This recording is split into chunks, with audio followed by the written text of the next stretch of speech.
The first thing to go was my hands. Not dramatically. Nobody warns you about the hands. I reached for a teacup I had picked up maybe 9,000 times in that house, and my fingers just declined, politely, like an employee who has already accepted a better offer and is coasting through his last week. Then the cold started. It came up from my feet, and it was not the cold of a room. It was the cold of a building being switched off floor by floor. I lay back on a bed I had bought with money, in a mansion I had bought with money, in Chiui City, which is a place I was not born in and had no reason to die in. And I did the math one last time because that is what I do. 100 years old, 90-something of them spent cultivating. Qi refining, level 8. Let me explain what that means because it sounds like a rank and it is actually a diagnosis. A talented kid hits Qi refining 8 in his 20s, then he hits 9, then he builds a foundation, and then he has 300 years to become somebody. I had spent longer at level 8 than most cultivators spend alive.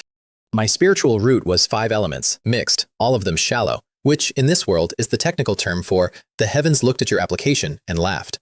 So there was no dramatic reveal, no sect elder had wronged me. No fiancé had humiliated me at a banquet. I just ran out. That's it. That's the whole tragedy. I saved, I worked, I bought a nice house, and then my warranty expired. And I remember thinking, very clearly, with my body shutting down around me, the universe let me get all the way to 100 before telling me no, which is when something in my skull went ding. I want to be honest about my first reaction. It was not joy, it was irritation. Because when you are actively dying, an unexplained noise in your head is not a lottery win, it's a symptom. Host has reached 100 years of age. Achievement system activated. Achievement unlocked. 100 years of cultivation. Reward issued. 1 longevity fruit. Something small and heavy appeared in my palm. Round, warm, smelled like a peach orchard in a place that has never had a bad summer. My hand couldn't close on it, so I did the most undignified thing I have ever done, which was to turn my head and eat it off my own palm like a horse. 60 years. That's what a longevity fruit gives you. 60 years, and it does not politely add them to the end. It walks backward through your body and undoes things. My spine unlocked with a sound like someone stepping on bubble wrap. The gray went out of my hair from the roots down. My hands came back online, and they were a 40-year-old man's hands, and I sat up in a bed I had been planning to die in and stared at them. 60 years. Handed to me at the exact second I ran out. Not 1 day early. Cool. Very cool. Love that for me. So, the system. Let me get the obvious question out of the way, because it's the same question I spent the next week trying to break. The achievement system does not take requests. It issues a task. You complete the task, you get a reward. I could not sit in a corner and blink 100 times to farm heavenly treasures, and believe me, I checked. What it counts is the thing it named, and it never gives the same reward twice, and it does not tell you what's coming. It's less like a cheat and more like a very rich, very silent grandfather who occasionally slides an envelope under your door. But here's the part that mattered. Achievement task issued. Attempt 100 breakthroughs. Now, a normal cultivator attempts a breakthrough maybe 5 times in his life because a failed breakthrough is not a free retry. It hurts. You lose true essence, you bruise your meridians, and if you're unlucky, you rupture something that doesn't grow back. 100 of them would kill anybody. So I read the wording again, and then I sat there in the dark, 100 years old and freshly 40, grinning like an idiot because the wording said attempt. It didn't say survive. It didn't say seriously. It didn't say with your whole heart, hero. I gathered the smallest thread of true essence I could hold without dropping, and I tapped the bottleneck with it. The way you'd knock on a door you're hoping nobody answers. Progress, 1/100th. I laughed out loud in an empty house.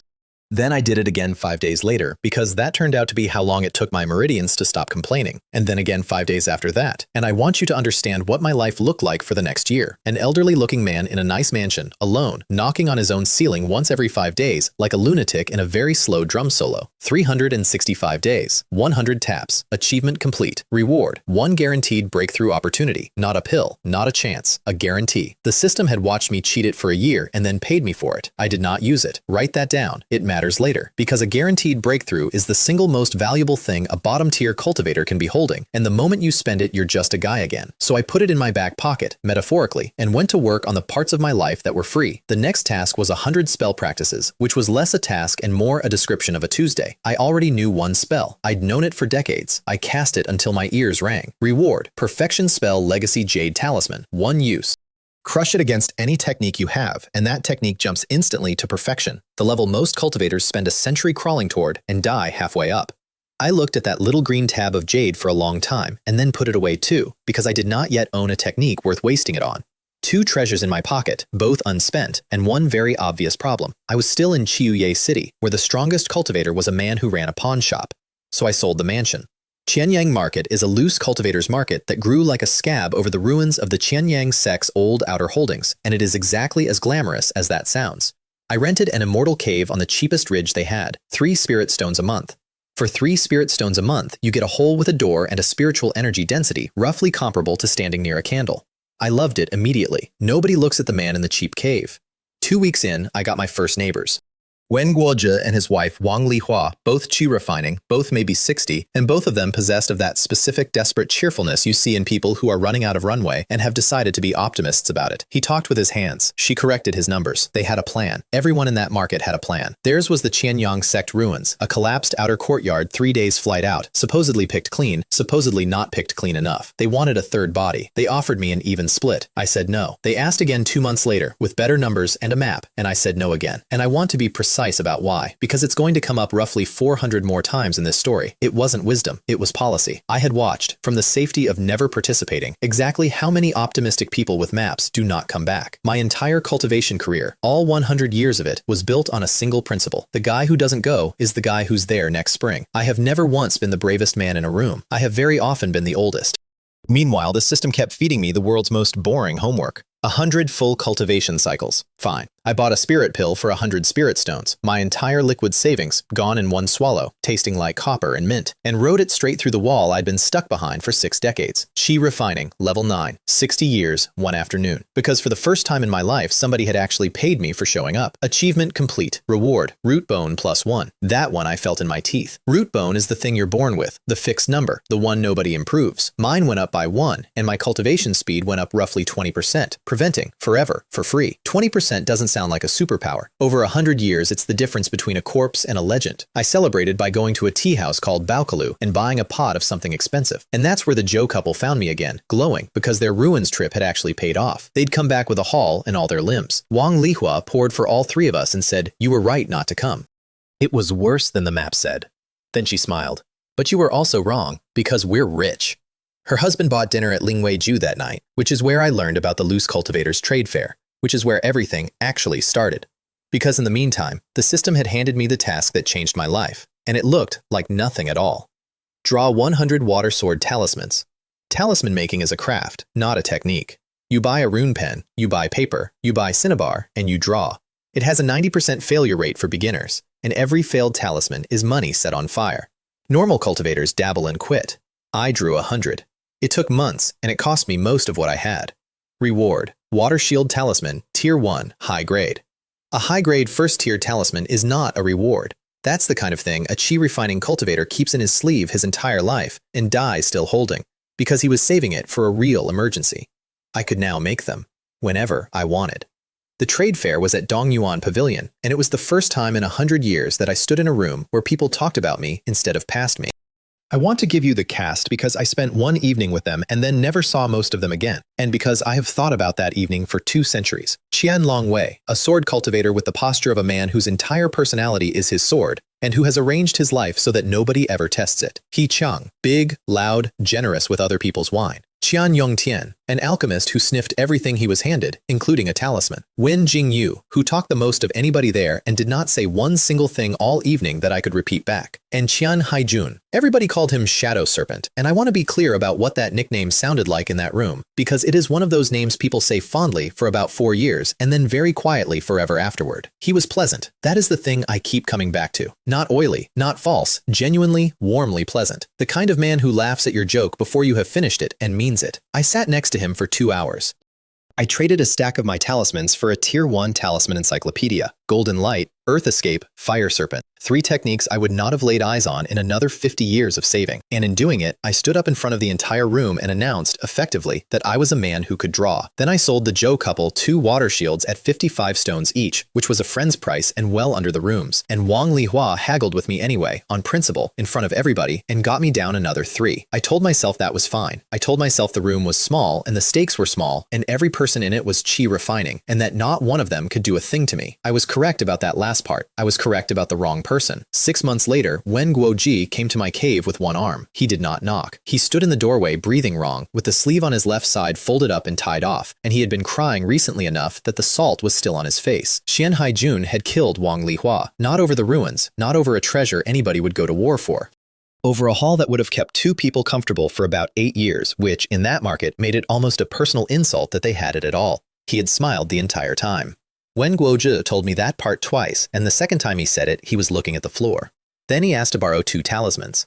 Borrow, that was the word he used, and we both knew exactly what it meant, because a one-armed chi-refining cultivator walking toward a man who has just proved he is better than the two of them together is not planning to return anything to anybody. I gave him 6. I did not say anything clever. I did not offer to go with him. I want that on the record along with everything else, because I have taken it out and looked at it more than once in 200 years. I stood in the door of my 3-spirit stone cave and put 6 pieces of paper into the hand of a dying man and let him walk down the ridge alone. He bowed to me, properly, both, no. He bowed the way a man bows with one arm, which is a thing I had never seen before and have never forgotten.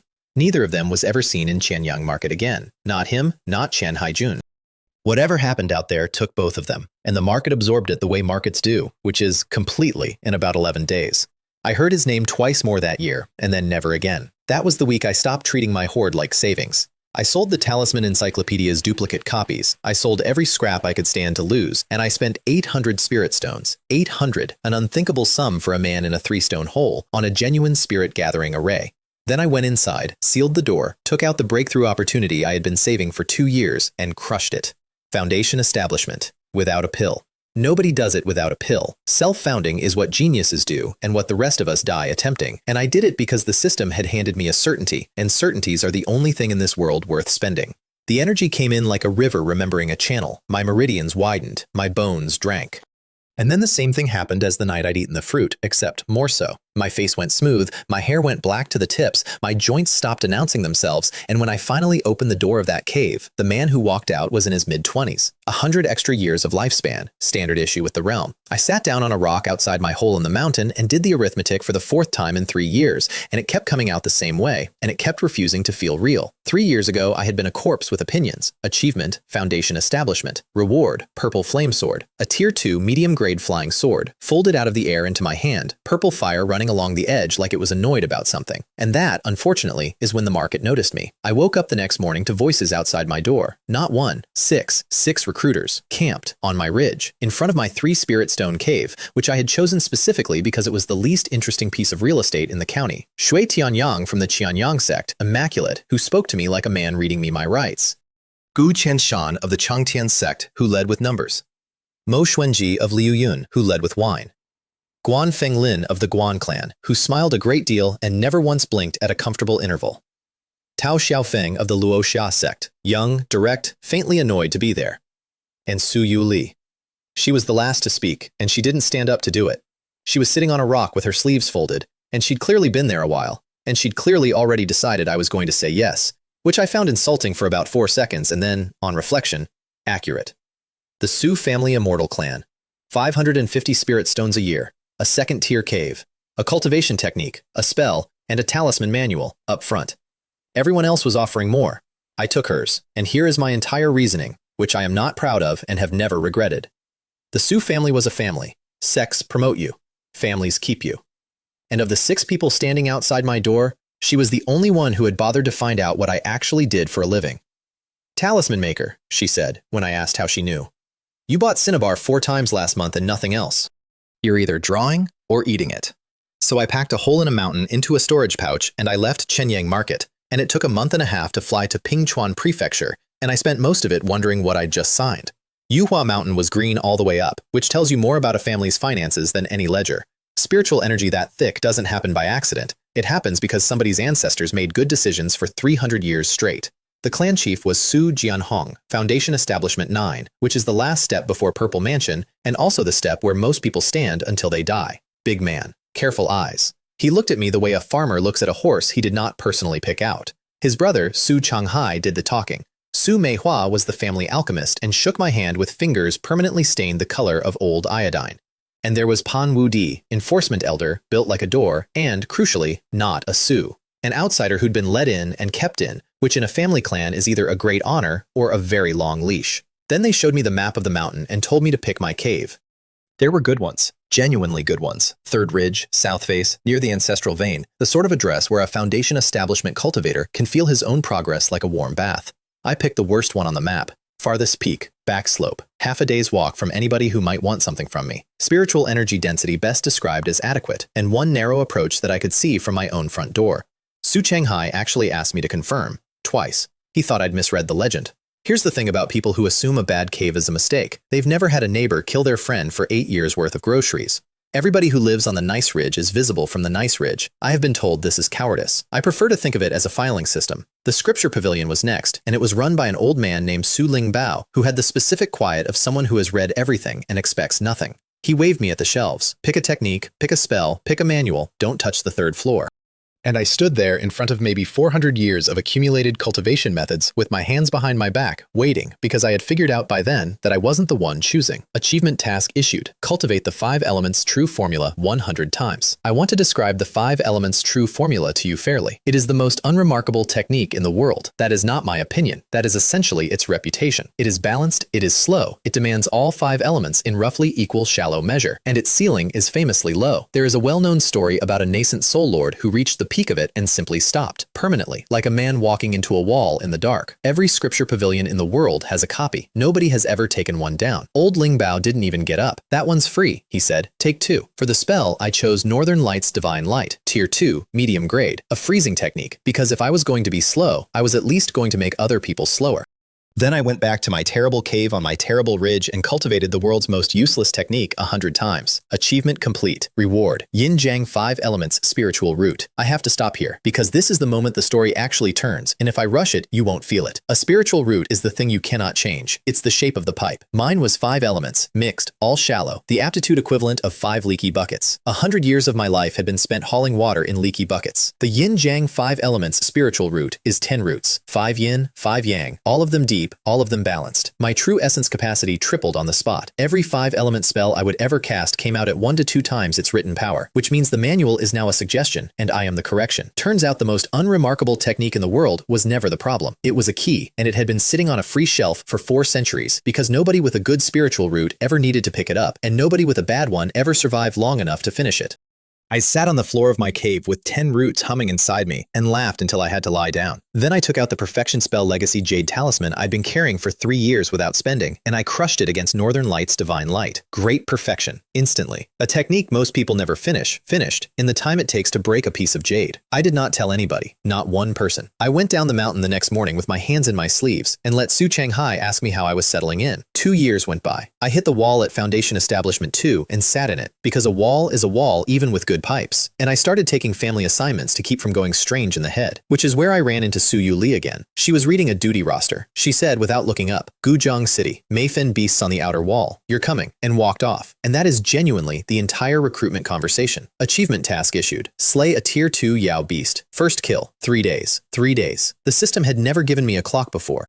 Guzheng City is a mortal city with a cultivator garrison bolted onto it, and when we came in over the outer wall, it had that particular smell mortal cities get when something has been eating in the neighborhood for a while and nobody has been able to clear the streets. The garrison was undermanned. Everybody senior was already on the north face. The tide had come early and heavier than the projections, and somewhere in the back of it were 3 crimson flame scorpion serpents, Tier 2, which, for a Foundation Establishment cultivator, is a fair fight. 1 of them. 3 of them is a funeral with a good turnout. I did the arithmetic on the wall and came to the conclusion I always come to, which was that this was somebody else's problem, and I had 3 days. Then I remembered the 3 days were the whole point, and stopped enjoying myself. That was also the night I found out who I had been traveling with. She stepped off the wall into open air, and the sky above her turned white. Thunder spiritual root. Single element, heavenly grade. The aptitude that turns up maybe once in a generation, and has families sacrificing at their ancestral tablets for a week when a child tests for it. She had been walking around the Su estate for 2 years as a mid-ranking junior elder with a duty roster in her hand, and she had lightning in her bones, and not one person had mentioned it to me. I did not ask. I want to be precise about this, because it became the shape of the rest of my life. I was standing on a wall in a burning city, watching a woman do something she should not have been able to do, and my entire reaction was to move into position. She locked the first serpent in place with a net of lightning that stood every hair on my arms up from 40 meters away, and I came in underneath it with the purple flame sword and took its head off at the second segment. Second one, the same. She pinned, I closed. The third one was still thrashing when I got to it, and I took its neck anyway, and then I stood in a street full of dead scorpion serpent with steam coming off my sleeves and my heart going like a bird. 3 Tier 2 Yao beasts. All 3 of them died on my sword. And I want to be very clear about the accounting, since I am the one telling this, and it would be easy to leave the accounting out. She paralyzed all 3. I was the closer. That is a real distinction. She has never once let me forget it. Achievement complete. Reward, Yunjie swordplay. A real sword art, the kind with a name. We should have gone home. Instead, she wanted to check why the beast tide had come early, and that's how we found the silver osmanthus tree. It was maybe 40 feet tall, and it was wrong. The air around it bent slightly, like heat, except cold. A second-tier earthly spiritual root, mid-advancement. In another few decades, that tree was going to finish what it was doing and birth an actual second-tier spiritual vein underneath itself. And a spiritual vein is not treasure, it's territory. It's the thing families build ancestral halls on top of and defend for 300 years. We were both standing there doing the same arithmetic when the ground got heavy. I mean that literally. My knees went, my sword dropped a foot, and my own blood suddenly weighed too much. Gravity field, and the thing that owned it came out of the roots on the far side, black and segmented, and roughly the length of a river barge. A black, profound, heavy snake. Tier 2, high grade. That's a full tier of quality above anything we'd killed all week, and it had been sitting under that tree waiting for the vein like a man waiting on a pension. I could not lift my arms, so I didn't. Northern Light's divine light doesn't need arms. It needs true essence, and I had 3 times the normal supply, and it came out of me at great perfection with 10 balanced roots behind it, and the entire clearing went white and silent and still. The snake froze mid-lunge with frost climbing its jaw. Su Yueli cut it in half. She was already moving before the ice touched it. One sword, curse light along the edge, straight through the body at the thickest point, and the 2 halves of it came down on either side of me, and the gravity let go all at once, and I sat down very hard in the dirt.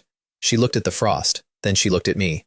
Northern Lights, she said, at great perfection. It's a common spell. It is, she agreed. And then she did the thing that decided the entire rest of my life, which was nothing. She turned around and started cataloging the corpse. She had a heavenly thunder root she hadn't explained. I had a spell at great perfection I couldn't explain. Neither of us asked. That was the deal, and neither of us ever said out loud that it was a deal, which is somehow the most binding kind. Su Jianhong came out personally when the report reached him, with Pan Wu Di and a formation master named Gao Ming De, and the family put a claim on that tree so fast the ink was still wet when the flags went up. Somebody had to sit on it while the arrays were built. I volunteered. Everyone found this admirable. It was not admirable. Guarding an unfinished spiritual vein in a valley with 2 Foundation Establishment 9 elders on site is the safest job in the prefecture, and I have never in my life failed to notice which job is the safest. Which is how I ended up drinking with Pan Wu Di. He brought it out on the 4th night. Spirit Abyss Intoxication. 10 years in the brewing. The kind of thing a man carries around for a decade waiting for an excuse.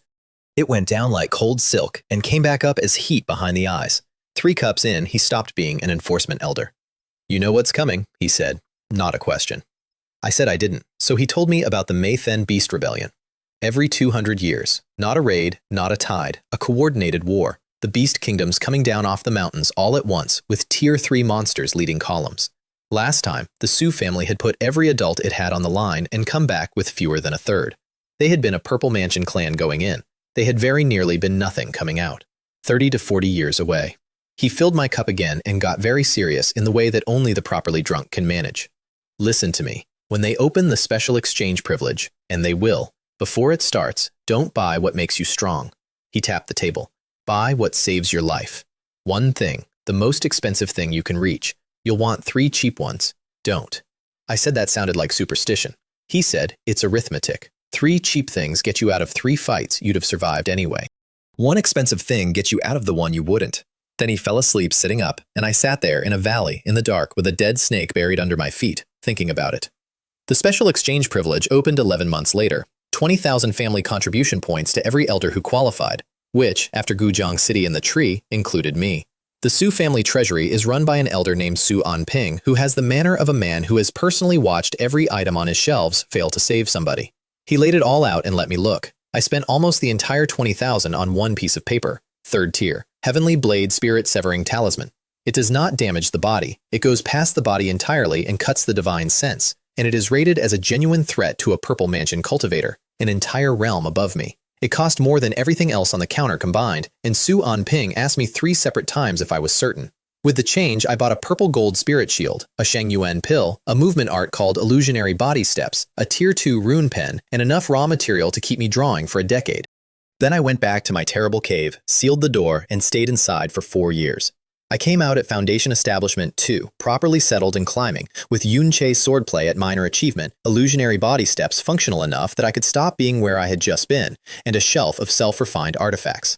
And somewhere in the middle of it, the system had spoken again. Draw 30 tier 2 talismans. 30, not 100. That's the first time it lowered the number, and I should have understood immediately what that meant about the reward. Ability acquired, Golden Armor Puppet Talisman. Not a talisman, the method for making them. A single sheet of paper that unfolds into an armored puppet at Foundation Establishment 1, which fights for you, and which, if things go badly enough, you can simply detonate. 2 ingredients, Huangji Jade and Tianhe Spirit Dew. I had neither, and neither of them was for sale anywhere within a month's flight. So I filed a leave notice, took my terrible cave off the mountain in a storage pouch, and went shopping. I was 2 days out from the family border when I noticed I had company. 2 of them staying about 11 miles back, which is a very specific distance. It's the distance at which a Foundation establishment cultivator can still track your divine sense wake, but you can't comfortably resolve his. It is not the distance of somebody going the same way as you. I flew for another half a day like a man who hadn't noticed anything, and then I stopped noticing on purpose in a canyon. They came down the canyon separately, which was their first mistake. The one in front was Jin Hongming, Foundation Establishment 3, wearing black in a landscape that was entirely beige. Behind him, and higher up, hanging back the way a supervisor hangs back, was a hook-nosed man named Pan Yao Wen at Foundation Establishment 4. Jin opened with a courtesy. Actual words, actual friendly tone. Hand over the storage pouch, and it goes quickly. I want you to appreciate the arithmetic he was doing. Foundation Establishment 3 against Foundation Establishment 2 is not a fight, it's a chore. He was being generous. In his position, I might have been generous too. Then, I used illusionary body steps and stopped being where I was. Yunjo swordplay at minor achievement isn't flashy.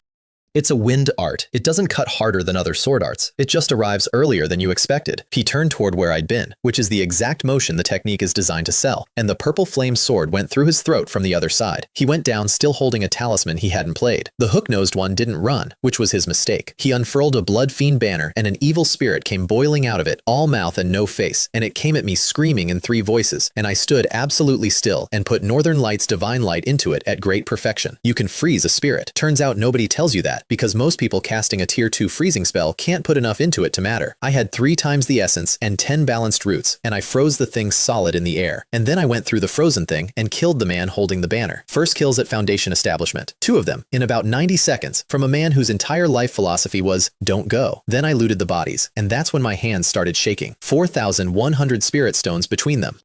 A gui water-glazed stone, which is a genuine refining material. And, in the dead hand of Jin Hongming, Foundation Establishment 3, the easy one, the chore, an unused Xuanxing Divine Wind talisman. That is a killing talisman. If he had played it in the first breath instead of offering me terms, I would have died in that canyon, and this story would have been about 8 minutes long. He'd wanted the pouch intact, that's all. He'd been polite because bodies are easier to loot than ash, and it cost him everything. I sat on a rock for a while after that. The Qian clan runs a market a week's flight south, and their broker, Qian Dexin, sold me Huangji Jade for 1,000 spirit stones and apologized for the price the entire time, which is how you know it was fair. Tianhe's spirit dew, he did not have. Nobody had it. It isn't rare exactly, it's just not the kind of thing that sits on a shelf. But he did mention that the Liu Yun sect was hosting a Foundation Establishment trade fair at Qiyun Pavilion in 6 weeks, and he mentioned it in the tone of a man doing you a favor he intends to remember. Qiyun Pavilion was Mo Xuanji's show, the same Mo Xuanji who tried to recruit me outside my cave with wine, still leading with wine, older and glossier. And in the crowd, 2 faces I knew. Tao Xiaofeng of the Luosha sect, who had also tried to recruit me and clearly still considered the matter unsettled, and beside her, a woman named He Qingyu, who watched everything and said nothing. I traded the gui water-glazed stone plus 500 spirit stones for 2 bottles of Tianhe spirit dew. 2 bottles, 1 puppet's worth, with a little left for a mistake. I had the jade, I had the dew, I had the method. I was 3 months of quiet work away from being a Foundation Establishment cultivator who could put an extra soldier on the field whenever he felt like it. I got the recall order that night. Not a summons, a recall, the kind that comes with no explanation, no destination detail, and a compulsion seal on the jade slip so it burns your fingers if you sit on it. Thousand Willow Market had been sacked. Demon cultivators, in force, in daylight. Su Meihua, the alchemist, the woman with the iodine hands, had been caught in it and crippled. Not killed, crippled. Her dantian ruptured. 200 years of cultivation drained out of her onto the floor of her own shop while she was awake for it. And then there was the city. 800,000 mortals, a Sioux family holding, the kind of place that pays taxes in grain and never sees a cultivator from one decade to the next. Wiped out. Not raided, wiped out, to the last soul, every one of them harvested for a blood sacrifice. I had to read that line 3 times. 800,000 people, and the number that made it real to me was not 800,000, it was the phrase, to the last soul. Because somebody had to have gone door to door. And there was a 3rd item on the list, which is the one that concerned me personally. Their 3rd campaign was the assassination of Sioux family elders who were away from the mountain. Away from the mountain. Alone.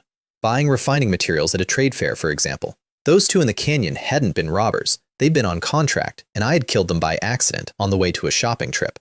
Su Jianhong came back to Yuhua Mountain 4 days after I did, and he came back carrying a head. Qian Tianyu, one of theirs, senior, the man who'd organized the market raid. He set it down in the hall without a word and went to sit with Su Meihua. And that was the day the ancient patriarch came out, Su Longfeng, Purple Mansion. I had been in the family 6 years and had never laid eyes on him, and neither had most of the family, because a Purple Mansion cultivator in a clan like ours doesn't attend things, he exists, an argument you deploy rather than a man you meet. He had gone out after the sacrifice city and run into something called the 1,000 Machine Demon and driven it off, which he mentioned the way you'd mention traffic. Then he walked past 40 elders, stopped in front of me, and handed me a Tier 2 high-grade flying sword. No reason given, no speech. He put it in my hands, looked at me for slightly too long, and went back up the mountain. 40 people watched him do it. I could feel every single one of them recalculating who I was, and I hadn't done anything except be handed something. 2 days later, I got summoned to Huadong Peak, and that's when I met her. Su Jingfei, ancient spirit weaver, if you were being formal, and everyone was. Purple Mansion, elder of the Qianyang sect, Tao companion of an actual golden core true person, and by blood a daughter of the Su family, which is the only reason a woman of that station was sitting on our mountain at all. She was not yet 200 years old, and her hair was completely white. That's wrong. 200 is young for Purple Mansion. 200 is the part where you're still deciding what to do with the middle of your life. White hair at 200 means something has been eating you from the inside, and she didn't make me guess what. She had been performing calculations. Divination, the real kind, the kind that answers and the kind that charges. I looked at this family's next 100 years, she said. There is one thread in it that does not end. It runs through you and through Yuli. Everything else the family does is decoration. I said something polite and useless. She kept going, and mid-sentence her nose started bleeding, and she did not stop or wipe it. It ran down over her lip while she finished the thought, and the thing that got me was how routine it obviously was. She'd stopped noticing years ago. Then she pressed a bottle of Earth Origin pills into my hand and told me to go. I went down the mountain and found Su Yuli waiting at the bottom, because of course she was. The lesser heavenly calculation technique, she said. That's what she uses. Every question you ask the heavens bill you. She doesn't pay in spirit stones. How much? Years, decades for a real answer. She looked up at the peak. She's about 180. She calculates like a woman who's already decided how she's spending the rest of it. And I said the right sympathetic things, and I meant them, and underneath all of it a much smaller and much less noble voice in my head was screaming one word on a loop. She looks at the future. She looked at me. What did she see? Because there is a thing in my head that goes ding, and I have never once found out whether it is visible from outside. I did not sleep well that year, but I did get to work. Achievement task issued. Conduct 100 enemy reconnaissances. That one I liked, because reconnaissance is the only military activity that rewards you for being exactly as brave as I am. I flew the family's border for 4 months looking at things through a spyglass. Reward? Insightful eye. One use, then a cooldown of a day or two, and while it's open, you see through disguise, through illusion, and through the kind of concealment array that a Foundation establishment cultivator would walk past twice a day for a year. I found 4 of them within a week. 4 demon cultivators, Foundation establishment, sitting inside a stealth array in a gully 11 miles inside our border, doing exactly what the recall order had warned about, waiting for an elder to travel alone. I did not report it up the chain. I brought Yuli. 3 of them died without getting to their feet. She dropped the array, I took the near 2, she took the far one, and the whole thing had the ugly efficiency of pest control. The 4th was a woman called Deng Xiaoli, and she was faster than her friends. Blood Shadow Escape, a demonic technique that burns your own lifespan for distance. She used it in the first breath and vanished, and the cost of what she'd just done was about 70% of every year she had left. That's how badly she wanted to not be there. I opened the insightful eye and followed her anyway. 4 hours later, I stood in the mouth of a cave 160 miles away, watching a woman who had just spent 70% of her life savings on a taxi realize that the taxi had not worked. She said something. I don't remember what. I have thought about that since, and I've decided I don't need to. After that, it was 10 days of sweeps, and it stopped being a war and became a schedule. Open the eye, find the array, mark the gully, bring the elders, move on. By the end of it, the entire Sioux territory was clean, and the family voted me 40% of everything recovered, because 40% of everything is cheaper than admitting one man had done all of it. 7,200 spirit stones out of 12,000. And in the pile, because the heavens have a sense of humor and its punchline is always timing, 2 pieces of Huangji jade and 3 bottles of Tianhe spirit dew. The exact 2 things I had crossed the prefecture to buy, delivered to my door by people who had come to kill me. I bought a green wood celestial light shield, a movement art called Shadow Splitter, and 2 more spells. Then I went home, and on the way up my own ridge, I passed Su Longfeng coming down from the clan chief's hall. And he nodded at me like a man who just finished a conversation about me. He had. I found out much later what he'd said. He had asked Su Jianhong to marry Su Yuli to me. His stated reason was that he had reasons and would not be sharing them. Divination business, heavenly secrets, the kind of answer a Purple Mansion ancestor can give a clan chief and simply walk away from. Nobody asked me. Nobody asked her either, which is the only part that made it tolerable. Then I sealed my cave and stayed in it for 12 years. I came out at Foundation Establishment 3. I had refined the Shinjin Void Dragon Sword out of Black Dragon Bone, Tier 2, high grade, my own hands. I had Burning Sea Flame Burst and Tortoiseshell Earth Spirit added to the shelf. Yunja Swordplay was at Major Achievement, and I had made 3 Golden Armor Puppet Talismans, which meant that from that day forward, I could walk into a bad situation with 3 extra soldiers folded in my sleeve. And on the 99th talisman of a completely unrelated production run, without warning, without a task ever having been issued, hidden achievement, 100 Tier 2 talismans drawn. Reward, Runecrafting Talent +1.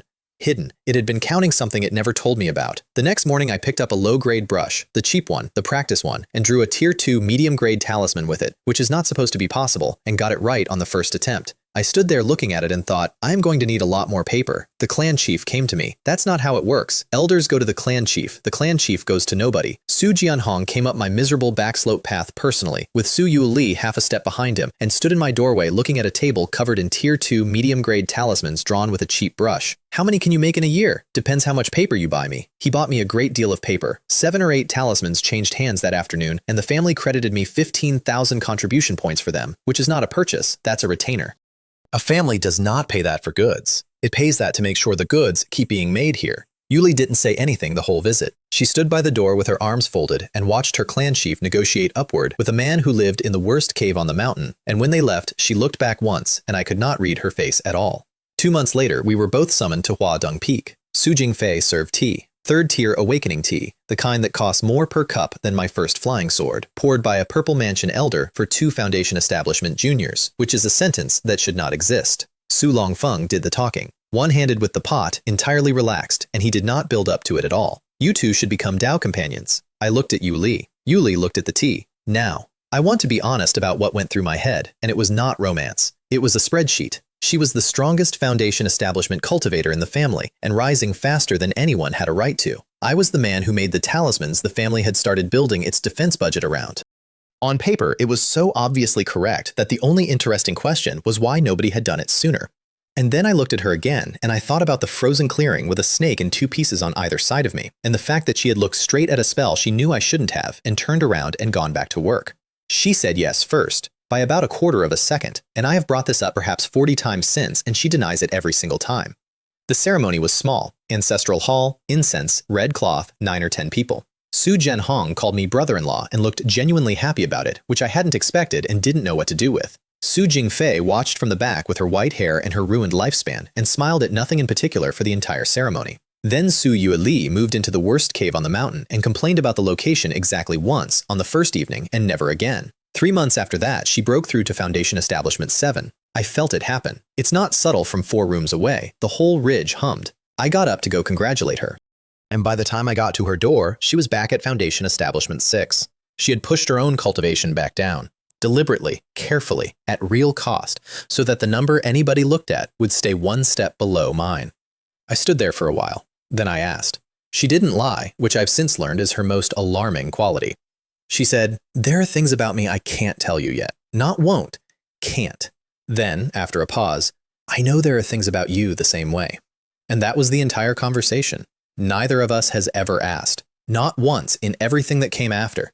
Not when she did something no Foundation Establishment cultivator should be able to do. Not when I walked out of a sealed cave holding a technique I had no business owning. Other couples have a shared bank account. We have a shared blind spot, and it is the single healthiest thing in our marriage.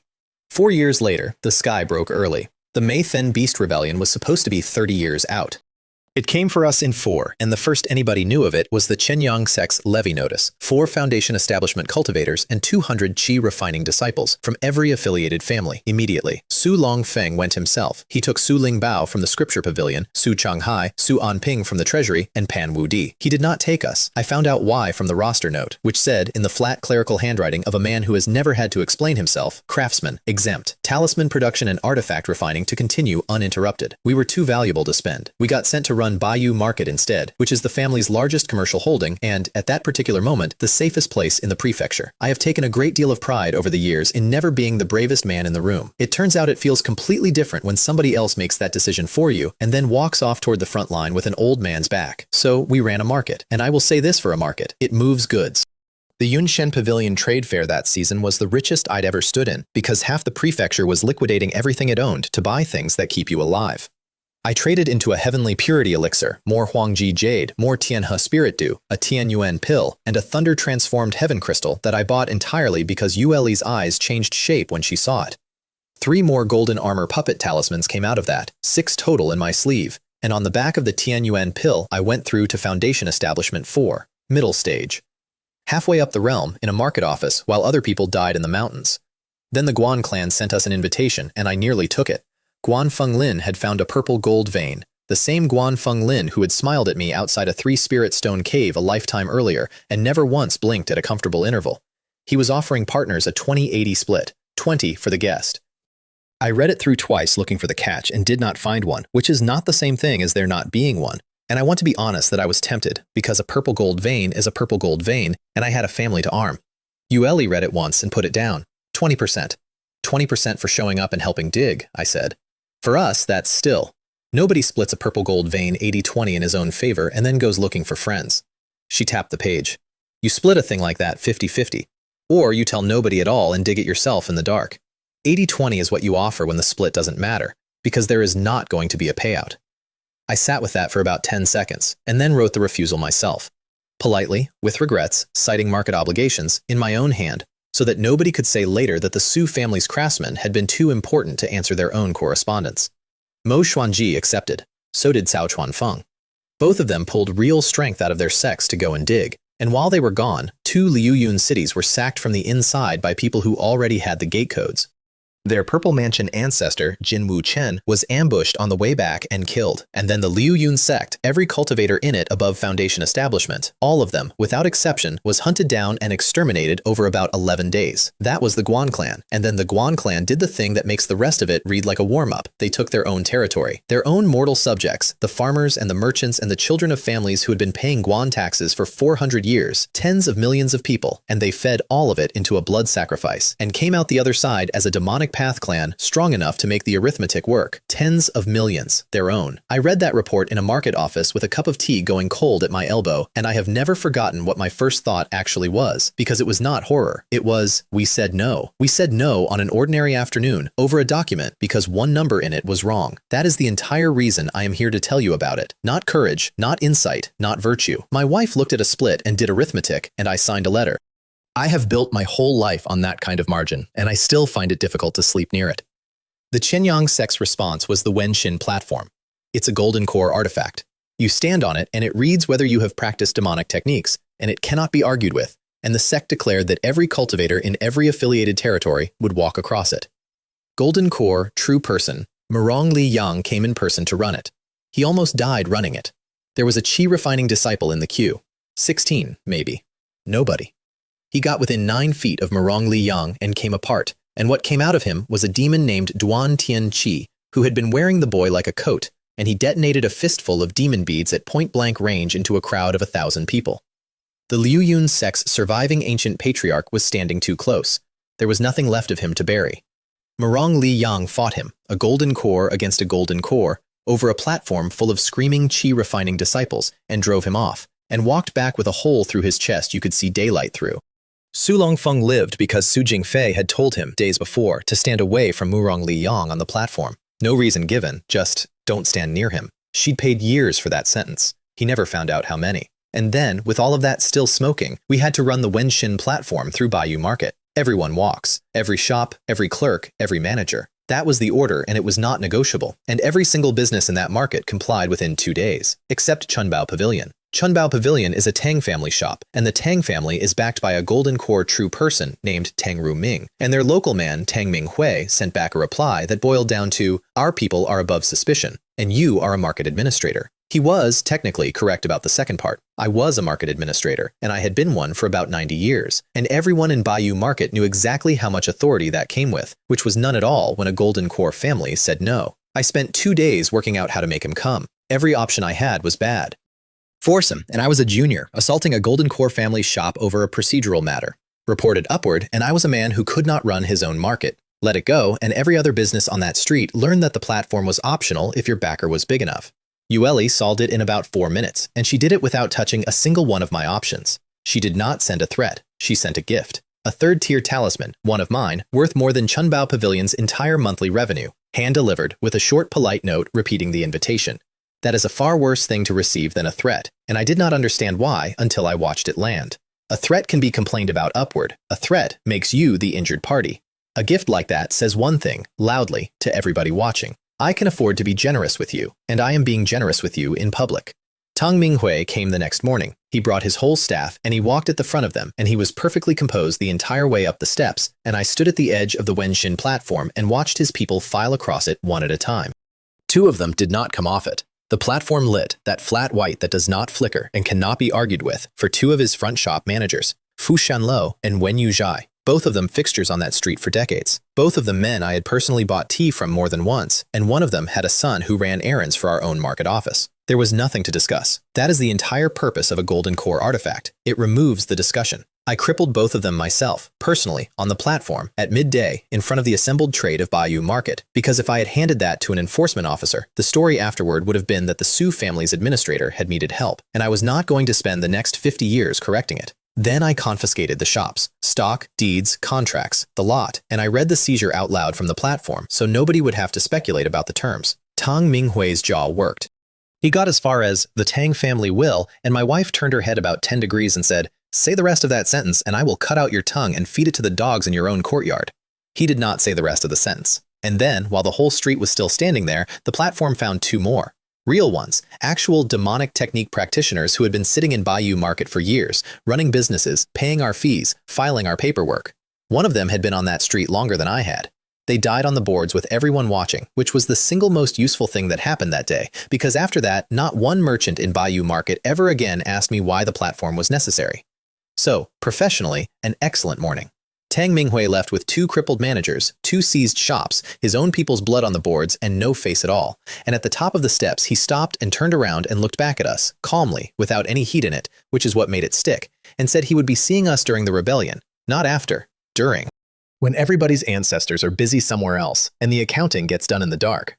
I have thought about that moment a great deal over the following century, mostly about which of the 2 of us he was actually looking at when he said it. It was her. And I have come to think that was the second mistake he made that day. Then in the middle of all that, a Su family scout named Su Xiaobo found a hole in the ground. Red gold mine. Su Daoyuan, freshly at Foundation establishment and desperate to be useful, went down to scout it and came back up white. 4 of us went in properly. Su Jianhong, the formation master Gao Mingde, Yu Eli, and me. It was a furnace. I have been in hot places, and that was not heat. That was a place where the concept of cool had never been introduced. Crimson gold fire demons in the tunnels, not beasts exactly, things that fire makes when there is enough metal in it and enough centuries. They come out of the walls, which I discovered by having one come out of a wall about 9 inches from my face.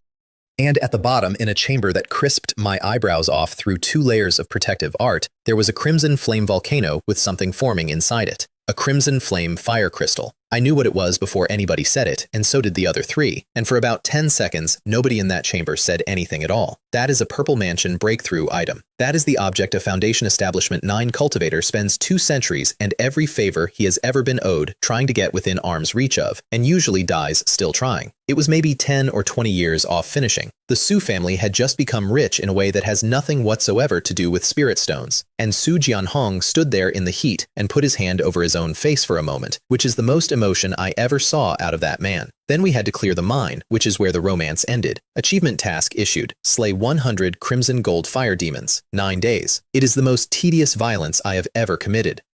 Kill a thing made of fire, in a room made of fire, 100 times, while losing about 4 pounds of water and all of my remaining patience. By day 6, I had stopped using techniques and was simply hitting them. Reward. Crimson Fire Meteor Sword Technique. Tier 2, high grade. And at its final form, perfection, it throws 99 meteors in a single strike. And at that density, a Tier 2 technique arrives with Tier 3 weight, 99. I read that number sitting on a hot rock at the bottom of a mine with my sleeves burnt off, and something in my chest went very quiet. Because I had spent 100 and some years being told, politely and impolitely, that my problem was that I could not do any one thing well enough. 5 shallow roots, nothing sharp, no talent that came to a point. Nobody had ever mentioned that the alternative was to do one thing 99 times simultaneously. We met the mine's actual owners on the way out. 2 fire demon kings, each a half step into tier 3, which is well above anything the 4 of us had signed up for. Su Jianhong's 3rd tier blue sea bell put one of them down. Yueli's third-tier Black Wind talisman took the other, and I stood there and watched my colleague reach for a third-tier talisman the way an ordinary person reaches for a hand towel, and I filed it, silently, under the growing list of things we do not ask about. That list was, by that point, several items long. I have never regretted keeping it. Gao Mingde stayed behind to build the arrays and guard the crystal. He said he didn't mind. He'd say that again, much later, about something much bigger, and I'd understand him better by then. And on the flight home, Yueli took something out of her sleeve and showed it to me. A magic treasure embryo, third tier. The Thunderbolt Lightning Fire Sword, not finished, not close to finished, but unmistakably real, and she had forged it herself at Foundation Establishment, which is roughly like a village blacksmith producing a working cannon. "I'll teach you artifact refining," she said. I asked where she'd learned. She looked out at the clouds for a moment and said, "It's coming back to me."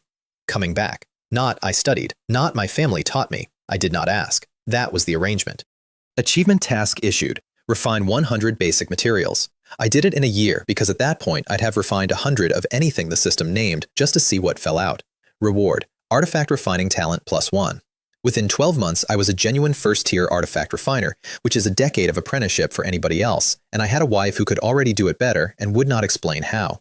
Then the sky turned the color of a bruise, and every warning bell on Yuhua Mountain went off at once. The rebellion had been 30 years out. Then it was 3. Then a courier came in off the northern passes so hard he broke both legs landing, and the number became half a month. Half a month. And Pingchuan Prefecture, us, our mountain, our market, our farms, was the front line. Not near it. It. Allies came. The Luosha sect sent their celestial maiden Sao, a purple mansion cultivator who arrived in white and made every man on the mountain stand up straighter for no reason any of them could explain. The Changtian sect sent Wen Hao, also purple mansion, who arrived complaining about the flight and never stopped complaining and never once left his post. I broke through to Foundation Establishment 5 in about 9 days, which is what fear does to a cultivation schedule. Then I sat down and drew talismans until my fingers cracked. Not to sell, to stockpile.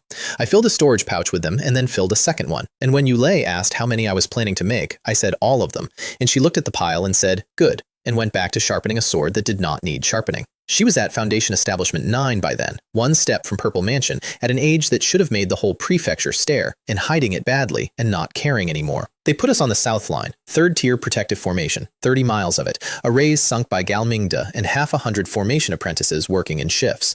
Behind it, every cultivator the south could field. In front of it, nothing, for 11 hours. Then the horizon moved. I'd been told beast tides were like weather. They are not like weather. Weather stops. This was a floor of bodies coming over a ridgeline and continuing to come over the ridgeline for the rest of the day, and the sound of it arrived before the sight of it did. Not roaring, just a low, continuous grinding, like a mountain being dragged. And the second wave had Tier 2 beasts in it. That's wrong. That's so wrong that experienced elders on the wall started arguing about it out loud instead of fighting. Tier 2 Yao beasts are officers. They come on day 9, day 12, once the cheap ranks have worn you down. They do not come at noon on the first day. Achievement task issued. Slay 100 Yao beasts, Tier 2 or above. Fine. Fine. At least somebody had a plan. I got through about 60 of them before the sky went dark in 4 places at once. 4 Tier 3 Yao beasts, together. A purple-eyed demon wolf the size of a granary, whose eyes could smell danger before the danger had decided to be dangerous. A twin-eyed demon snake, which had a divine ability and did not bother to explain it. A 3-eyed flying eagle that blotted out actual daylight. And behind all 3, moving slowest, a lightning thunder crocodile with a hide that turned the first 200 attacks into weather. 1 Tier 3 beast is a purple mansion problem. 4 is a golden core problem. We had 2.5 purple mansions on the south line, and then somebody discovered that every communication talisman aimed at the northern command was going into static. Blocked. Deliberately. Which meant something up there was smart enough to cut a line, and patient enough to wait until we'd committed. That's when the heart demon started. I'd read about it and never seen it. You put a chi-refining disciple in front of a thing that is qualitatively above his entire understanding of the world, and some percentage of him simply stops. Not fear, subtraction. Kids started dropping their swords. A boy 9 feet from me sat down in the mud and started apologizing to somebody who wasn't there. So I burned a golden exorcism talisman over the line. It's not a weapon, it's a bell. It goes off gold and hot, and it reminds several hundred people at once that they are, in fact, awake. And it cost me a talisman I'd been saving, and it was the single most useful thing I did that entire day. Then 3 gale-winged tigers came over the array wall, Tier 2, high grade, and fast enough that Over the Wall and Among Us were the same event. I unfolded 3 golden armor puppet talismans and let all 3 of them go off. 6 months of work and a small fortune in Huangji jade detonated in about 4 seconds. They went in under the tigers and came apart, and the tigers came apart with them. And I remember standing in the wash of it thinking that this was probably the most cost-efficient thing I would ever do, and it still felt like burning money. Then we started losing people I knew. Su Changhai died about an hour later, the man who'd asked me twice if I was sure about the cave. He went down under something with too many legs, and there wasn't enough left to carry back. A Luo Sha woman, whose name I only learned afterward, went at almost the same moment, on the same stretch of wall. And then Su Lingbao, the old scripture keeper, the man who told me to take 2 copies of a technique nobody wanted, put himself between a 100-year centipede and Su Meihua, the crippled alchemist he had known since she was a child. He got her out. He did not get himself out. It came down on him, and he was old and broken and pinned, and then he took the blood-burning pill. You do not come back from a blood-burning pill. It doesn't heal you. It takes every year you have left, every drop of essence, every part of your cultivation that you spent 400 years building, and it converts all of it into one strike. He split the centipede lengthwise. He took half the body off a platinum scorpion behind it, and then he came apart in the air in front of everyone. Not bloodily. He crumbled, like porcelain that had been cracked for a long time and finally got tapped. Dust went out over the wall, and the wind took it. Nobody screamed. That was the worst part. Several hundred people watched a man they had known for centuries turn into powder, and the line just kept fighting, because it had to. Su Longfeng stopped being polite after that.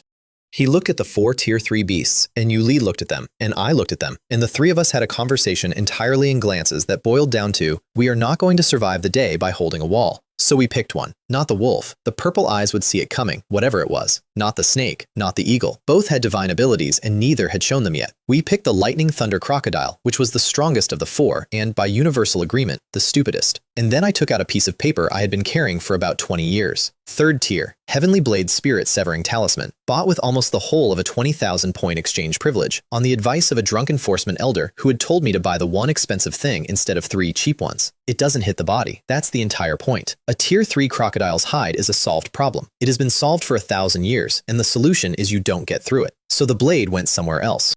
It slid through layers of void that the beast had no sense organ for, arrived inside its skull without ever having crossed the space in between, and cut its divine soul in half.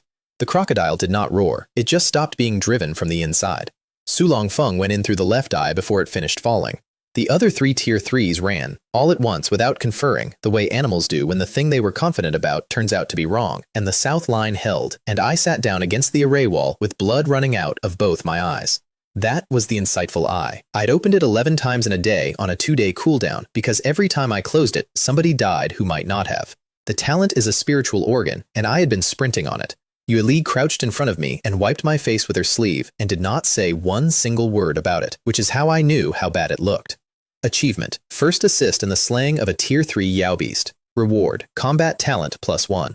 Not a treasure, a talent. The kind of thing that changes what you are rather than what you're carrying. I have gotten pills that made me stronger. That one made me better.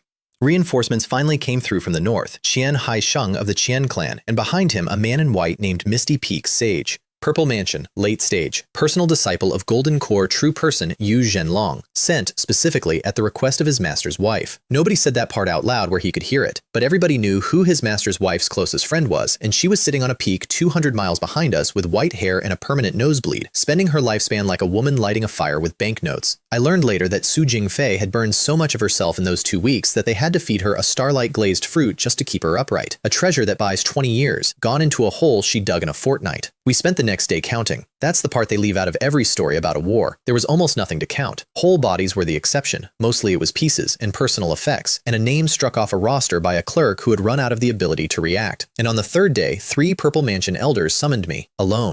I knew exactly what it was about before I got there, because I had detonated 3 golden armor puppets in front of several hundred witnesses, and a puppet talisman that fights at Foundation establishment level and then explodes is not a thing a family elder is allowed to simply own. Su Longfeng met me on the path up. He looked 100 years older than he had 2 weeks earlier. "Answer only what you can," he said. "I'll cover the rest." Which was decent of him, and also a lie, and we both knew it. You cannot cover this. A thing like that gets out, and every sect within 4,000 miles starts wondering whether the Su family's talisman maker travels with an escort. So I walked in and did the arithmetic on my feet. I admitted the talisman immediately. Yes, it's mine. Yes, I invented the method. Yes, I can make more. And then, before anyone could ask me for it, before it could become a demand, a negotiation, or a debt, I gave it away. I offered the complete manufacturing method to Ancient Spirit Weaver, personally, as a gift. Look at what that actually did. Su Jingfei is a Su daughter, so the family gets it. She's a Purple Mansion elder of the Qianyang sect, so the sect gets it. And she is the Tao companion of Golden Core true person Yu Jinlong, which means that within a month, the most powerful individual in 3 prefectures would be personally invested in the continued health of the man who made it. I did not sell my only secret. I bought 3 patrons with it, and I bought them at a moment when everyone in the room was still counting their dead and nobody had the appetite to squeeze a junior. The temperature of the room changed while I was still talking. Misty Peak Sage, who had not said a word until then, offered to fund the materials. All of them, indefinitely. And a month later, 4,000 miles away, in a place I have still never been, a Golden Core true person named Yu Jinlong turned a jade slip over in his fingers and laughed out loud and said something that got repeated back to me by 3 separate people in 3 separate versions, all of which agreed on the opening clause. It's been a long time since I said that about a junior. Then he sent me a token, not a treasure exactly, a plain jade tablet with a fragment of Golden Core power folded into it, which will absorb precisely 1 strike from a cultivator of his own realm.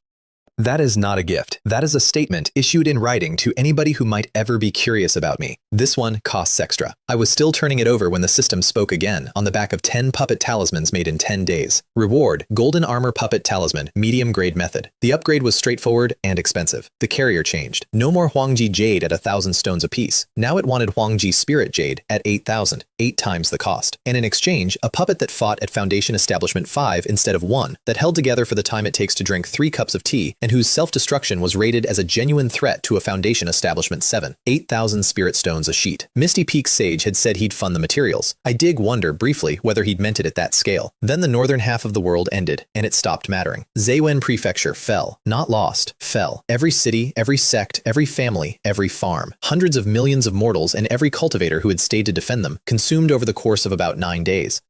And when the reports finally came through and people started laying the maps side by side, the shape of it became obvious in the ugliest possible way. Pingchuan had never been the target. We were the diversion. We were the loud, expensive, frontline-looking thing that every reinforcement in 3 prefectures had been staring at, while the actual weight of the rebellion went around us and ate Ziyuan whole. And Su Jingfei had known. Not the details, she had known the shape. For 11 days, she had been quietly suppressing every transfer order that would have moved our strength north, burning her lifespan to keep the South Line staffed, and taking the blame from people who thought she was hoarding. The bells went off while the Ziyuan report was still being read aloud. Second wave, on us. And when the scouts came back with numbers, they were the same numbers that had eaten Ziyuan Prefecture. Here's why nobody saw it coming, and it's the part that made even the purple mansions go quiet. The rebellion had 2 kings. Everybody knew about the Qingyo Wolf King. He'd been on every projection for 200 years. You could set your calendar by him. But there was a second one, the Black Wind Serpent King out of Black Mang Mountain, and nobody had detected him. Not the Golden Cores, not the sect's array of diviners, not Su Jingfei, who had been paying in years for exactly this kind of answer and had gotten nothing back. Which meant somebody, somewhere, was jamming prophecy. And if you can hide a demon king from a woman who is spending her life to look, you can hide anything. And every clever plan anybody had made for the last 2 centuries was worth exactly nothing.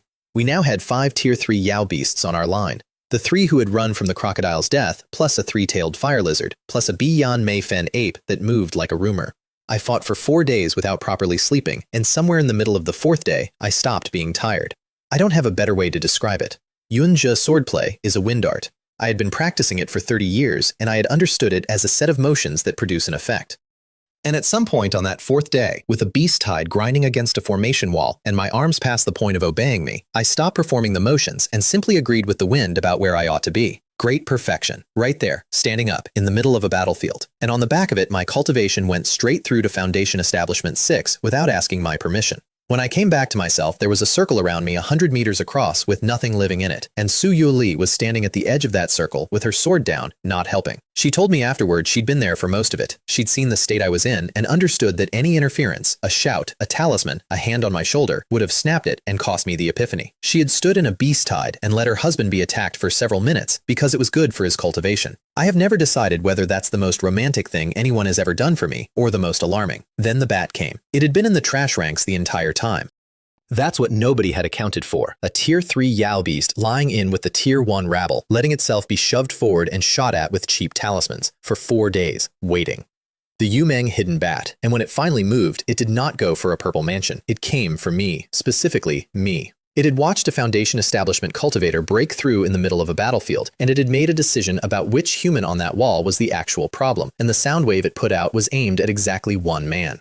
I burned everything. 4 defensive talismans, all of them at once. 3 defensive spells layered on top. The green wood celestial light shield, the purple gold spirit shield, which I had carried for 30 years and which lasted less than 1 breath and popped like a soap bubble. Then 5 golden armor puppet talismans unfolded and detonated simultaneously in the space between me and it. 40,000 spirit stones of Huangji spirit jade, gone in the time it takes to blink, and I came out the far side of that on my knees with blood on my lips and both ears ringing in different keys, and alive, which was more than the arithmetic supported. Su Longthong lost his temper. I'd never seen it. A Purple Mansion cultivator who has spent 400 years being calm on purpose came off the wall like a thrown spear and put a hole through the bat's wing. And then all 5 Tier 3 beasts converged on him and Cao at once, and the 2 of them were pinned, and the bat peeled away wounded and looking for somewhere quiet. And Su Yuli went hunting. Nobody sent her. She just wasn't on the wall anymore. 20 miles out, in a canyon the bat had picked because it was dark, she dropped a net of lightning across the sky behind it, not at it, behind it, closing the door. And then she brought her sword down. 100 sword shadows. They came from every angle at once, and they folded together in the last quarter second into one edge. And the Yomeng hidden bat came apart in 2 pieces that landed a long way from each other. A Foundation Establishment cultivator killed a Tier 3 Yao Beast, alone. That is a Purple Mansion's job. That is, categorically, on paper, in every manual ever written, a Purple Mansion's job. The field went quiet for a moment when the news went down the line. I mean, actually quiet, in the middle of a war. And 2 very old, very intelligent animals looked at the same information and reached the same conclusion, which was that the 2 humans on the south wall were not a Foundation establishment problem and would need to be removed before they finished growing. They sent something to do it. I was about 90 feet away and I did not see it coming, and I have gone back over that morning more times than I want to admit, looking for the moment I should have. It came out of Su Longfeng's own shadow. There is no warning for that. A claw, black, and it went through Celestial Maiden Chaoer's chest from behind and came out the front holding her heart. And the heart was still beating, and I watched a Purple Mansion cultivator in white look down at her own heart in somebody else's hand with an expression of nothing worse than mild surprise. Her head came off a half-second later. I was still opening my mouth. The same claw took Su Longfeng's right arm off at the shoulder. Not cut, took. And what was left of the shoulder burned with a black flame that was already climbing toward his chest, and I started moving and got about 4 steps before he did something I did not understand until hours afterward. He put the fire out by burning his own lifespan. That is the counter. That is the only counter there is. A black flame of that grade eats life, so you starve it, you spend your own reserve faster than it can drink, and you keep spending until it has nothing left to take. I watched an old man go from 400 or 500 years remaining to a handful in about the time it takes to smother a candle, and I was close enough to see his face while he decided to do it. The thing in the shadow was called Jin Long Hu, the Silent Wraith. His Shadow Claw is rated just under 4th tier, which in practical terms meant that neither of the Purple Mansion cultivators we had left could have touched him on their best day. And I was a Foundation Establishment 6 with bloody eyes and no talismans left, and he had brought friends. 4 more Tier 3 beasts came down off Black Mang Mountain. 3 Purple Mansion demonic cultivators walked out of the tree line like men arriving at a job. 12 against 3, and 2 of our 3 were a one-armed dying man and a woman who had been alive 90 seconds earlier. I did the arithmetic. Then I did it again, hoping for a different answer. And I want to be honest with you about what I was actually thinking on that field, which was not defiance. It was, I have 3 golden armor puppets left, and my wife is standing in front of me, and neither of those facts changes anything. Jin Long Hu thought the situation was hilarious, and he wanted to talk about it. He explained, at length, enjoying himself, that nobody was coming. Yu Jinlong was 4,000 miles north, with both hands full of the Phantom Demon and the Black Wind Serpent King. Our reinforcements had already been spent. The south line was simply a bill that had come due, and the pleasant part for him was that we all had to stand there and understand it before it happened. He was somewhere in the middle of that speech when 3 golden cores stepped out of the void. Tang Rui Ming, Murong Liang, with the hole in his chest still visibly not healed. Ho Wu Chang. A rainbow-colored crown of light came down over the field, 4th tier, and I could not look directly at it, and it simply removed the shadows, everywhere, all at once, and Jin Long Hu came out of the dark the way a thing comes out from under a tipped stone. A spear went through 3 Tier 3 Yao beasts in one motion, in a line, 1, 2, 3, and a mountain 100 feet high arrived out of empty air and flattened everything left standing. I do not think it took as long to happen as it has taken me to describe. 1 Beyond Mayfen ape got out. Everything else on that field died. We were saved. Completely, comprehensively, at no further cost to anyone. And I stood in the wreck of it with a dead woman in white 9 feet away and an old man on his knees in the mud holding what was left of his shoulder, and I did the timing. They had been there the whole time, all 3 of them, in the void, watching, from before Cao died, because the Qingyo Wolf King was not going to come out for a line that was merely under pressure, and the only way to bring him out was to let that line be hurt badly enough to look worth eating. Cao Er was bait. Su Longfeng's arm was bait. Every person who died on that wall in the preceding 2 hours was, in the professional judgment of 3 golden core true persons, an acceptable operating cost, and nobody hid it from us. That is the part I could not get past, and still can't. I heard Tang Ru Ming say the words necessary sacrifice out loud, in daylight, to a field of survivors, in the exact tone a man uses to explain a budget line to somebody who is not going to be consulted about it. I did not say anything. I want to be clear about that too. I stood there with my mouth shut like everybody else, because I had nothing to say that would have survived contact with him. That is the lesson I took off that field, and I hated it, and I have never once managed to stop believing it. You cannot argue with the strong, not because they refuse to listen. Tang Ru Ming listened perfectly well. He simply was not going to change anything, and there was no version of me that day that could make him. Being weak is not a disadvantage in that conversation. Being weak is the verdict. The conversation is only the sentencing. Jin Longhu's body was destroyed. His core got away, which cost him about 200 years of cultivation and cost the world nothing at all, because he'd be back. Su Jingfei went to the Qianyang sect and demanded an accounting from Tang Rui Ming in front of the assembled elders, publicly. A woman with white hair and a nosebleed, standing up in front of a golden core true person and asking him to explain, item by item, what her family had been spent on. She walked out with a xianxia jade. That's a stone that makes a purple mansion. 150 to 200,000 spirit stones, if you can find a seller, which you can't. She had turned her family's dead into the single most valuable object our clan had ever owned, and I do not think for 1 second that trade made her feel any better. Su Longfeng put it on the table in front of the 3 of us, me, Yue Li, Su Jianhong, with his one hand. His hair had gone completely gray in about a month. I refused it. I had a guaranteed breakthrough opportunity of my own coming, eventually, and I said so in the vaguest possible terms, and he did not press. Then Yue Li refused it, and she did it in the flattest voice imaginable, and what she said was, I'll take Purple Mansion at 80% without a stone. 80%, unassisted. From Foundation Establishment 9, at her age, with a straight face. The old man looked at her for a long moment. Then he said, good, 3 separate times in 3 different tones, the last one to himself. And then he said, if you two rise, I can go in peace. He was not being poetic. He was being administrative. He had a handful of years. He had a family with a hole in it, and he was doing inventory. The rebellion took 2 more years to burn out. When it did, the world got exactly 1 piece of good news and 1 piece of news that turned people's hair white in the reading room. Good news, it was over. Other news, the interval had changed. 200 years between rebellions, reliable as a tide, for as long as anyone had records. The next one was projected in 100. Merit was distributed. Yue Li spent every point of hers on a purple truth pill, which is a Purple Mansion breakthrough aid, and handed it to the family. Not to herself, to the family, for whoever needed it next. I took 2 things. The Purple Mansion chapter of the 5 Elements True formula, because I had learned the hard way not to underestimate a technique nobody wants. And a Lun Hai Bell, which is a defensive artifact, because I am who I am. 6 weeks after that, while the funerals were still going on, the Tang family walked into our hall. Tang Xuanrui. He sat down without being asked, in the seat facing the clan chief, and made an offer on the xianxia jade, 120,000 spirit stones, against a market of 150 to 200,000 for a stone the Tang family's own golden core had handed over as compensation for our dead. Then he added the part he'd come to say. He said pleasantly that the Su family should think carefully, because everyone was aware that their old ancestor was running short, and so was his sister. Their old ancestor was sitting 9 feet away with 1 arm. I have seen killing intent before. That was different. Su Longfeng did not stand up.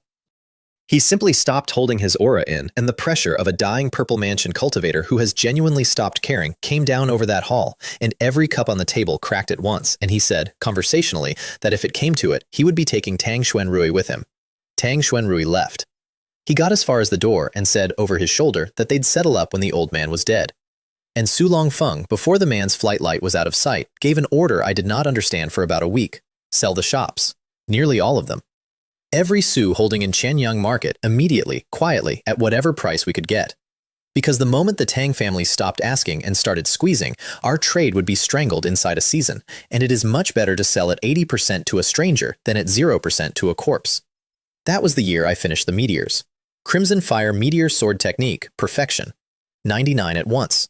And on the 100th complete comprehension of it, reward, comprehension +1. And with that, sitting on the floor of my cave with my eyes shut, I derived something that was not in the manual. The 100th meteor, not 99 strikes +1. All 99 folded into one place at one instant. It goes off as a single point of crimson light, and everything about it is wrong in a way I still enjoy. The technique is rated Tier 2, and that strike will kill a freshly ascended Purple Mansion cultivator. The cost is that my sword came out the other side as scrap metal, and my dantian came out the other side as an empty room. 0. Nothing. A man who could be beaten to death by an enthusiastic farmer, Foundation Establishment 7, and one shot in the pocket that turns me into a civilian. Then Yuli went into seclusion, and I stood outside her door for 6 months. Not metaphorically. I sat on a rock outside my own cave for half a year, with a sword across my knees, because a woman attempting what she was attempting cannot be interrupted, and because there was a family named Tang who had recently said out loud that they were counting the days. She came out with a thunderbolt lightning fire sword finished, not an embryo anymore. Third tier, genuine, humming, and when she brought it up the air over Yuhua Mountain, went white for a second, and every bird on the mountain left. She looked at me sitting on the rock with 6 months of dust on my shoulders and said, "You could have gone inside." I said the view was good. She didn't argue, but she sat down next to me on the rock for a while before she went in. That was the night she told me the first real thing. I'd finally asked the obvious question, which I'd been sitting on for 2 years. She told an old man she could take Purple Mansion at 80% without a stone. So why hadn't she? She didn't dodge. Because if I break through now, I break through with a single thunder root, she said, and a single heavenly root has a ceiling. Then she explained it, and it rearranged how I understood this entire world. Everybody wants a single heavenly grade root. It's the aptitude that makes families weep at a child's measuring ceremony. It's fast, it's pure, it's overwhelming, and it caps. Somewhere around Golden Core, a single element cultivator hits a wall that isn't about diligence or resources or luck. The road just ends. It's a road built to go exactly that far. And a genuinely balanced 5-element root, not a shallow mixed mess like the one I was born with, but a real, deep, balanced 5 doesn't cap. That's ascension material. That's the shape the road has to be if it's going to keep going. You have one, she said. You've had one since before I met you, and you've never once mentioned where it came from. I did not mention where it came from. There's a place, she said, under the Baiyun Sex territory, the 5 elements lightning transformation pool. It can take a lone thunder root and reforge it into a balanced 5-element body without losing the lightning. I asked how she knew a thing like that existed, and here's where she stopped and looked at her own hands for a while, and then said the sentence I have thought about accordingly once a month ever since. Because I put it there. Not found, put. In my last life, she said, I don't have all of it back yet. It comes in pieces, and it comes faster the higher I go. Then, before I could open my mouth, there are other things. I'll tell you when the time comes, not now. A pause. Now would break you. Reader, I did not push. What I did was sit very still and think about a Purple Mansion ancestor who had asked his clan chief to marry his best junior to a nobody talisman maker and had refused, flatly, to explain why. So we were going to Baiyun, eventually, as soon as the family could spare us. The family could not spare us because the Cow family had just put a mountain on top of our mine. Let me lay out the geometry. The Cow family, a brand new Purple Mansion immortal clan, one ancestor, freshly promoted, extremely pleased about it. Also, a vassal of House Tang. And the site they had chosen for their new ancestral base was directly on top of the red gold mine, the one with the crimson flame fire crystal in it, the one Gao Mingda had been sitting on with a formation array for 20 years. It was not subtle. It was not meant to be. House Tang had said they'd settle up when the old man died, and this was them checking whether he already had. He nearly had. Su Longfeng was in seclusion holding himself together. Su Jianhong was mid-breakthrough and could not be interrupted without killing him, which left the two of us. Su Anping saw us off, and the treasury elder, who had personally watched every artifact on his shelves fail to save somebody, bowed to 2 juniors and said, if it turns, drop the mine. Just come back. The Cao family had already started. We came down over the ridge, and Gao Mingda was standing alone in front of his own array, with 5 Cao elders in the air above him, and a man named Cao Wei Chen was in the middle of the most quotable sentence of his short remaining life. You say this is Su land. He'd spread his hands, delighted with himself. Then call her. Let's see if she answers. Meaning, call your ancestor. Go on. We both know what's in that cave. I came out of the cloud cover and gave it back to him word for word. You say this is Chao land, I said. Then call him. Let's see if he answers. That's the whole trick, incidentally. Never invent a new insult when the one that's already lying on the ground fits. The 5 of them spread out and put us in a ring, which I took as a compliment because it meant they had correctly identified that there were 2 of us and had entirely failed to identify what that meant. Chao Haiyang went first, from behind me, which was well judged and about a quarter second too slow. His head came off before his expression finished changing. I don't believe he ever learned what had killed him, and I did not turn around to watch him fall because I had 4 more of them in about 2 seconds. After that, it stopped being a fight and became a demonstration, and I am not going to pretend I hated it. Northern Lights, divine light at great perfection, 3 times the essence behind it, 10 balanced roots underneath it, and the entire western half of that ring froze mid-motion, arms up, mouths open. 2 shields up over me, and then burning sea flame burst. That is a tier 2 spell, on paper. On paper, it is a respectable, workmanlike, mid-range fire technique that a Foundation Establishment cultivator uses to soften something up before he does the real work. Out of me, with a balanced 5-element root behind it, it comes out at nearly triple what the manual promises. The manual has never been updated to account for me, and I have never volunteered the correction. An 80-year-old elder and a square-faced man went down within a second of each other, both of them from a needle through the forehead that nobody on that field saw travel, including them, which left Cao Wei-chen, who was suddenly a great deal less pleased with himself than he had been 90 seconds earlier, and who burned his trump, a third-tier Azure Dragon Sword talisman, the kind of thing a brand-new Purple Mansion clan buys exactly one of and puts in the sleeve of its most promising elder for the worst day of his life. A dragon of blue light came down the sky at me, and I had about a heartbeat to decide. I gave him 99 crimson meteors. There is no way to describe that properly, and I have stopped trying. It isn't a beam or a blast. The sky simply fills, top to bottom, edge to edge, with falling fire. 99 separate impacts arriving inside one heartbeat, and the noise arrives afterward as a single flat sound like a mountain being sat on. The dragon lasted about a third of it. Cao Wei-chen lived because he ran, and that was when their old ancestor finally came out, Cao Dongshan, Purple Mansion. Genuine, whole, unhurried, and furious in the particular way of a man who has just watched 3 centuries of family investment die in under a minute.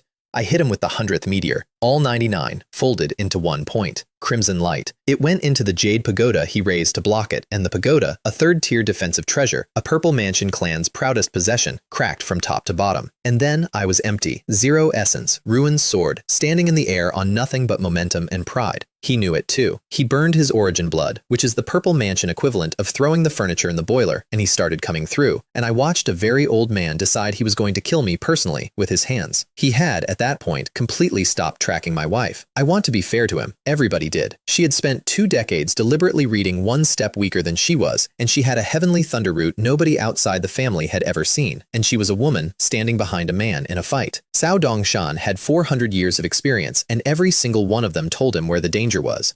She cut him in half from the side. One stroke, the Thunderbolt Lightning Fire Sword, straight through the ribs of a Purple Mansion cultivator at the exact instant his attention had gone somewhere else. Foundation establishment killed Purple Mansion. On our side of the ledger, twice in 3 years. Cao Wei-chen was by then about 100 li out and moving hard, because he had one job left in the world, which was to reach House Tang and tell them who had done this. She caught him. He offered her House Tang's secrets, which routes they used, which elders were bribable, what they were planning for the Su family. She kept walking toward him. So he offered the entire Cao family treasury, coordinates, keys, everything. And she said, "There's no need. I only came to see you off." Then I told Gao Mingde to kill every surviving witness on the site. I want that stated in my own voice, in the active tense, because it was my order, and I gave it about 90 seconds after the fight ended while I was still sitting on the ground with an empty Dan Tian. There were Cao family Qi refining disciples in those buildings. 16, 17 years old, some of them. They had done nothing to us.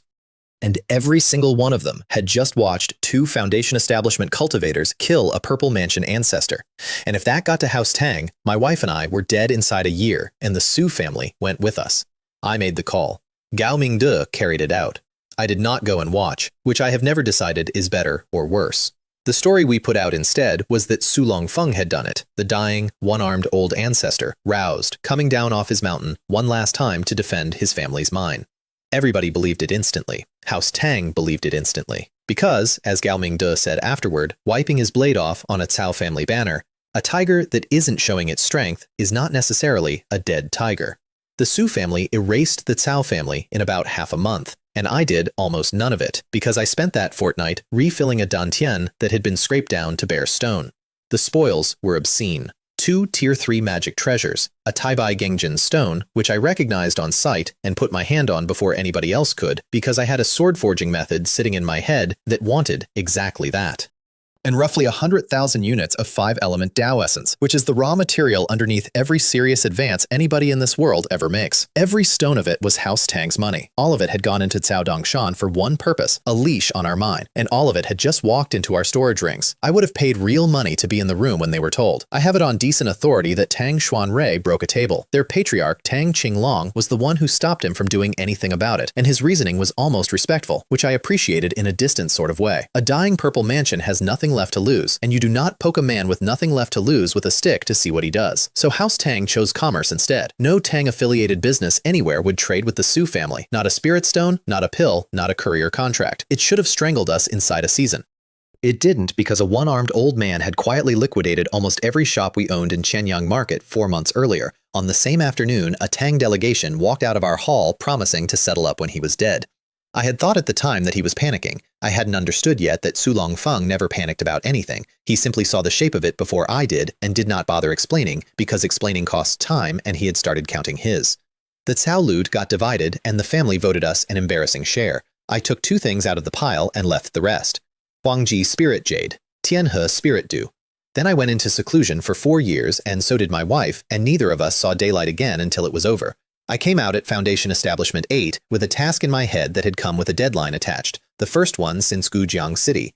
Become a Tier 2 forging master within 2 years. I did it in 18 months, mostly out of spite. Reward, forging talent +1. Reward, refining method, Gengjin Void Sword. I read that second line 4 times. A natal treasure isn't bought, it isn't looted. A life-bound treasure is forged by its owner out of materials that agree with him, and it grows with him for the rest of his life. And the system had just handed me the blueprint for mine, complete by name, followed immediately by new task: forge your first Tier 3 natal treasure with your own hands. Not obtain, forge your own hands. Yuli came out a week after I did, and the first thing she said was, "Don't touch me for about an hour," which is not the traditional greeting. She'd spent 4 years compressing her true essence, not accumulating, compressing, squeezing Foundation Establishment essence down toward the density of actual Purple Mansion magic power in advance, before the breakthrough, which is a procedure with roughly 1 failure mode. Your Dantian ruptures and you are finished forever. She'd done it. She was going to walk into Purple Mansion carrying a reservoir that shouldn't fit in the realm. Then Su Longfeng called us to Hua Deng Peak, and I nearly didn't recognize him. Completely gray. Not distinguished gray, the gray of paper. He'd stopped bothering to disguise the missing arm, and he sat down slowly, like a man who has learned the sequence for it. And he told us to leave. Not now, someday, but he wanted it said out loud while he was still there to say it. One day, the 2 of us should leave the Su family and raise a house of our own. Then he told us the thing I hadn't known for 30 years. That's why I never had Mingyuan marry in as a son-in-law. A son-in-law who marries and takes the family's surname. His children are Su. His achievements are Su. It is a very ordinary arrangement for a family that has found a promising junior, and it is a very effective set of chains, and everyone in that hall would have expected it, and it would have been trivially easy to arrange. He had refused it, on purpose, 20-some years ago, on the day he arranged the marriage. My temple is too small, he said. It holds you for a while. It doesn't hold you for a life. And then, with a one-armed shrug, a true dragon walks the 9 heavens. He does not sit in somebody's pond because the pond was kind to him. He had one request, and he made me let him finish it before I could agree to it. When the Su family genuinely needed help, not wanted help, not would find it convenient, needed, don't be stingy, I said yes. I did not qualify it, and I have not qualified it since, and every single thing I have given that family in the 2 centuries after that conversation traces back to a one-armed man asking me for the smallest possible favor while handing me my freedom. And then he said, in exactly the tone you would use to mention the weather, "I don't know whether I'll still be here when you come back." Nobody argued with him. That is the part that stays with me. 2 of us were sitting in that room, and neither of us insulted him by saying, "Of course you will." He would have known immediately, and he would have been kind about it, and I could not have stood being handled kindly by that man on that afternoon.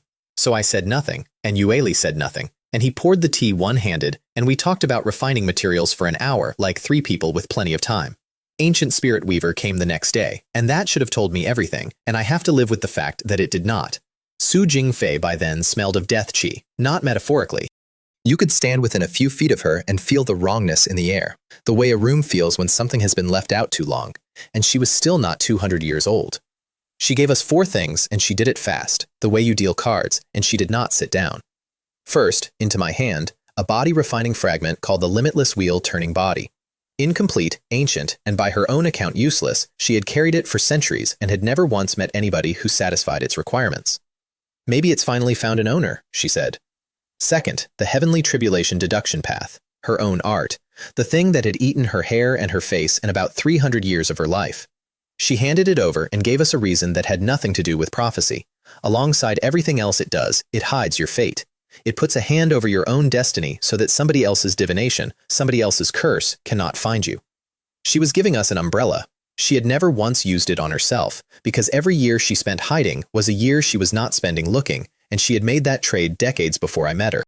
Third, a Qianyang sect core disciple token for the family, so that a Su child would always have a door. Fourth, a storage ring holding roughly 80% of everything she had accumulated in her entire life. And then she left, immediately, mid-room, before either of us had produced a single complete word. I got out about half of a senior, and she was already past me. We stood on Hua Dung Peak, looking at a ring and a jade slip and an empty doorway, and neither of us said the thing we both understood, which is that we had just been settled with the way a dying man settles his accounts on a Tuesday, so that nobody has to do it for him later. I have run that morning back more times than I can count, looking for the place where I should have said something. I don't think there was one. She had arranged it so there wouldn't be. That was the last time I saw her alive. Baiyun's sect territory is 4 months away by flying sword if you don't stop, and we didn't stop. And then we spent 2 more months doing something much less glamorous than adventuring, which is asking questions in tea houses. 5 candidates came out of it.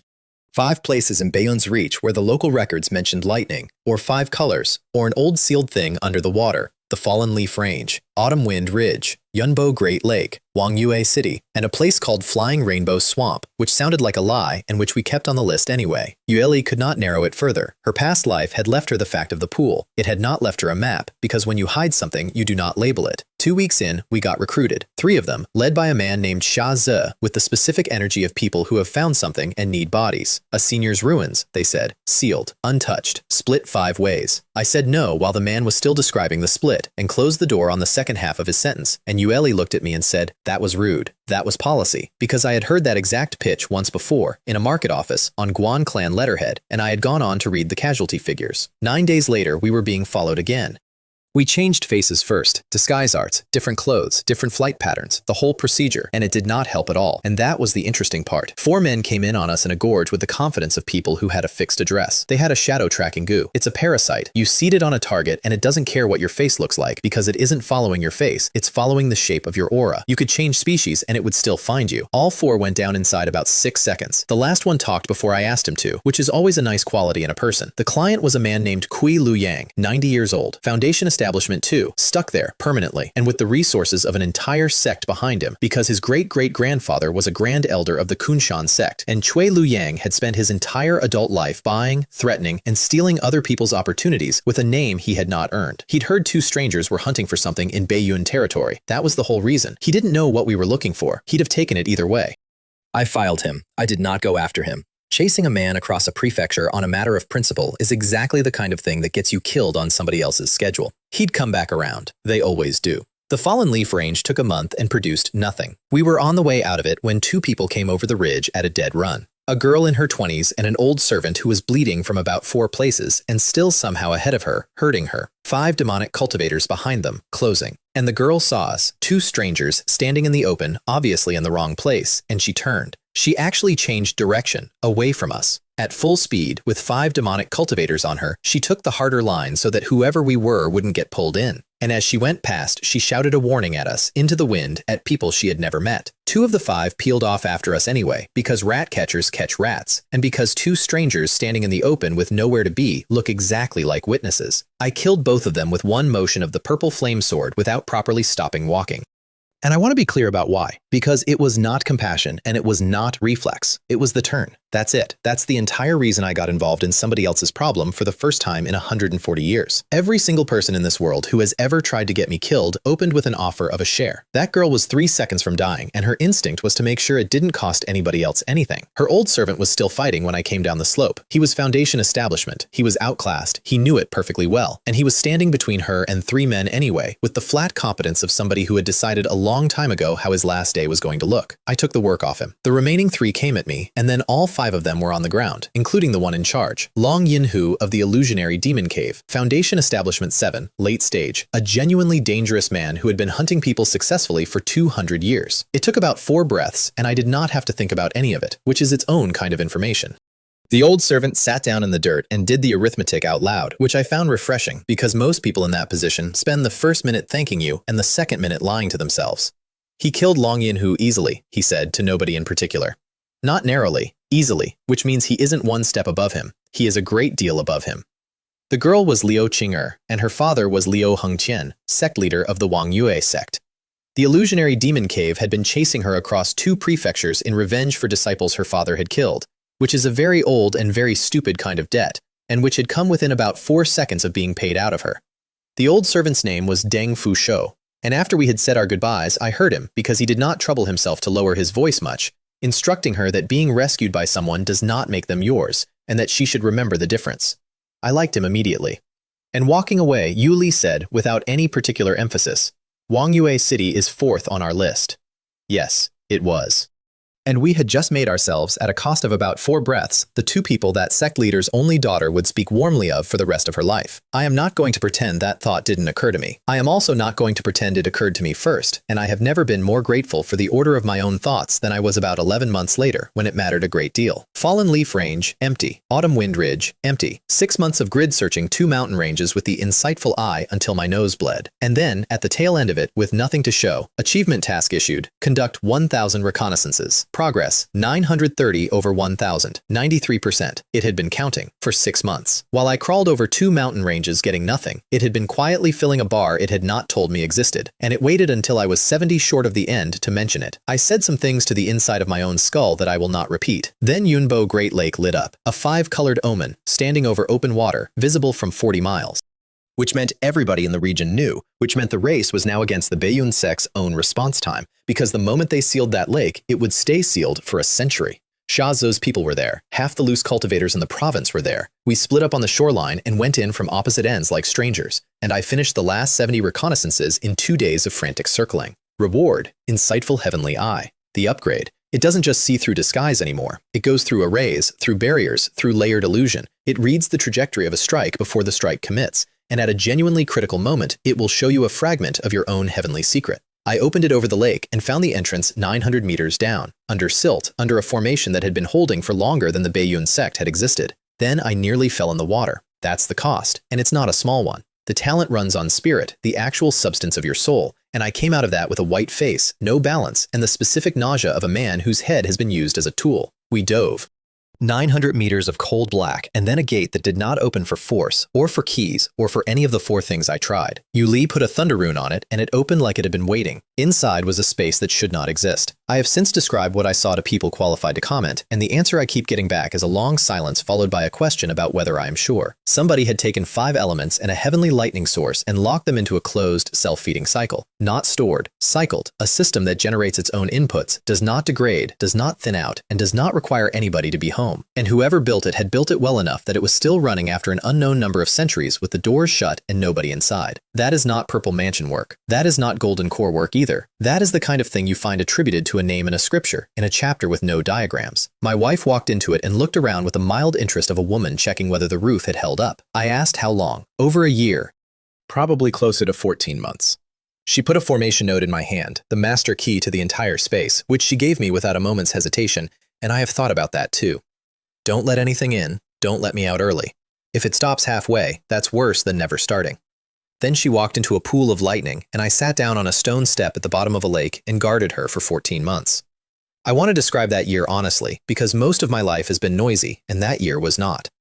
900 meters of black water overhead, no sky, no day, no night. The only sound in that place was the pool, which made a noise like a river a long way off, constantly, without ever varying. I ate travel rations. I did not speak out loud for the first 4 months, and then I started, because it turns out that if you go long enough without hearing a human voice, you will simply provide one.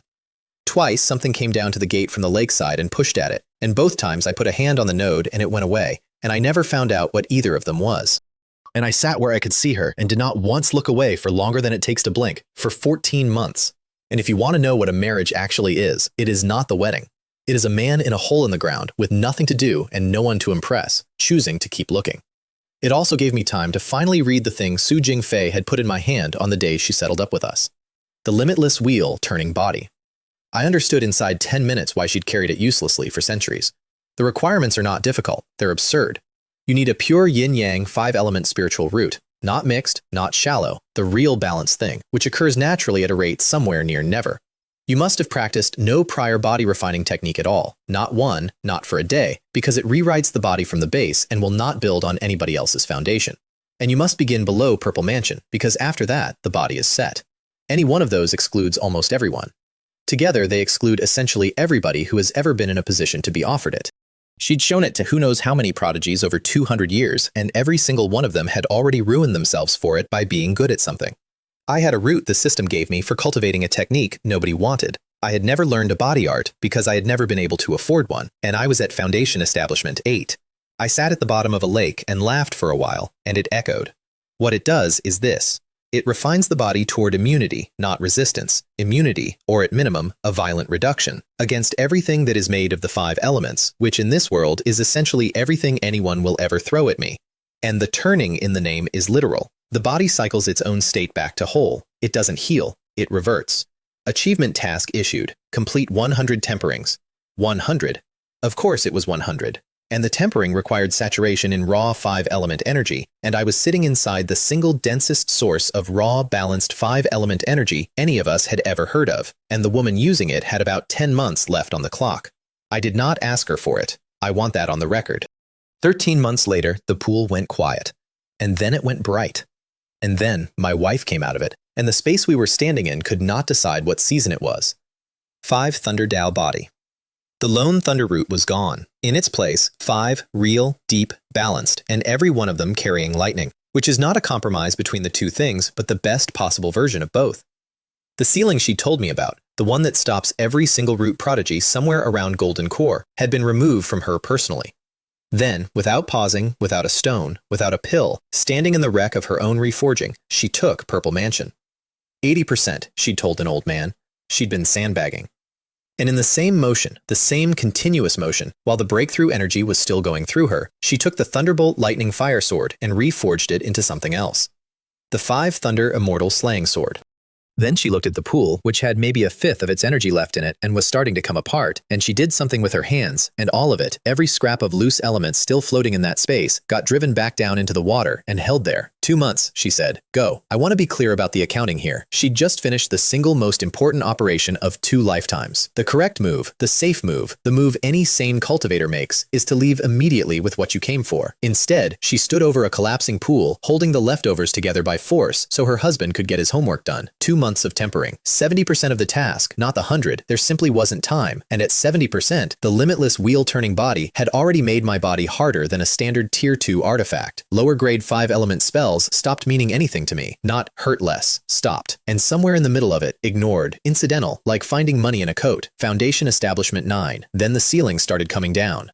We got out through a gate that was closing behind us and 900 meters of water that was already going strange, and surfaced into open air on Yunbo Lake at dusk, both of us soaked and grinning like idiots. There were 9 people waiting for us on the shore. Cui Lu Yang had been camped there for months. Foundation Establishment 2, 90 years old, standing in front of a formation master diviner named Chao Ziyuan and 3 genuine Kunshan sect cultivators, one of them Foundation Establishment late stage, and looking exactly as pleased as a man who has finally caught the thing he has been paying people to find. And there were 4 other bodies on the shore, loose cultivators, sightseers, people who had come to look at a 5-colored omen over a lake. He'd killed them already, before we surfaced. Not for anything they'd done, because they were there, and because whatever came out of that lake was going to be worth more if nobody else knew about it. He mentioned this to us, as a courtesy, so we'd understand he was serious. 2 of his own men, I never got their names, took one look at the pair of us standing on the water and ran behind me, physically behind me, and started bargaining with their own employer using my name as leverage, promising him that these 2 were clearly not to be trifled with, and everybody could still walk away.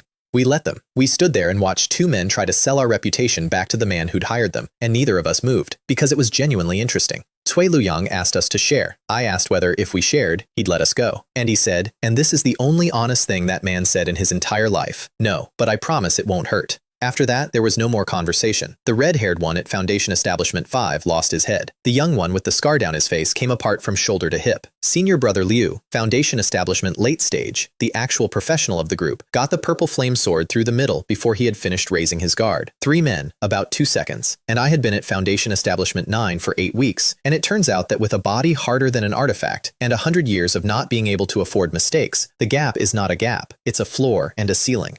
Cao Ziwen, the diviner, made the correct professional decision and abandoned his employer mid-fight. He got about 200 meters. A hand came down out of the sky, just a hand, made of magic power, the size of a courtyard, and it closed and it opened and there was a red mist where a man had been. And I watched Cui Luyang's face do the thing I will genuinely never get tired of, because he'd been looking at me. All of them had, the entire time. 3 cultivators and a diviner and a spoiled 90-year-old, and every single one of them had spent the whole encounter tracking the man, and not one of them had looked twice at the woman standing behind him him with her hands in her sleeves. She hadn't hidden anything. She had simply been a wife. He begged. He invoked his great-great-grandfather, who was a grand elder of the Kunshan sect and a purple mansion cultivator in his own right. And he made it sound like a threat, and it came out like a receipt. And then, while he was still talking, he pulled his last card out of his sleeve and triggered it. A third-tier Cloud Thunder Serpent talisman. A lightning talisman. He brought a lightning talisman against a woman who had walked out of a 5-element lightning pool 90 minutes earlier with a 5 Thunderdao body and a sword named after slaying immortals. She took it out of his hand, not blocked, took, reached across the space between them, and lifted the talisman out of his fingers mid-activation, and looked at it, and looked at him. "You brought lightning," she said, "to me." And then there was nothing there. 4,000 miles away, in a hall in the Kunshan sect, an old man named Cui Ming Huan started screaming.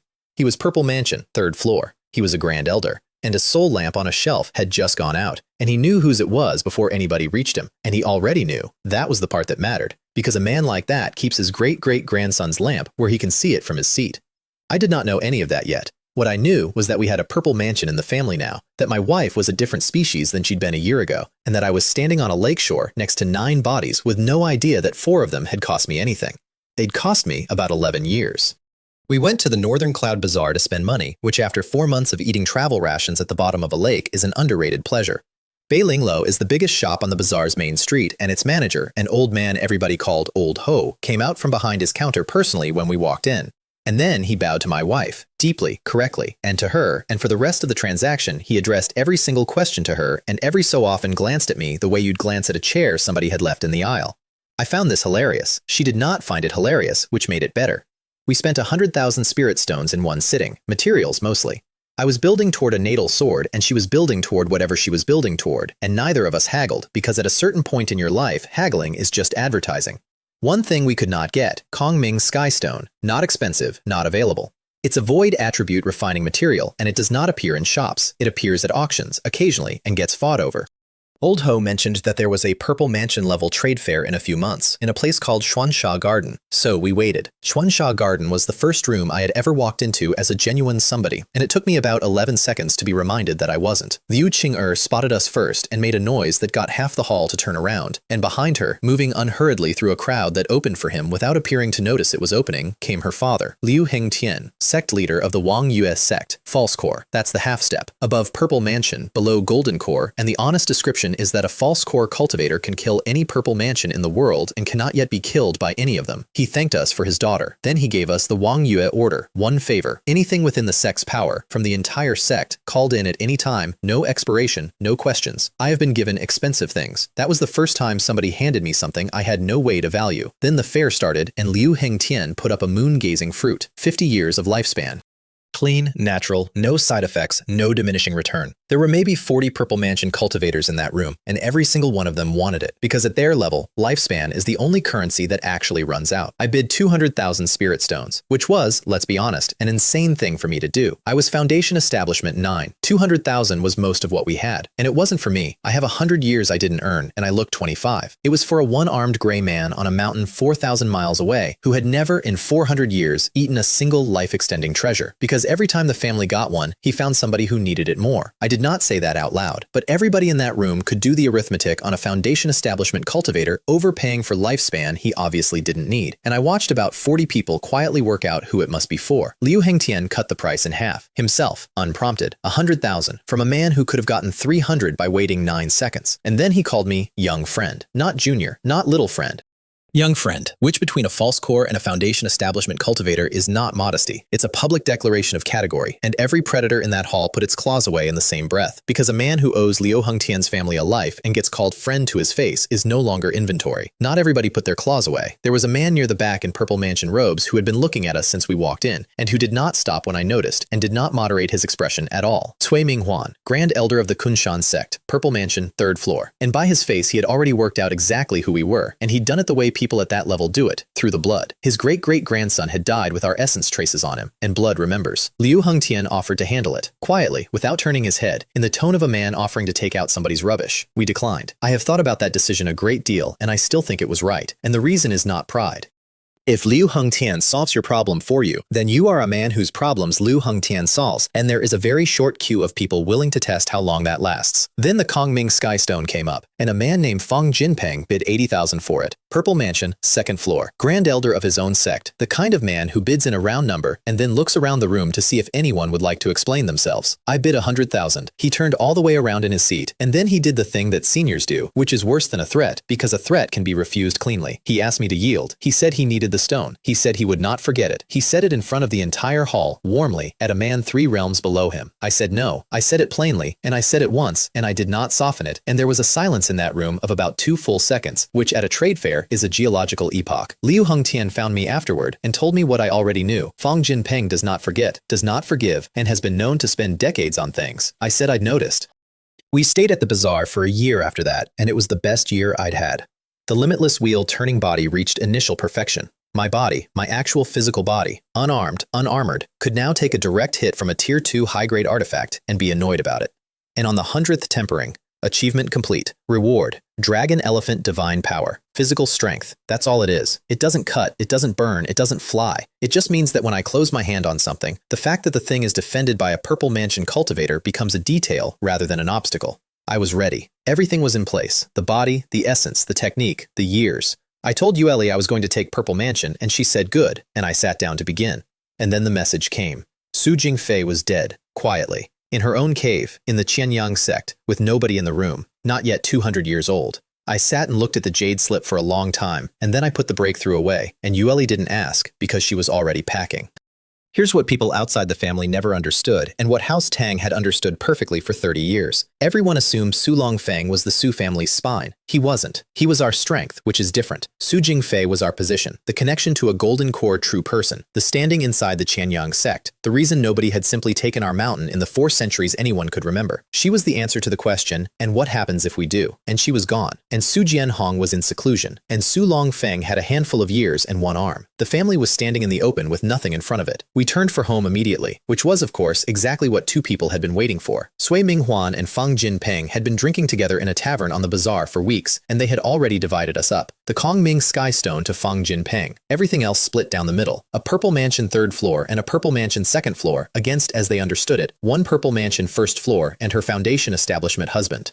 They took us tens of thousands of lees out from the bazaar in empty sky where nobody would ever find out. The net came first, dark blue, thrown wide, meant to hold, and Fan Jinpeng came straight down the middle at me, the weak one, the husband. Because the correct professional play is to remove the support and then handle the real threat 2-on-1. I gave him 99 meteors. He came through them with a 3rd-tier spear and about 400 years of experience, and I want to be fair to him, that was genuinely impressive, and he was still coming. So I gave him the 100th. Crimson light, everything folded into 1 point, straight into a Purple Mansion 2nd floor at close range. It broke his guard and it emptied me completely, which he could see, and which is why he closed to finish me by hand. He put the spear through the space where my chest was. I caught it. Barehanded. The limitless wheel turning body took a Tier 3 spear thrust from a Purple Mansion cultivator, and my palm did not open, and I have never seen an expression like the one he made in the half-second afterward. Then I pulled. He was holding the other end.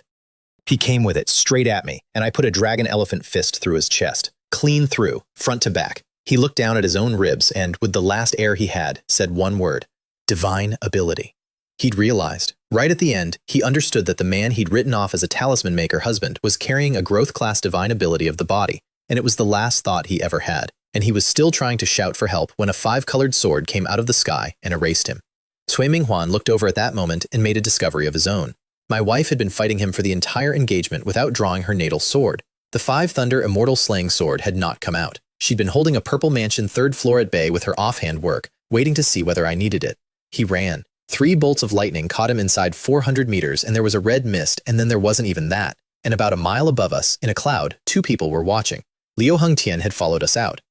He'd known about the ambush. Of course he had. And he had come to pay a debt for a daughter. And he had arrived in time to watch 2 people he'd been planning to rescue dismantle 2 veteran Purple Mansion cultivators in under 3 minutes. Liu Qing'er told me, years later, over a cup of tea, what her father said on the flight home. She did an impression of him doing it, which I did not ask for, and enjoyed enormously. He said, 2 seasoned Purple Mansions, both dead. Golden core is only a question of time for those 2. And then he said the part I actually keep, which is, but the remarkable thing about them isn't their strength, it's their heart nature. I would like like to tell you I felt something noble when I heard that. What I actually felt, standing in empty sky over 2 corpses with my sword still out, was that we were 4,000 miles from home and pointed the wrong way. That the woman who had kept our family standing for 2 centuries was already in the ground, and that somewhere behind us, the jackals had a 9-day head start. I put the Kongming Sky Stone away, and we turned north and did not stop. They had. Inside 11 days. I got the first report in the air, somewhere over the middle of nowhere, and by the time we made landfall, I had read 9 more and stopped opening them one at a time. It is genuinely impressive how fast the world moves when it smells a dead patron. Our cultivators started getting stopped on roads they had used for 2 centuries. Our shipments got inspected at borders that had never inspected anything. Our contracts got reopened and renegotiated downward by men who apologized while they did it. 2 of our juniors got beaten on an errand run. One of them lost an eye, and the people who did it made sure to say their own family's name out loud first, which is the part I kept coming back to, because that is not a robbery, that is a letter. Bayou Market got boycotted. I had run that market. I had crippled 2 men on its platform in daylight and confiscated their shops and told a Tang family manager exactly where he stood, and my wife had offered to cut out his tongue, and for 100 years afterward, it had been the safest and busiest trading floor in the prefecture. In 10 days, the number of outside merchants who came to trade there dropped close enough to 0 that Su Anping stopped reading me the figure and just handed me the page. And then the Qian family made an offer for it, 50,000 spirit stones, for a market that cleared tens of thousands a year, forever, in writing, with a seal on it. I need you to understand who the Qian family was to us, because otherwise the number is just a number. Old Qian Haisheng had stood on the same line as Su Longfeng in the rebellion. The same mud, the same beasts, the same 2 weeks. Both families buried people out of it. That is not an alliance of convenience. That is the kind of friend you get once in 400 years, if you are lucky. And neither of those men had ever once had to explain the other to anybody. 11 days after Su Jingfei's funeral, his family sent us a broker with a lowball offer and a very polite letter. I read it twice and passed it to Yu Li and watched Su Anping put his palm through a table. And nobody told Su Longfeng his sister was dead. Not one of us.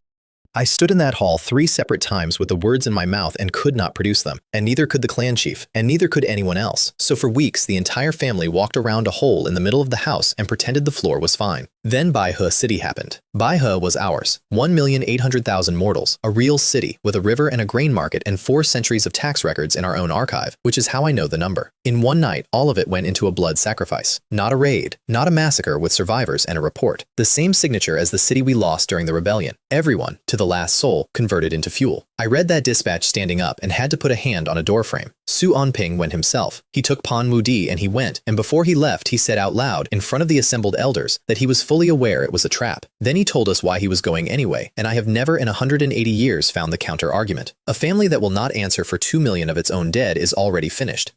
The trap is the least of it. He was right about the trap. I have the shape of what waited for him from the survivors and from the arrays we pulled apart afterward, and it was this. 5 demonic cultivators sitting in the ruins, all of them knowing perfectly well they were bait. They had been told. Their orders came from something they called Senior Shadow Fiend, and the orders were simple. Kill a city, sit in it, and wait for the Su family's old ancestor to come out and be seen. And if he didn't come, do it again. Another city, and another, as many as it takes. That is what Baihe State was. 2 million people, used as a letter, addressed to one dying man with 1 arm. 5 demonic artifacts went off simultaneously the moment Su Anping crossed the wall. He should have died there. So should Pan Wudi. That is a purple mansion-grade opening volley aimed at 2 Foundation Establishment elders, and there is no guard for it and nowhere to go. They lived because both of them had a golden armor puppet talisman in their sleeve. Mine. Medium-grade Huangji Spirit Jade, 8,000 spirit stones a sheet, funded by a Golden Core True Person's disciple, and handed out to our elders as standard issue for 30 years, not because I foresaw anything, but because I am the coward who assumes the worst about every road anybody walks down, and I had been handing them out the way other people hand out spare rope. 2 puppets unfolded and detonated and ate the entire volley, and then the ground turned black. A devilish chi array, 10 miles across, dropped over both of them, the kind that cuts you off from the chi of heaven and earth completely, so that whatever is in your dantian at that moment is all you will ever have again. They had about 4 minutes. We got there in 3, and I want to be honest about how, because it was not heroism. It was the Wang Yue order, the single free favor from an entire near Golden Core sect that Liu Hengtian had put in my hand at a trade fair, spent in 1 line on 1 borrowed long-range transport array. And it was my wife, who had stopped sleeping about a week earlier and had been sitting up every night doing exactly the kind of arithmetic that means you are 3 minutes away instead of 40. I spent a favor I had been saving for the worst day of my life on the worst day of somebody else's, and I would spend it again. We hit the array together. 1 strike, both of us, from opposite sides, and 10 miles of black came apart like wet paper. I came down through the gap first and got my hands under Su Anping, who was on one knee and had about 40 seconds of essence left in him. Yue Li killed the first demonic cultivator with a snap of her fingers. I mean that literally. She did not draw anything, she did not gesture. She looked at him and closed her fingers, and he stopped being a person. The remaining 4 started screaming for their senior. All 4 at once, in the middle of a burnt city, calling out to the thing that had sent them. "Senior Shadow Fiend, save us, Senior!" She put 2 of them on the same bolt of lightning, like a skewer of chickens, while they were still shouting it. And then the Shadow Fiend came. Yun Shan Taoist. Purple Mansion, 3rd floor, and he rose out of the ash on a throne of white bone lotus that assembled itself out of the ground underneath him as he stood, which is theatrical, and which I would happily mock if the bones in it had not been fresh. He looked past me. He looked straight past me at my wife, and he laughed at her. That is the detail I have kept. He was not angry, and he was not frightened. He was delighted. He said she was fresh, 1st floor of Purple Mansion, still shining, barely settled into it, and that he had been sitting in a dead city waiting for the old Sioux ancestor's blood, but that hers would do nicely and would probably taste better. I want to be honest about my own contribution to the next 40 seconds, which was nothing. I had Su Enping's arm over my shoulder, and I was 2 realms below the man on the throne, and there was not one useful thing I could have done. His weapon was a bone sword, and the edge was not what made it dangerous. It carried grievance, the layered resentment of everything he had ever killed, and there was a great deal of it, and grievance goes past armor and past technique and into the part of a person that can be persuaded to feel guilty for still being alive. Her lightning burned it off, all of it, in one pass, like scouring rust off iron. 2 million people's worth of accumulated grievance, and it turned out that a 5 Thunder Dao body, forged in a 5-element pool by a woman who built the pool, has no keyhole that particular key fits. Then the 5 Thunder Immortal Slaying Sword split the Bone Lotus throne in half from the top down. Then 3 bolts, and there was ash on the stones where a 3rd floor Purple Mansion cultivator had been sitting. A 1st floor Purple Mansion killed a 3rd floor Purple Mansion. In about 40 seconds, in the open, in front of 2 of our own Foundation establishment elders, who, I found out later, did not say one word to each other on the entire flight home. The last 2 tried to run, and those 2 were mine. The woman went for me with a hairpin, and it was poisoned, and I caught it with my bare hand and closed my fist and burned it out of existence in my palm, and the look on her face was worth the entire trip. The old one behind her had a drum made out of human skin, and he was already beating it. I punched through the drum, and through him, in one motion, because a drum is not a wall, and neither, it turns out, is he. The woman got about 6 meters. Something that felt to the survivors like a light breeze went past, and her head came off. Then it was quiet in Bai He City, and Su Anping was on his knees in the ash with his hands on the ground, and there were 1,800,000 people underneath us who were never going to be avenged by anything, because you cannot avenge that number. You can only bill somebody for it. We flew home and found the Qian family's broker sitting in our hall, Qian Yaozu, and in the 11 days since the last offer, the terms had improved considerably for him. He wasn't there to buy Bayou Market anymore. He was there to propose cooperation. Cooperation meaning the Qian family would take 50% of the market, contribute nothing, and in exchange, the Su family would enjoy the Qian family's goodwill. He laid it out sitting down, with his cup in his hand, to a clan chief's empty seat and a row of elders who had buried a city that month. And then he added the part that made it a shakedown, which he delivered as concern, that the way things were going, the Su family might soon find it difficult to hold even half. Su Yue Li came in on that sentence. She didn't raise her voice. She walked to the middle of the hall and said his name, his full name, and then she told the room where she knew it from. Because Chen Yaozu had done this before, repeatedly. Small families on the Chen family's periphery squeezed exactly this way, with exactly this script, using his clan's name as the club and pocketing the difference personally. She listed 3 of them. Then she let her aura out. I have described Su Long Feng doing this in a hall and cracking the teacups. She did not crack the teacups. She simply became, for about 4 seconds, unambiguously the largest thing in the building, and I watched a delegation of 11 cultivators discover simultaneously that the Su family had a purple mansion nobody had told them about. Then she threw all 11 of them off the mountain, physically, head first, down the front approach, in daylight, in view of half the disciples, one after another, like a woman emptying a bucket. The last thing she said down the slope after them was, "About this, I'll be speaking to your old man personally." Then we went up to Hua Dung Peak, and an old man opened his own door. He was gray and bent and shorter than I remembered, and there was nobody attending him, and he looked at the 2 of us standing in his doorway, and all he said was, "You're back," and then, "Good that you're back. I'm 160-some years old," and I had to look at the floor for a second. I gave him the moon-gazing fruit. He tried to refuse it, obviously. He got about a sentence and a half into a very reasonable argument about resource allocation before Yue Li told him that the price had already been paid and the seller did not offer refunds. He ate it in front of us. 50 years, going into a man who had months. The gray came out of his hair the way mine had, that first night in Chiwei City with a fruit in my palm. The same reversal, the same impossible unwinding. And his back straightened, and I watched 4 centuries of accumulated tiredness let go of a man's face. And then, because he was Su Longfeng and he had never in his life let a resource sit idle, he took the opportunity and broke through to the 5th floor of Purple Mansion on the spot. He was much stronger afterward. He would still be gone inside a century. 50 years buys a great deal for a Foundation establishment cultivator, and it buys considerably less for a Purple Mansion one, and we all knew it, and we all pretended for one evening that we didn't. That was the evening he told us he'd known about his sister the entire time, every day of it. He'd worked it out from the fact that nobody would talk about her within about 4 hours, and he had then spent weeks performing ignorance for the benefit of a family that could not bear to say it, because he'd decided it was easier for them that way. He also that night forbade us to seriously practice the heavenly tribulation deduction path. Not the hiding part. He had no objection to hiding. The looking part, the asking. Look what it did to her, he said. She was younger than my daughter would have been. Su Jianhong came out of seclusion 8 days later at Purple Mansion. 3 Purple Mansion cultivators in the Su family. 4, if you counted the fact that Gao Mingde was close, and everybody had started to. And Su Longfeng's first act with his new 50 years was to name me Grand Elder of the clan. At Foundation Establishment 9, not Purple Mansion, Foundation Establishment. That had never happened in the recorded history of the Su family, and there was no procedural argument for it, and he did not offer one. He simply announced it and looked around the hall to see whether anybody would like to object, and nobody would. Then we went to Su Jingfei's memorial at the Qianyang sect. She had known it was coming. Of course she had. And what she'd done with the knowledge was walk out of her own cave and go to the Hall of Memorial Tablets, to the ancestors, to the dead, and sit down there. Not alone in a room.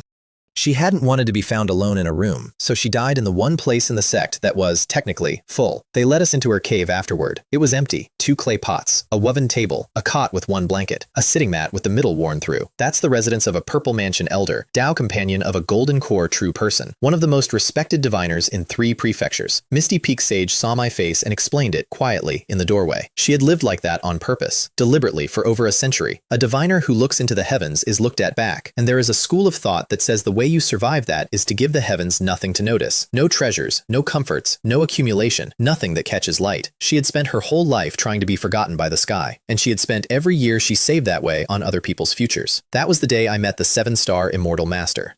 He came through the memorial hall like a stain, filthy robes, a wine jug under one arm, drunk at midday and not pretending otherwise. And everybody in that hall got out of his way and bowed, because he was a Golden Core true person and Grand Elder of the Starlight sect, and had reportedly been a close friend of the deceased for 200 years. He stopped in front of us on his way past. He looked us over the way you'd look over a market stall, said something dismissive about how lucky some juniors are, and tossed 2 small vials at me. I caught them. Starry Dew. It strengthens the divine soul. It is nearly impossible to obtain, and it was, at that moment, the one thing I most needed and could not buy, because my soul was the weakest part of me, and had been for years. Then he wandered off with his jug, and every cultivator within 30 feet looked at us with undisguised envy, and word got around fast enough that Yu Zhenlong himself was reported to have laughed, and said that old Tian Xing had been generous for the first time in his life. We flew home, very pleased with ourselves.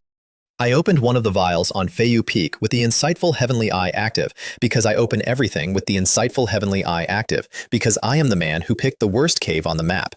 There were things moving in it, black, small, larval, dozens of them, suspended in the liquid, and completely invisible to any inspection short of what I happen to have. Soul-splitting insects. You drink them, they settle into your divine soul, and then, over years, very slowly, the person who bred them adjusts your heart nature, your preferences, your loyalties, the shape of what you want, from the outside, in increments too small to notice. And when they are ready, they are a vessel. A prepared, willing, compatible body for somebody else to move into. Yuli sat down on the floor with the other vial and said, "He smelled of rot." I said, "What?" "At the memorial, under the wine." She turned the vial in her fingers. "He's not old, he's ending." And there it was. A Golden Core true person whose lifespan is running out has exactly one option, and the option is a new body, and it must be a good one. Compatible root, strong body, young. Promising enough to be worth the transfer and weak enough to be taken. He had spent his dear old friend's funeral walking through the crowd of her family, shopping, and he had picked the 2 best ones in the room. We told nobody. That was Yuli's call, and I agreed with it inside about 90 seconds, and I want to explain the reasoning because tell the Su family, tell Misty Peak Sage, tell Yu Zhenlong seems obvious. He is a Golden Core true person. We were a fresh Purple Mansion and a Foundation Establishment 9, and the trade on the table, 2 juniors' lives in exchange for a Golden Core true person getting a second lifetime and being grateful about it, is a trade that a very large number of important people would unlock before you finish describing it, cheerfully, in writing. Announce it and you don't get protection. You get a negotiation you're not a party to. So we poured both vials out on a rock, and I did not swear any oaths. I did not stand on the peak and promise the sky I'd take his head someday. There is a kind of man who does that, and there is a kind of man who quietly calculates his odds, and I have been the second kind for 160 years, and it has kept me alive through every single thing in this story. What I did was decide to stop being Foundation Establishment. There are 3 gates into Purple Mansion. The gate of True Qi, which asks whether you have enough, the gate of the body, which asks whether the vessel will hold, and the gate of the soul, the gate of delusion, which asks who you actually are, and does not accept a rehearsed answer. I estimated my odds unassisted at 90%, and then I took out the guaranteed breakthrough opportunity, the one the system had given me for tapping my own bottleneck 100 times in a rented mansion, the one I had been carrying unspent for 140 years, and I broke it. 90% is very good odds. 90% is also 1 in 10, and 1 in 10 is how people die. Centuries are a long way off. A cultivator takes today. The next Yao Beast Rebellion was 60 or 70 years out, and nobody had promised me I'd be there for it, and there was a golden core who had already picked out my body. The True Qi gate opened like a door with no lock. 4 years of compressed essence and a spiritual root that manufactured the stuff at 3 times the rate. There was nothing to test. The body gate did not even engage. It looked at the limitless wheel turning body and simply stood aside, and I got the distinct impression of a customs officer waving through a man he does not want to argue with. And then the gate of delusion showed me an office. Fluorescent lights, a desk, a chair with a broken lever that I remembered being annoyed about, a man in his 30s in a badly fitting shirt, working late, tired in the specific way that has nothing to do with the body. Me, before, because that's the thing I have not mentioned, and there was never a good place to mention it, and the truth is, I stopped thinking about it around year 40. I was not born in this world. I woke up in it. Somebody else's life ended in a very ordinary way, in a very ordinary place, and I opened my eyes with 5 shallow spiritual roots and 100 years to burn. The gate of delusion wanted me to react to it, to grieve, or to want it back, or to argue that this wasn't fair. And I watched it the way you watch somebody else's film. Not coldly. I don't want to sound cold. I remembered that man. I just wasn't him anymore, and I hadn't been for a very long time. And the gate could not find the crack it was looking for, because I had spent it decades ago in a rented mansion in Chiuyi City, when I understood I was going to die at 100 and did not particularly want to be comforted about it. The gate opened, and on the other side of it, out of the epiphany, because a soul gate crossed cleanly gives you something. The Azure Emperor Sky-Severing Blade, a wood attribute divine ability. What it does is simple and slightly horrible. It cuts, and what it cuts away is life force, and what it does with the life force is give it to me, which meant I now had 2 divine abilities, Dragon Elephant Divine Power and the Azure Emperor Sky-Severing Blade, and both of them were growth class. I did not understand what I was holding for about a week, and then I sat down and worked it out properly and had to go outside. An ordinary divine ability has a rank. It is a tier 3 ability forever. You can practice it to perfection, and perfection is exactly where it stops. And 1,000 years later, you are still throwing a tier 3 technique at people who have moved on. A growth class ability has no ceiling written into it anywhere. It grows when I grow. It will be a tier 5 ability on the day I am a tier 5 cultivator, and it will not require me to find a manual, or a master, or a treasure, or a single thing except to keep going. Most cultivators never see one. Sects go 1,000 years without producing one. I had 2, and I had gotten both of them for free, out of a body technique nobody could use, and a gate that tried to show me an office chair. And then Purple Mansion paid out. Purple Mansion Realm. Reward. Deduction Pearl. 1 use. It will complete anything. Any incomplete technique, any half-finished forging method, any fragment, feed it in, and the pearl reasons out the rest. The obvious spends were sitting right there. The limitless wheel turning body was a fragment. The pearl would have finished it and made my body a legend. Or the Gengjin Void Sword method, finished perfectly, a natal treasure with no flaws. I spent it on the Heavenly Tribulation deduction path because of a drunk old man at a funeral. And the pearl, a 1-use, complete anything, system-grade reward, chewed through 3 layers of that technique and stopped. 3. It would have finished a tier 3 technique whole. It would have finished a tier 5 technique whole. It got 3 layers into Su Jing Fei's divination art and ran out. And that told me more about what she'd been carrying around than anything she ever said. 2 things about that art. The first is what it actually is, and it is not fortune-telling. It is the conversion of calamity into destiny. You do not use it to see the disaster coming. You use it to take the disaster, the bigger, the better, and forge fortune out of it. The worse the thing coming for you, the larger the thing you can make from it. The second is that it is exclusive. While one person holds it, nobody else can even read the words. Su Jing Fei had not given us a copy of her art. She had given us her art, and then she had died, and only then could we open it. I don't know how far in advance she scheduled that. I have chosen not to work it out. It took 3 years to get the first layer working, and when it came online, I could see calamity. Not events. Qi. There is a color to accumulating disaster, and once you can see it, you cannot stop seeing it. on a person, on a building, on a road. I looked down at Pingchuan Prefecture from the top of Feiyu Peak and saw the whole province's luck laid out like weather. Then I turned it on myself. There was a thread of starlight running through me, fine, bright, and completely out of place because I had not earned any starlight and did not know anyone who dealt in it. Inside the thread there was a single black hair, tiny, wound into it, buried so deep that nothing short of what I was doing at that moment would ever have found it. And the reading was unambiguous. The calamity is not close. It is not scheduled. But if it ever triggers, you do not survive it. I said one name out loud in an empty room. 7 Star. He hadn't needed us to drink the dew. The vials were the second attempt.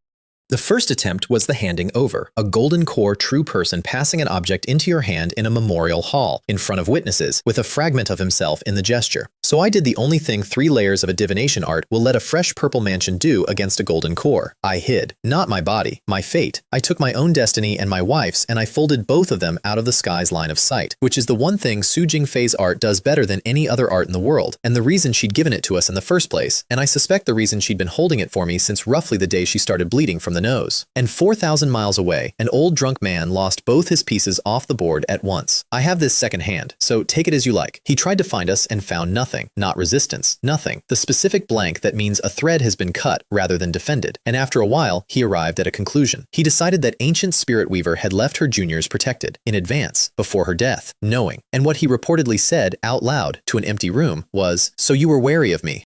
From the very beginning? And then he became careful. Not furious.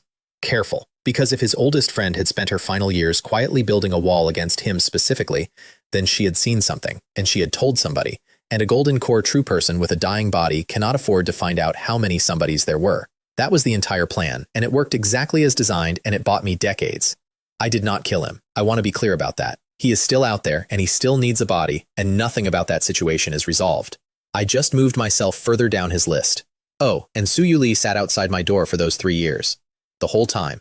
Same rock. She never mentioned it, and I only found out because the dust pattern on that stone was wrong. Then we went to see the Qian family. We knew the truth by then, and it was uglier and sadder than old friends turned on us. Qian Haisheng, the man who had stood in the mud beside Su Longfeng, had attempted the 5th floor of Purple Mansion and suffered qi deviation. He had nearly died. He had been in seclusion, incapacitated, for most of a decade, and in his absence, the Qian family had been run by their grand elder, Qian Baishan. A man with, in the assessment of everybody who ever met him, enormous ambition and no head at all. Qian Baishan had lain down under House Tang within 2 years, and the previous clan head, Qian Haisheng's own chosen successor, had mysteriously disappeared, in the way that people mysteriously disappear when somebody needs a chair. 3 Purple Mansion cultivators landed over Baihua Mountain, Su Jianhong, Su Yuli, and me. I watched Qian Baishan count us from the top of his own array tower, and I watched him do the arithmetic that I knew he was doing, and I watched his face come apart. Because the Su family now had 4 Purple Mansion cultivators, House Tang had 3. The entire structure of his last 20 years of decisions, every betrayal, every squeeze, every letter, had been built on the premise that the Su family was a corpse, and House Tang was the future, and he was looking at the arithmetic that said he had bet an 800-year-old clan on the wrong number. And then, because he was exactly the man everyone said he was, he raised the array anyway. Pride. Just pride. He knew what was going to happen. Su Jianhong used a formation-breaking bead and his blue sea bell, and the Qian family's mountain-protecting formation, 4 centuries old, came apart in under a minute. Then we chased him across his own sky, which was not dignified for anybody involved, and he screamed the only thing he had left, "Kill me, and House Tang will never forgive you." He was still screaming it when his own ancestor walked out of the mountain. Qian Haisheng, gray as ash, thin as paper, a man visibly held together by will and expensive pills. And he came up off that mountain and deflected the killing blow with a hand that was shaking. Everyone stopped, and Qian Haisheng looked at the 3 of us and did not apologize and did not explain. He turned around and called Qian Baishan over to him. The man went. Of course he went. His ancestor had just saved his life in front of everybody, and there is no version of that moment where you don't go. Qian Haisheng put a crimson dagger through his heart, held him up by the shoulder while he did it so he wouldn't fall until it was finished, and said into his face the only eulogy that man was ever going to get. "It is not that I want you dead. You need to be dead, and you need to die by my hand and not theirs, because if they do it, there is no road left between these 2 houses, and I will not leave my grandchildren without a road." Then he took several more heads, personally, down the line through his own family's assembled elders, killing the ones who had gone along, and one of them was Qian Yaozu, who I do not think ever understood what had gone wrong. When he was finished, he offered the Su family half of the Qian clan clan's fortune, a white emperor gold crystal, and vassalage, the whole house, formerly beneath ours, sealed by a heart demon oath sworn by every surviving member of the clan. That is a total surrender. That is more than we could have taken by force without destroying the thing worth taking. And standing there, watching an old man kneel in his own family's blood, I finally understood what had actually happened. He hadn't been saved by our arrival. He'd been waiting for it. He had come out of that mountain sick and half dead, into a house that had sold his friend, murdered his successor, and mortgaged 800 years to a family that despised them, and he had not had the strength or the standing or the excuse to clean it. You cannot execute your own grand elder over a policy disagreement. The clan splits, and then the clan dies. You can execute him in front of 4 Purple Mansion cultivators who have come to burn your mountain down. We had not conquered the Qian family. We had been the pretext. Su Jianhong accepted the surrender and did not press for one thing more. Not one. He was offered an opening to take everything, and he took the terms as offered. And afterward, when Su Unping asked him why, he said, "Because otherwise, what exactly makes us different from the people who did this to us?" Then the apologies started, and they went on for weeks. Every family within 4 prefectures that had squeezed us, boycotted us, inspected our shipments, or beaten our juniors came to Yuhua Mountain with gifts and explanations. All of them. The market boycott ended in 9 days. Bayou Market's trade volume was above pre-rebellion numbers within a season.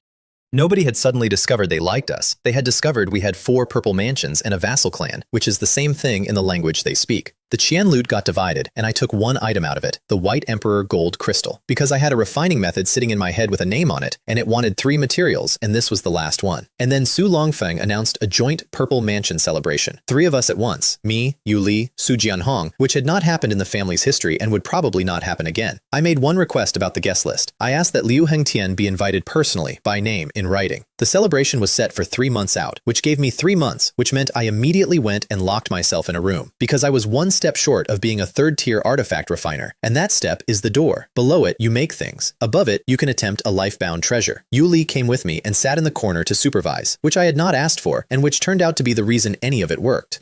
2 weeks in, I produced a 2nd-tier high-grade flying sword, and she picked it up and turned it over and said something I've kept. The circulation is perfectly even. It has the burst of a fire sword and the settledness of an earth sword, and the 5 elements are feeding each other instead of taking turns. She handed it back. This is nearly 3rd tier. You should try the bottleneck. So I tried the bottleneck. Attempt 1. I was slow pulling the flame down at the critical moment, and a nearly formed magic treasure embryo collapsed into scrap in front of me. Days of work and a fortune in 3rd-tier materials. Gone. And she said, "That was good," in a tone that was not consolation. And I believed her, which surprised me. Attempt 2 took shape inside a week, then half a month of engraving array runes into it, then 2 more months of layering, and then, with the whole thing about 90% done, the embryo in my hand went irregular and exploded. I caught the blast. Not blocked. Caught. Closed my hand around a detonating 3rd-tier magic treasure embryo and squeezed it out of existence, and it did not hurt, and it did not even particularly get my attention, and both of us stood there for a second, reevaluating what the limitless wheel-turning body had actually done to me. Then I looked at the charcoal in my palm and started laughing, because I finally understood the mistake. She saw it on my face. "You've got it. Next one works. Then congratulations in advance." And she gave me a formal fist and palm salute, in a workshop covered in soot, which is the single most romantic thing that has ever happened to me. I bowed back and said that if she hadn't been sitting in that corner pointing at things, I'd have spent 40 years finding those 3 mistakes. I meant it. She let me mean it. Then the guests started arriving, and welcoming guest peak filled up with more Purple Mansion cultivators than the Su family had ever hosted at once. Wen Hao of the Chengtian sect was there, still complaining, delighted to see us. He got about 4 sentences into congratulating us before the entire peak turned around, because Su Longfeng had just come up the path with a woman nobody had expected to see. He Ningxiang, the Jade Phoenix Maiden, sect leader of the Luo Sha sect. Qi refining at 5 years old. Foundation establishment at 20, Purple Mansion at 60, Purple Mansion late stage by the time she was 120. She is the acknowledged prodigy of Yun Country's entire cultivation world, and she does not attend other people's parties. And I could hear 40 people simultaneously trying to work out what Su Longfeng had traded to get her onto our mountain. Her congratulatory gift was 3 strands of sunset purple qi. She took them out of her sleeve, and they landed in 3 pairs of hands without her appearing to have thrown anything. 1 to me, 1 to Yu Li, 1 to Su Jianhong. I knew what I was holding before I looked at it. Sunset purple qi is a refining material, and a single wisp of it has a genuine chance of raising a magic treasure an entire grade, and when it fails to do that, it deepens the treasure's foundation permanently instead. There is no bad outcome. That is why nobody sells it. Wen Hao said out loud, to nobody in particular, 3 strands, that woman doesn't do anything small. I put mine away and did not say what I was thinking, which was that I now had 2 of the 3 materials for a sword I had been carrying a blueprint of for 40 years. Several hours later, a sword light came in from the north, and all 4 of the Su family's Purple Mansion cultivators went out to meet it, which made the entire garden crane its neck at once. It was Misty Peak Sage, and he was carrying an edict, written by his master, personally, in his own magic. He unrolled it in front of us, and the aura of a golden core true person came off that paper and washed across the garden, and I watched several guests sit down without meaning to. The text said, "To the Su family. Congratulations on the Purple Mansion celebration." That is the whole thing, 9 words. And it is functionally a treasure because the magic worked into it will absorb 1 complete strike from a golden core true person. But that was not what it was for, and everybody in that garden knew it. It was a public notice, hand-delivered by his personal disciple, that Yu Zhenlong considered our family's good day worth his own handwriting. I stood there holding a scroll and watched 40 Purple Mansion cultivators revise the Su family's position in Yun country in real time, and I thought about a hall full of frightened elders decades earlier, and a junior who had handed a puppet talisman method to a dying woman instead of selling it. That is what that scroll was. That was the invoice coming back the other way, 40 years later, with interest. Su Longfeng took the edict from me with both hands, with his one hand, and then carefully, with the stump braced under it, and thanked Misty Peak Sage in a voice I had never heard him use. His personal gift was a handful of Lingxiang pears, off a 3rd-tier spiritual root growing in the Qianyang sect's own grounds. 1 pear is 30 years of magic power, instantly, with no side effects and no hidden cost. And they work exactly once per person, ever, which makes the first one you eat one of the more consequential decisions of your life. I put mine away and did not eat it for another 20 years. Then 3 more figures came in over the mountain, and I actually left my post to go meet them. Liu Qing'er, older, louder, entirely unchanged. Her father was in seclusion, so she'd come in his place, with old Deng Fusho at her shoulder and a Wangyue sect grand elder called the Celestial Taoist walking half a step behind her. Everybody understood what the Celestial Taoist was for. He was a bodyguard, and he was there because Liu Hengtian had a daughter who had once been chased across 2 prefectures by demonic cultivators, and there was not going to be a second time. Her father's private gift was 2 Yuanhun fruits, glassy, flawless, naturally grown. They strengthened the divine soul, which was, still, after everything, the weakest part of me. I stood there holding them and thought about 2 vials of starry dew with maggots in them. Same category of gift, same problem being solved. And the difference between the 2 men was that one of them had wanted something, and one of them had a daughter. The Celestial Taoist then produced the Wangyue sect's official gift, because the fruits had been personal and the sect's own tribute was a separate item entirely. And I seated all 3 of them at the head of the guest rows, which caused another visible round of arithmetic around the garden. Because the Wangyue sect is quietly rated as a near golden core power, and its leader is a false core, and here were 2 Su juniors on first-name terms with his only daughter. The celebration ran for several days. Guests left. He Ningxiang did not leave. 3 days after the last of them had gone, Su Longfeng called the 3 of us to Hua Dang Peak, and the Jade Phoenix Maiden was sitting there waiting. He got to it immediately. He intended to ally the Su family with the Luosha sect against House Tang, and He Ningxiang explained her side of it herself, and it was not a strategic argument. It was a grievance, and she did not dress it up. During the Yao Beast Rebellion, her junior sister, the Celestial Maiden Cao, the woman in white who had made everyone stand straighter, whose heart I had watched come out of her chest on our own south wall, had died. And she had died because 3 golden cores in the void had decided that letting her die was the most efficient way to bring out a wolf king. One of those 3 was Tang Ruming. "I know a golden core doesn't weigh things the way we do," she said, perfectly level, "but they had a plan, and they kept it from us. And my sister was in it and was not told. I had been in the mud on that wall. I did not say anything. I did not need to." Her opening gift for the Alliance was intelligence on a 3rd-tier wood spiritual vein. Now, a plain 3rd-tier spiritual vein is a family's foundation. An attributed 3rd-tier vein is a different category of object, because a vein with an element in it periodically gives birth to attributed spirit treasures, and for a wood vein, the best of those is Azure Dragon Wood Crystal. Su Jianhong did not get excited. He put his cup down and said, "Sect leader, you've already told us it exists, which means you can't sell it to us anymore. So say what you actually want." I watched her look at him and revise something upward. Then she said one word: cooperate. The vein is in Tianfeng Valley, which is the home range of the Azure Thunder Wind Bird clan, Tier 3, a full clan of them, led by a high-grade Tier 3 matriarch. And their next-door neighbors are the Bian Meifen Ape clan, also Tier 3. The 2 clans loathe each other, and if either one is attacked from outside, the other will absolutely come, because that is how neighbors work when the alternative is being next. That's why she needed us. 2 Tier 3 clans is more than 1 Purple Mansion sect can bite. Terms: joint operation, split by contribution. Timing: when the Azure Thunder Wind Bird matriarch goes into egg-laying, which is the only window in a century where she is genuinely weak. "How long?" Su Jianhong asked. 1 or 2 decades, she said. "I'll send word." 1 or 2 decades. That's a Purple Mansion's version of next Tuesday, and I went home and got back in my workshop. The system had been waiting. I refined the 3rd-tier magic treasure embryo again, and this time nothing went wrong at all, and a year later it came out of the furnace whole. 3rd-tier artifact refiner. Officially. Achievement. Tier 3 artifact refiner. Reward. 1 artifact refining Great Master observation opportunity. I used it immediately and then had the most disorienting 4 hours of my life because observation turned out to be a euphemism. My consciousness went up and then went down, and then I was inside somebody. A huge slab of a man, bare to the waist, standing at a forge, and I was riding behind his eyes with no control over anything. And this was a projection of an actual artifact refining Great Master doing actual work, and the system had put me into him the way you'd put on a coat. I do not know what kind of power that requires. I have decided not to think about it too hard. What I do know is that watching a Great Master refine is not like watching a craftsman. He was beating a bar of metal with raw magic power, no hammer, no tongs, just force applied with obscene precision, and the metal deformed and compressed, and then simply became liquid. And then he did 9 other things to 9 other materials with a fluency that made the whole thing look inevitable. It wasn't craft. It was closer to music. I came out of it hours later with my understanding of refining rebuilt from the base up. Before, my odds of successfully forging my own life-bound treasure had been under 10%. They were now over 80. 6 months later, I finished the practice sword, the Qian Mystic Light Sword. Firestar crystal at the core, Mystic Fire Radiant Stone and purple-veined flamewood layered in, 3rd-tier array runes all through it, a genuine 3rd-tier fire-flying sword forged by my own hands. I said, all right, you'll be the Qian Mystic Light Sword, and flicked the blade with a finger. Red ripples ran up it, twice, like something answering. Then I took out the real materials, Taibai Gengjin Stone, Kongming Skystone, the one I had refused a Purple Mansion Grand Elder in front of an entire trade hall to get, Baidi Gold Crystal out of the Qian family surrender, and 1 strand of Sunset Purple Qi.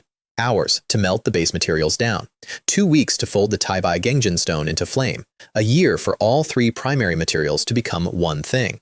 And at the end of that year, I had a rough blade in front of me that was, objectively, magnificent.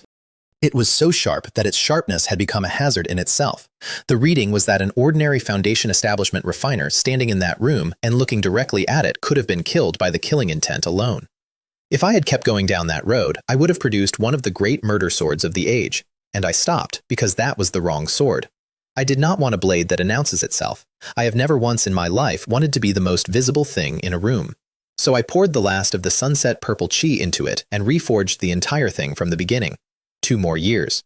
4 years total, and then a dark gold swordlight came out through the roof of my workshop and cut a hole in the clouds several miles wide, and Su Yueli opened her eyes in her own seclusion room and smiled at a ceiling. The Gengjin Void Sword. 4 feet. Dark gold. Sometimes there and sometimes not.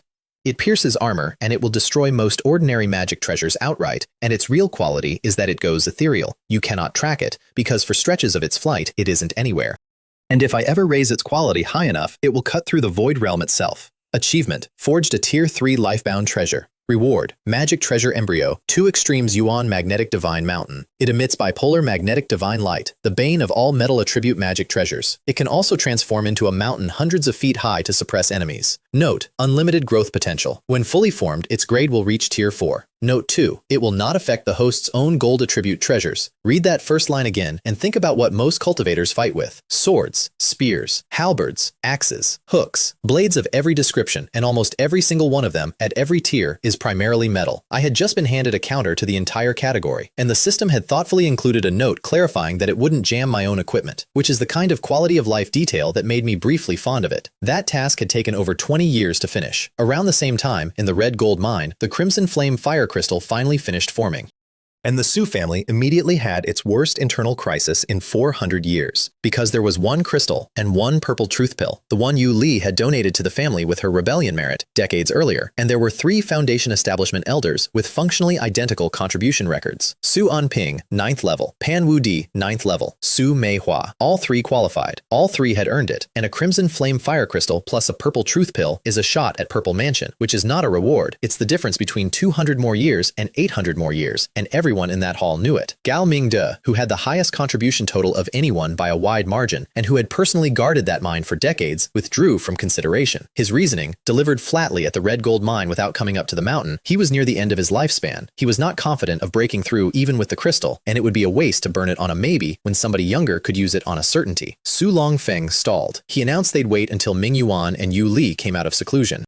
Pan Wudi said he had no objection. Su Anping and Su Meihua agreed after a visible pause. Two elders in that hall said nothing at all, and Su Jianhong noticed and did not comment. 3 years later, I came out. I'd eaten a Lingshang pear and gone straight through to the second floor of Purple Mansion on the back of it. I had not eaten the Yuan Hun fruit because Yueli had stopped me before I went in. Refined into an essence soul pill, it would be worth several times what it is raw, and we were only missing one ingredient. So I opened my door, and Pan Wudi was standing outside it. He greeted me as Grand Elder, and I told him to stop that, and he called me Brother Cao with visible relief, and then he asked me for a favor. He wanted my support for the Crimson Flame fire crystal. Yueli, standing beside me, had clearly already had this conversation, because she laid out the whole situation for me in about 6 sentences without being asked. And I said no, to his face, in my own doorway. To a man who had gotten me drunk once and told me to buy the one expensive thing instead of 3 cheap ones, and thereby saved my life on the South Wall, and, indirectly, the lives of about 4,000 people who were standing behind me at the time.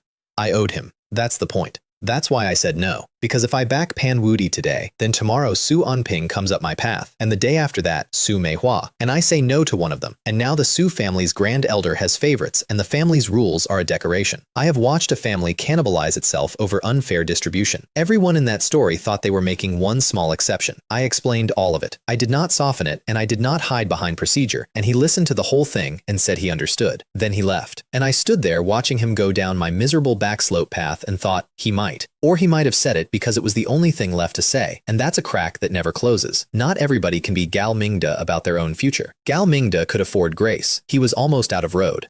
I'm not sure who Pan Wudi would have been at 80 years younger. I'm not sure who I'd be. Then somebody took my hand. Yueli had come up beside me without a sound, which she does, and she was looking down the path too.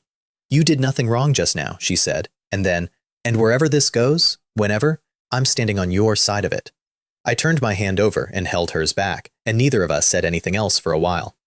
Great Tao is heartless. That's the phrase. That's what the scriptures say. And after 180 years, I've decided it's true and also completely beside the point. As long as there is one person who understands you and will stand where you're standing, the heartlessness of the universe is a weather condition rather than a verdict.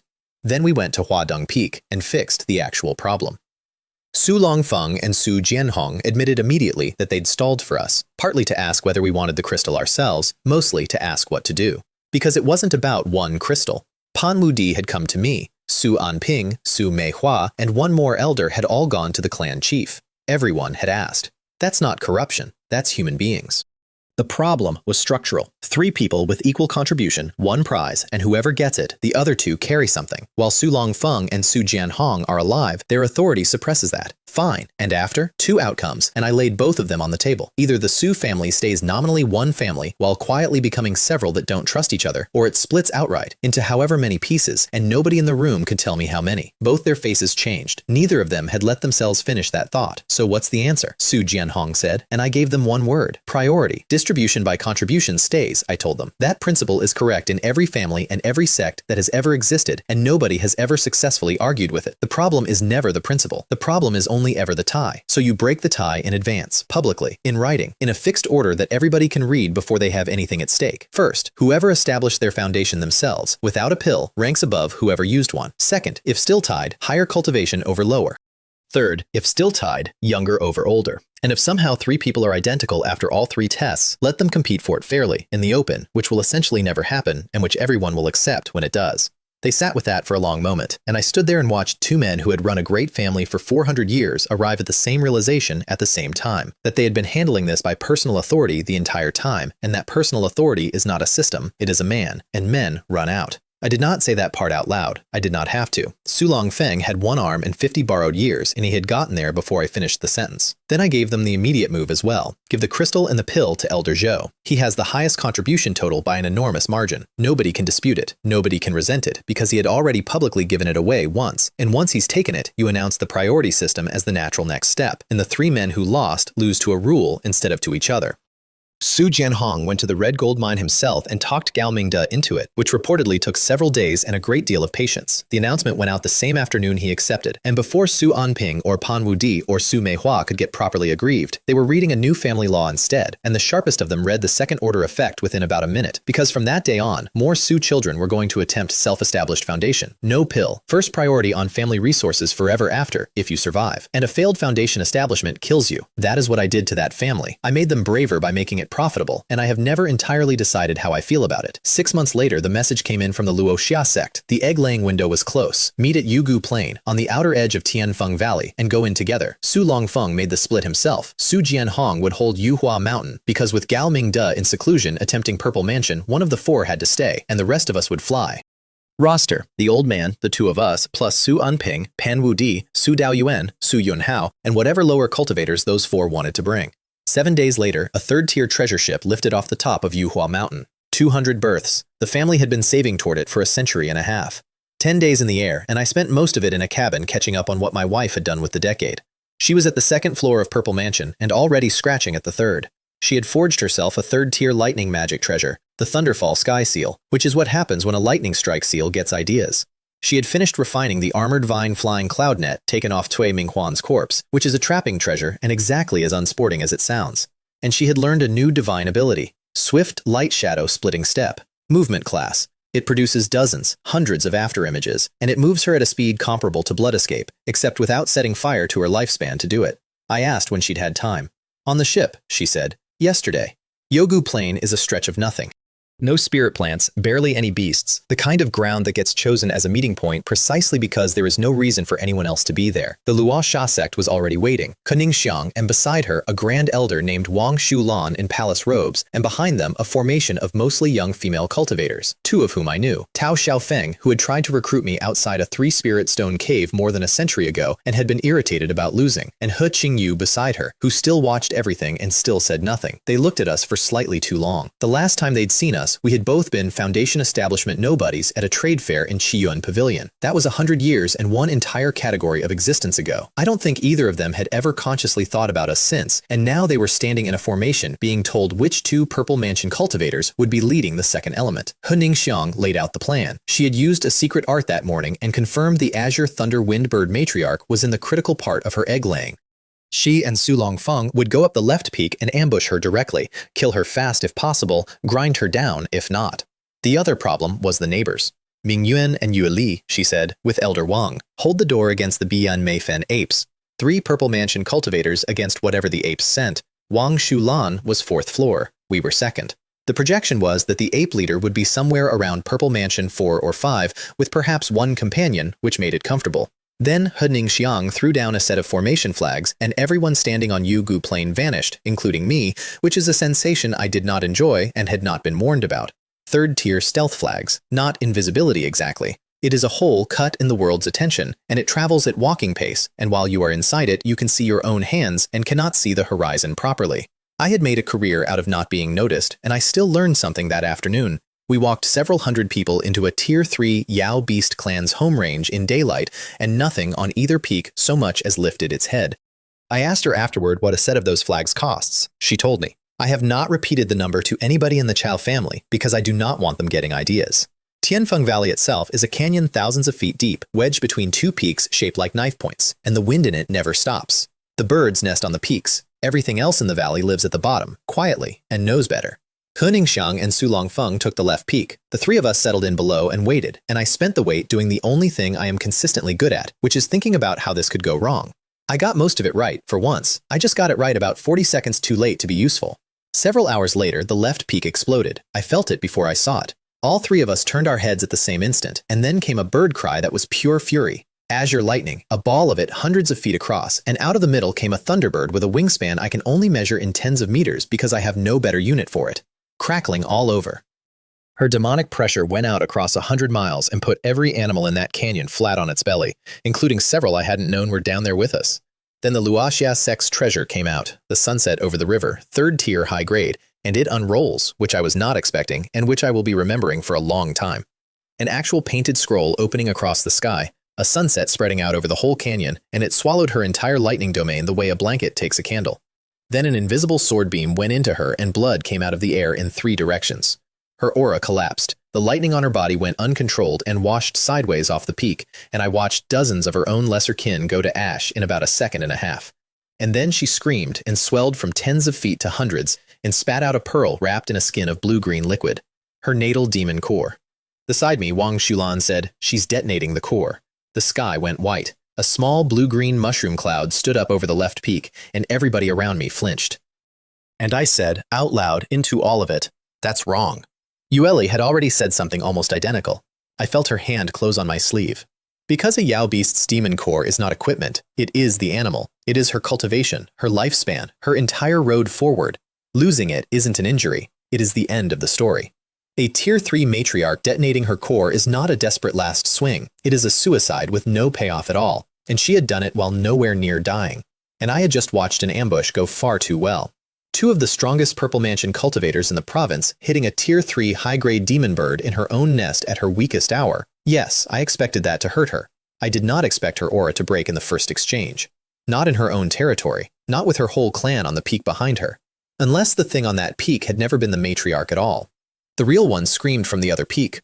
A blue dragon of wind came up off the right-hand knife point, wound through with silver lightning, and came across the valley at the mountain where He Ningxiang and Su Longfeng were standing. The bird they had been carefully killing was a decoy, a third-tier substitute, one of her own clan, made to wear her shape, and then made to detonate its own core at the right moment so that two human purple mansions would be standing inside the blast when the real one arrived. Wang Shulan had gone the color of paper.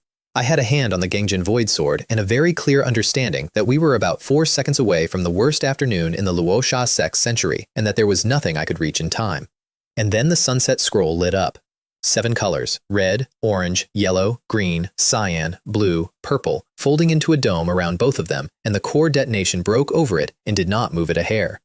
Beside me, Wang Shulan made a noise I can only honestly describe as a sob. "The sunset glazed shield," she said. "She comprehended it. Out of that painting. She comprehended our sect's supreme defensive divine ability out of that painting." And then a river came out of the dome. I have tried to find a better way to say that, and I can't.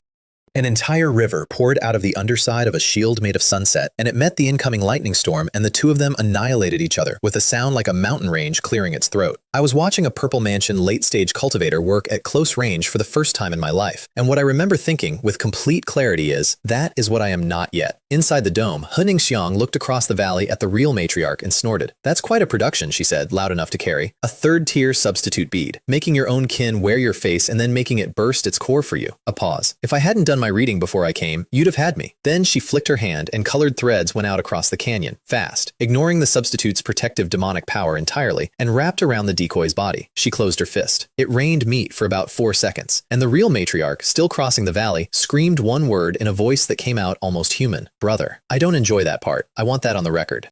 I have killed a great many things, and the only ones that stay with me are the ones that had somebody. Then the wounded matriarch called in her debt, and my afternoon got considerably worse. She turned her head toward the far ridge and shrieked, and the meaning of it arrived in every skull on that field without needing translation. "Apes, if you do not come now, they will not spare you after I am gone." They came. Hundreds of Beyond Mayfen apes coming down the ridge in a wave, and at the front of them, one I recognized, not personally, but from a casualty report I had read 100 years earlier and never forgotten.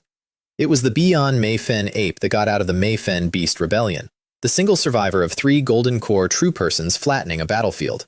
I had been standing on that field. I had watched a mountain come down out of empty air on everything it was standing next to. It had used the intervening century extremely well. I read its aura and got third-tier medium grade at peak, which converts to somewhere around a Purple Mansion's 6th floor. And there were 2 more Tier 3 apes flanking it. Wang Shulan turned to us with her face gone entirely wrong. "Fellow Dallas, this has deviated from what we planned.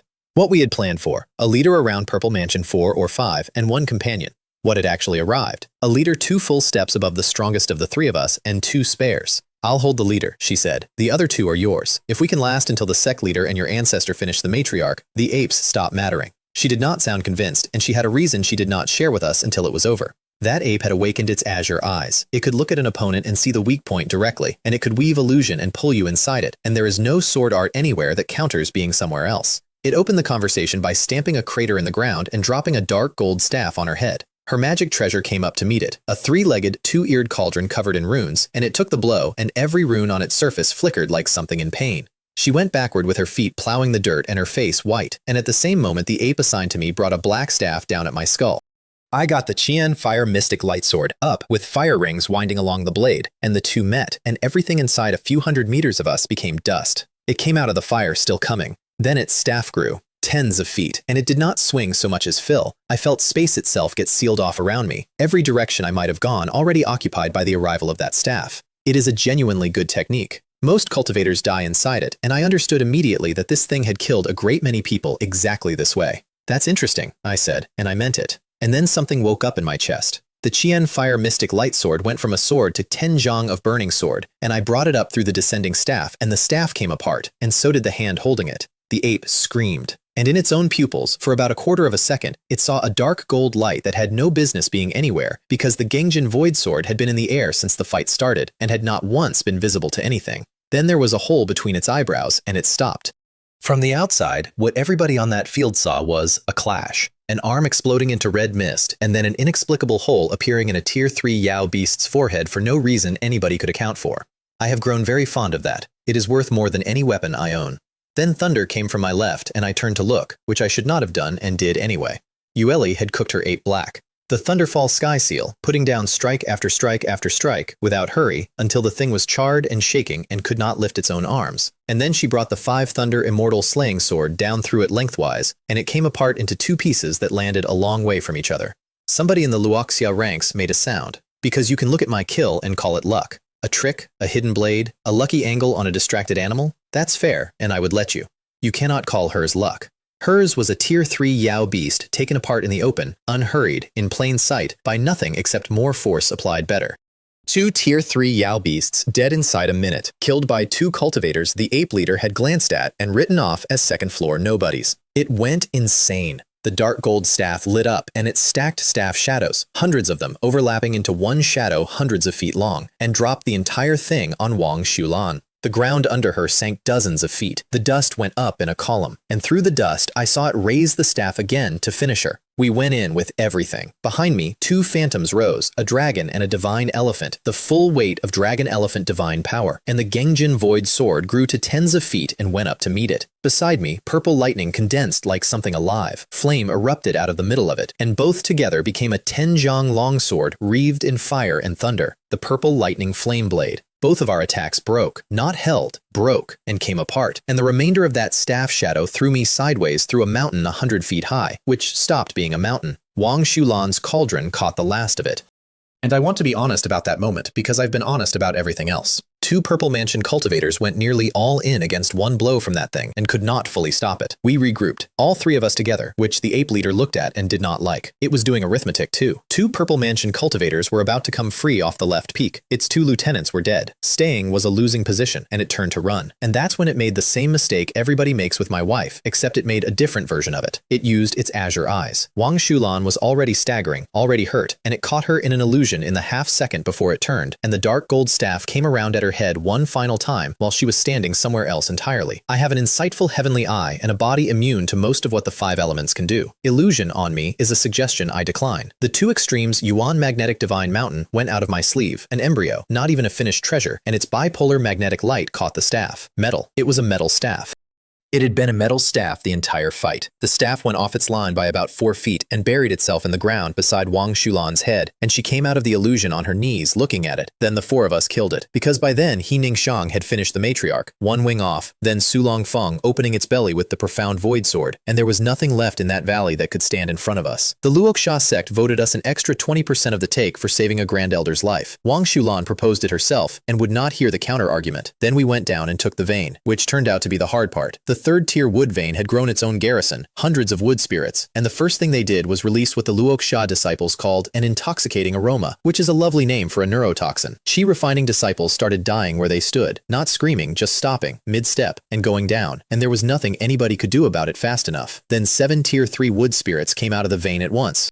And I finally got to see what the Azure Emperor Sky-Severing Blade does in an environment saturated with wood chi. First strike, it split a tier 3 spirit in half, and then it drank. I felt the thing's life force come up the blade and into me, which is a sensation I am not going to describe further because I do not enjoy having described it. Second strike was stronger than the first. Third was stronger than the second. The fourth would have been stronger still, except that at 4 it turns around and takes it out of me instead, so 3 is the number. 3, then stop, then wait. Somebody on the Luoxia side said the word demonic out loud during the second strike, which is fair. It looks exactly like a demonic path technique. It is not. The aura is completely different if you know what to check, but from 30 meters away, watching a man cut something in half and get visibly stronger, I would have said the same thing. He Ningxiang did not say it. She just watched, very carefully, and filed something. The division took 2 days.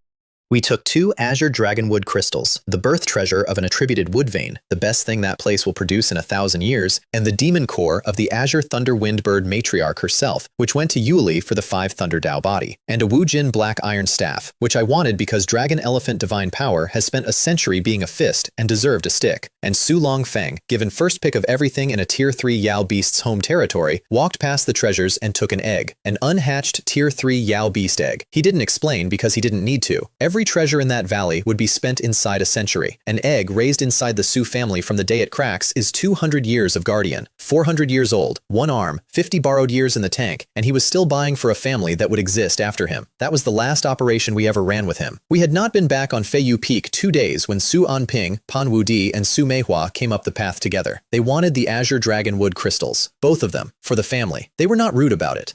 They had a genuinely reasonable case. The family needed Purple Mansion cultivators, and here were 2 objects that could make them, and they had come as a group specifically so that no one of them could be accused of asking for himself. I opened my mouth to explain why not, and Yuli said it first, and she said the real thing instead of the polite thing. It's time we separated from the Su family. Nobody said anything for a while. She laid it out flatly, and every word of it was true. Give them both crystals today, and tomorrow it is whatever we find tomorrow. Not because these 3 are greedy, they aren't, but because a family with 2 Purple Mansion cultivators who keep coming back from expeditions with tier 3 treasures will, entirely naturally, and with the best intentions in the world, begin to consider those treasures family property. And I had never married in. Su Longfeng had refused it 140 years earlier, deliberately, so that this day could exist. The 3 of them left without arguing, which told me they'd already thought it. We went up to Hua Deng Peak with about 6 prepared arguments. We used none of them.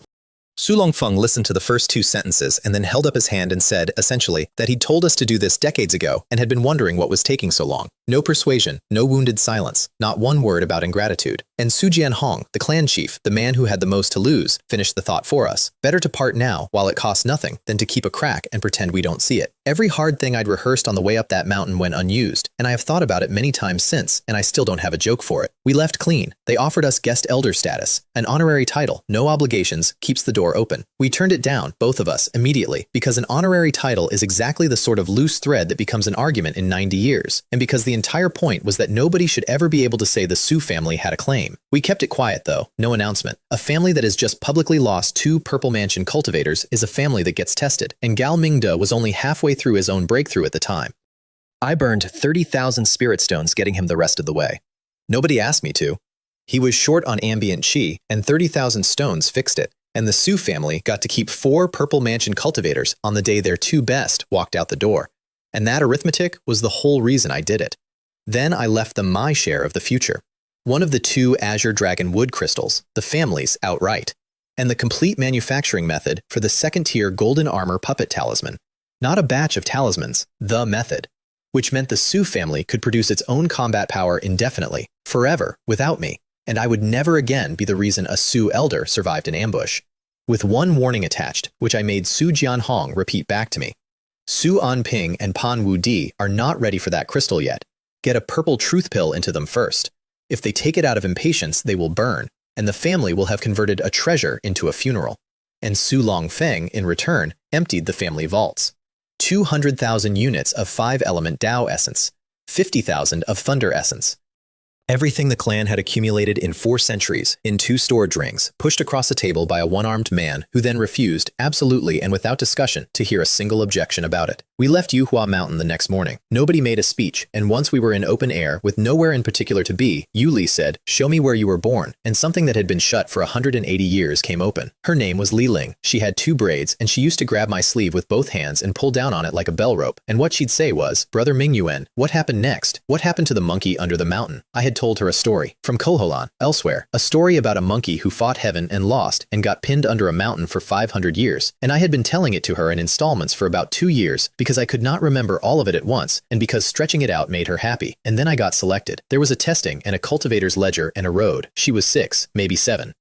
And when I left, she tore herself out of our parents' hands and ran after me down the road. And she was crying, and what she shouted was, "Brother, come back soon. Mom and Dad will miss you. I'm waiting. You have to finish the stories." I said I would. That's what I said. I told a 6-year-old I would be back. And I meant it in the most complete way a person can mean anything, because that was the entire point of the exercise. I was going to become an immortal and come back and take all 3 of them with me. And if I couldn't manage that, at minimum, I was going to make absolutely certain they never had a hard year again. 100 years. 100 years of my life, and I never made it back. Not because I forgot. I didn't forget. I filed it. I told myself another decade, another realm, when I'm strong enough to protect them properly. And at year 100, I was lying in a bought bed in Chiyue City, dying at Chi Refining 8, having failed to protect a single person, including myself. If that ding had come 1 week later, there would be nothing left of me to tell you this. I had to stop flying for a while. Yueli didn't say anything. She just matched my altitude and waited. Liansheng Wharf in the mortal city of Lianyun. 160, maybe 170 years. There was nothing. I don't mean it was ruined. That would have been something. It was fine. A thriving wharf, busy, 3 times the size, with warehouses where the fish market had been, and a stone embankment where there had been mud. Not one building I recognized, not one family name I recognized on a single sign. I knew it would be like this. I am not a stupid man, and I can count. I had told myself the whole flight down that a mortal town does not keep anything for 170 years. I stood there and looked at it for a long time anyway, and I said it out loud, finally, because there was no point pretending otherwise. There was no miracle. I'm not the chosen one. I did not get a system because heaven picked me out of the crowd for great things. I got it at exactly the moment I stopped being able to use it for the only thing I ever actually wanted it for. Everyone I loved lived and died on a completely ordinary schedule, while I was 6 months flight away collecting achievements. That's the whole story of my first century. That's it. And then a ship came in. Ordinary river ship, ordinary mortal crew, and among the passengers a knot of maybe 15 people in plain clothes, travelers, merchants, a family group. Nothing at all. Except that they weren't. Every one of them was a cultivator under a suppression art, and it was decent work, and I would have walked straight past them if I hadn't been standing on that wharf with my heart open like a wound and the heavenly tribulation deduction path running because I had been using it on myself all morning. And what the technique told me was not danger. It said blood, the deepest possible blood connection, not distant kin, not a coincidence of surname, direct, and they had come in from Liang country, a different nation entirely, not Yun. The old man leading them was called Cao Hanlin, and the young woman beside him, the one he kept between himself and the crowd without ever appearing to, was his daughter, Xiao Yue, Cao, which is, for whatever it is worth to anybody, also my name.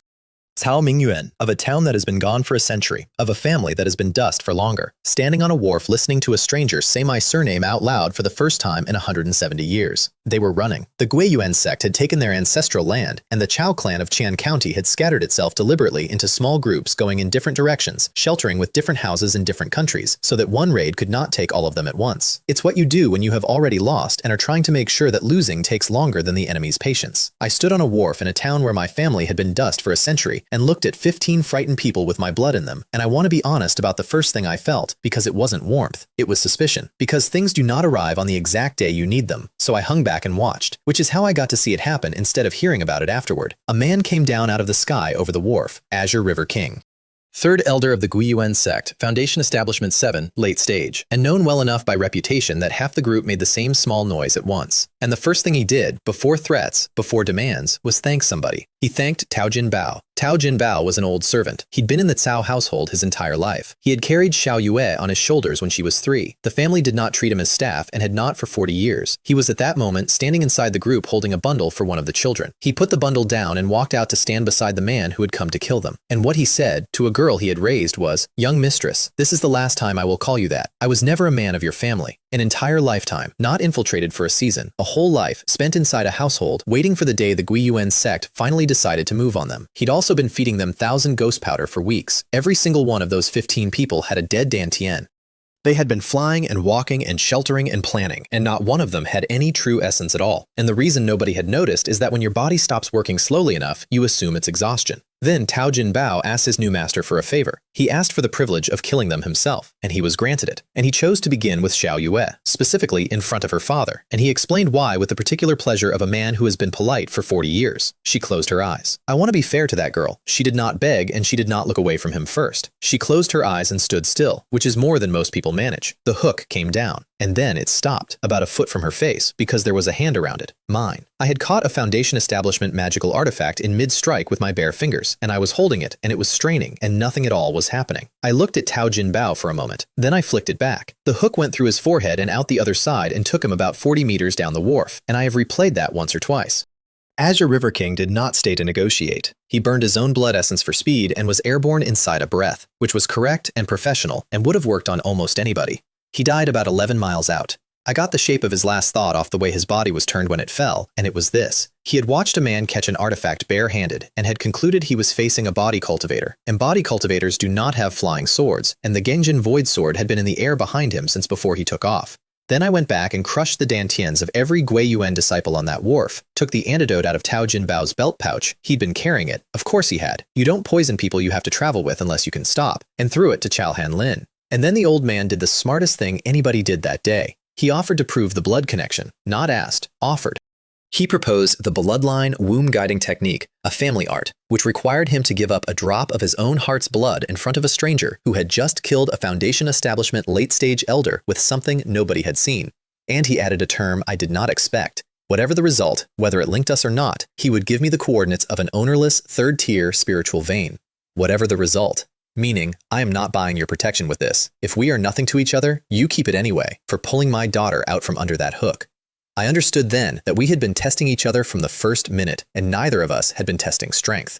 The blood answered. It came off his hand and hung in the air and reached for me, not drifted, reached. And when it touched my palm, the resonance was so strong that every sow on that wharf felt it in their chest without being told what it meant. Direct line, not a cousin's cousin, direct. And then the inconsistency showed up, and Cao Han Lin saw it before I did, because the technique doesn't just say related, it says which way.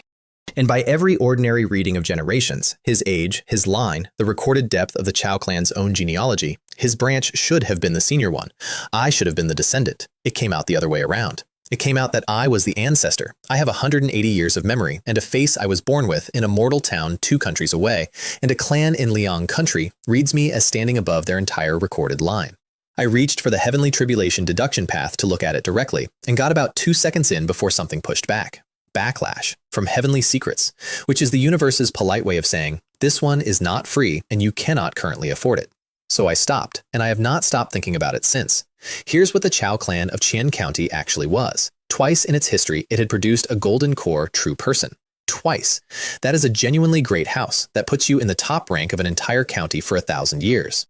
And by the time I met them, all of that had come down to one purple mansion ancestor who had recently died of old age, and a set of holdings held together by other families' habit of respect. The Gui Yuan sect had not attacked them because of a feud. They'd attacked because the Cao clan had run out of head, and everybody within 100 miles had noticed at the same time, and Gui Yuan had simply been fastest. Cao Han Lin went down on his knees on that wharf and asked me to take the family. I said no. Not a soft no either. I told him I would come and look at the rest of them first, because he had impressed me, and his daughter had impressed me, and neither of those facts told me anything about the other 70 people wearing my surname. I have watched a family with 400 years of history sell its oldest friend inside 11 days. I have watched an entire clan feed its own subjects into a blood array because the alternative was being weak. I said, I believe my own eyes and nothing else. So we flew to where the rest of them were sheltering, which was a place called Wanfeng Forest, and we arrived about 4 minutes into the answer.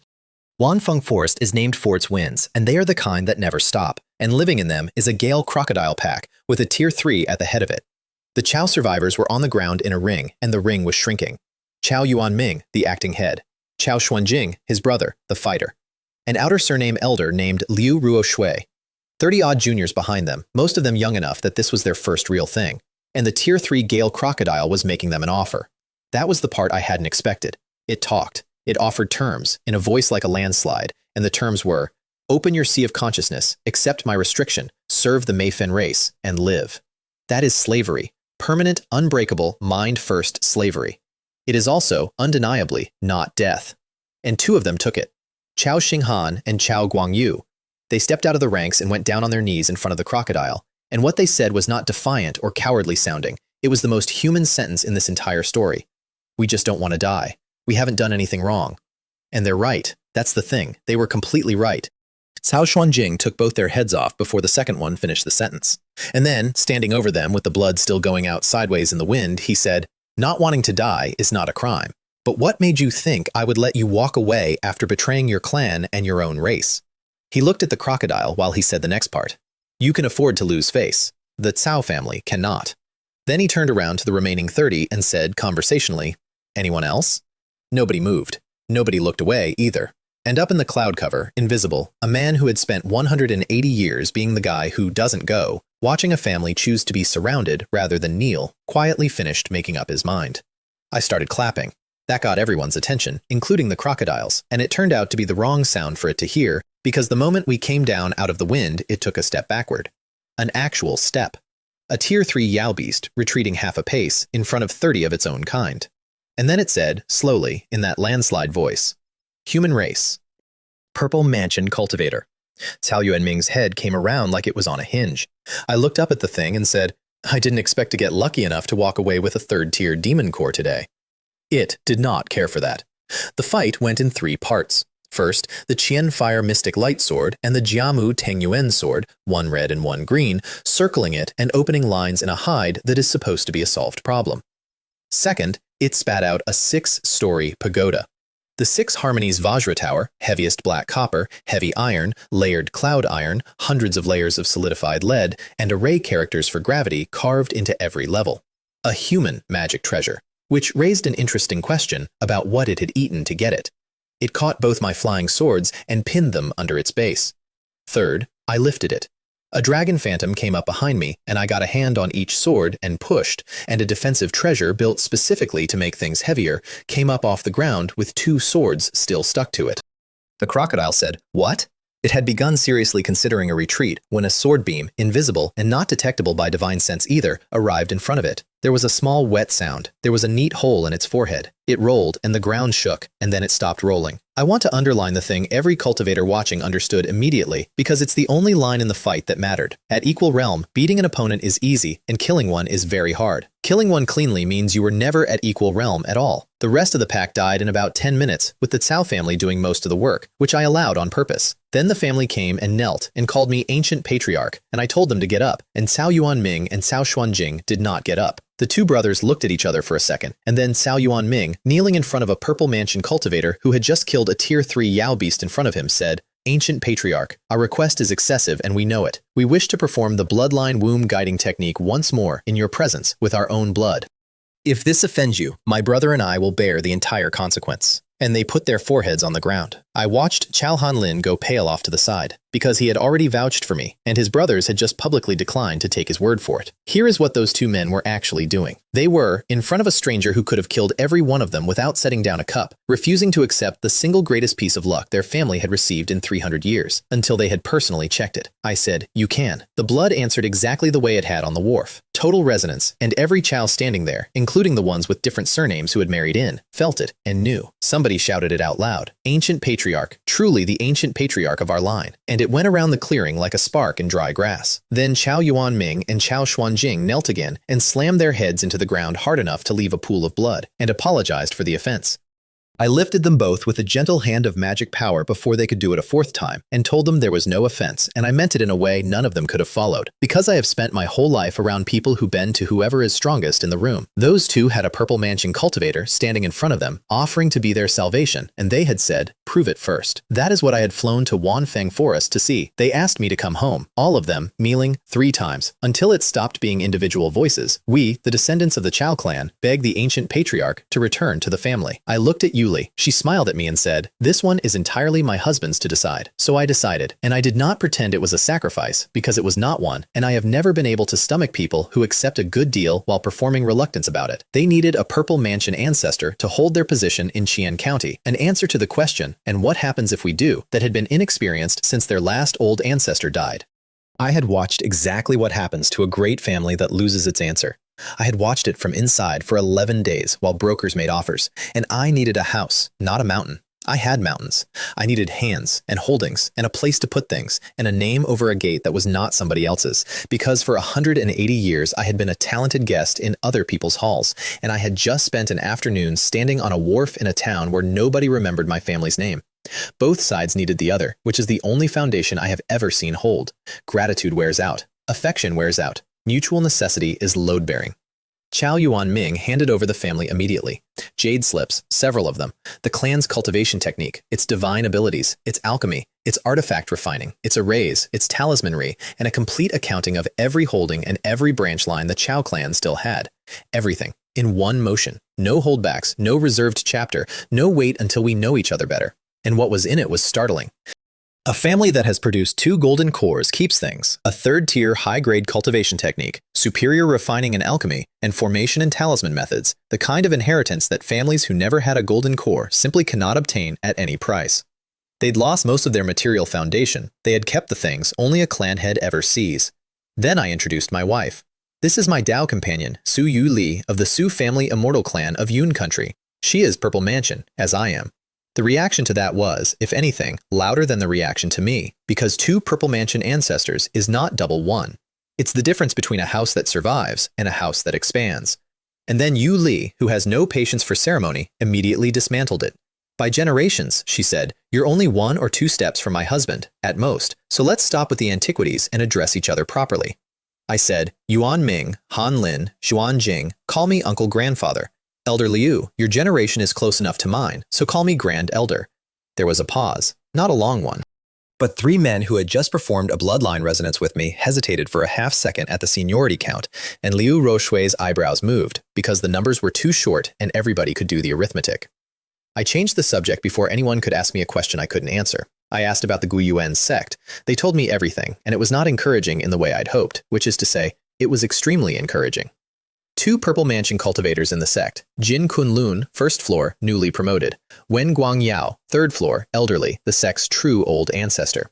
13 Foundation Establishment elders, of whom the Grand Elder Qian Yunzhe and the 2nd Elder He Yunzhe were both at Foundation Establishment 9. Also, they had never sent anyone to check whether the Cao refugees had found help. I said we were leaving for Qian County immediately. Yuan Ming started to say something about preparation, and I cut him off, and I explained the only thing that mattered. While the Guiyuan sect does not know we exist, we have 1 free move, and the entire problem is getting their 2 Purple Mansions out from behind a protective array. You do not break a Purple Mansion sect's mountain formation without a breaking array pearl. You lure them out, or you spend more than the sect is worth. They took it well. Cao Hanlin spent the whole flight trying to contact the other scattered branches. Nobody answered. Not one group. That's the whole story of what happened to the rest of the Cao clan, and there isn't any more of it. Several months later, we came down over the Cao clan's ancestral territory in Qian County. Every figure moving through it wore Guiyuan sect disciple robes. On the highest peak, in the thickest spiritual qi, Jin Kunlun was interrogating his grand elder about 2 loose ends. First, still no trace of the Cao remnants. Second, still no explanation for how Azure River King's soul lamp had gone out. Qian Yunzhe, 60-something and visibly tired of the question, admitted they'd found nothing. Privately, he had considered and dismissed the only theory that fit, because it was absurd. What Purple Mansion cultivator would bother killing a Foundation Establishment junior on the road? The 2nd-tier protective formation went down in 2 strikes. Light curtains rose and were torn, and then the whole thing shattered at once, and the disciples who had been maintaining it coughed blood and died where they stood. They came off the peak and found 100 Cao cultivators in the air in front of them, with 2 strangers at the head. Qian Yunzhe recovered fastest and went straight to contempt. You ran, and you dare come back? And Cao Xuanjing, the man who had taken 2 heads in Wanfeng Forest, stepped forward and asked me for permission to kill him personally. I said yes. He didn't wait for a second word. 2nd-tier, high-grade longsword, straight in, and I stopped watching after the first exchange because I had a different problem. Jin Kunlun, the new Purple Mansion, moved to intervene, and Yue Li and I were on either side of him before he had finished the thought. He never saw us cross the distance. I watched him try to work out how it had happened, which is a very specific expression, and one I have grown fond of. Yue Li, I said, let's not drag it out. We beat him into the ground in under a minute. Then I put a painful karma fire lotus on him. I want to be precise about where I got that. It came out of the Cao clan's own scriptures, one of the many pleasant surprises in those jade slips. It is a torture technique. It magnifies pain 100-fold regardless of realm, and it does not plateau, it climbs. He lasted under 3 breaths before he was screaming for me to kill him. I took it off. He lay there panting with a specific terror in his eyes that I recognized, because it isn't fear of dying, it's fear of the alternative. Now, I said, message the other Grand Elder of your sect. Tell him something has been found here, and he should come at once. I let a second lotus rise off my fingertips. As to what has been found, and how to word it, you'll know better than I do. He knew exactly what he was doing. He knew that when Guangyao was being lured out to die, he should, by every code he'd ever sworn, have taken the lotus instead. He took out his communication talisman, and what he told Wen Guangyao was that they had discovered a medium-sized spirit stone vein in the Cao clan's territory. Not a spiritual vein, a spirit stone mine. Millions of stones, extractable, sellable, spendable.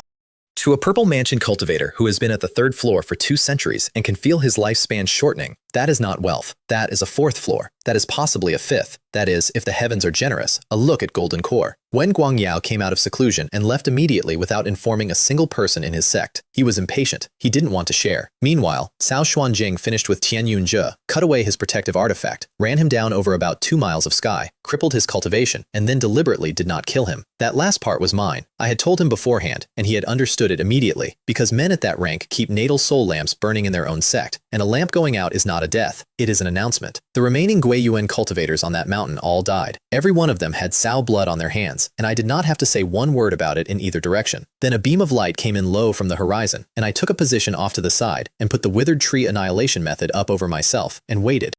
Wen Guangyao crossed the boundary of the territory at speed, and I watched him feel it.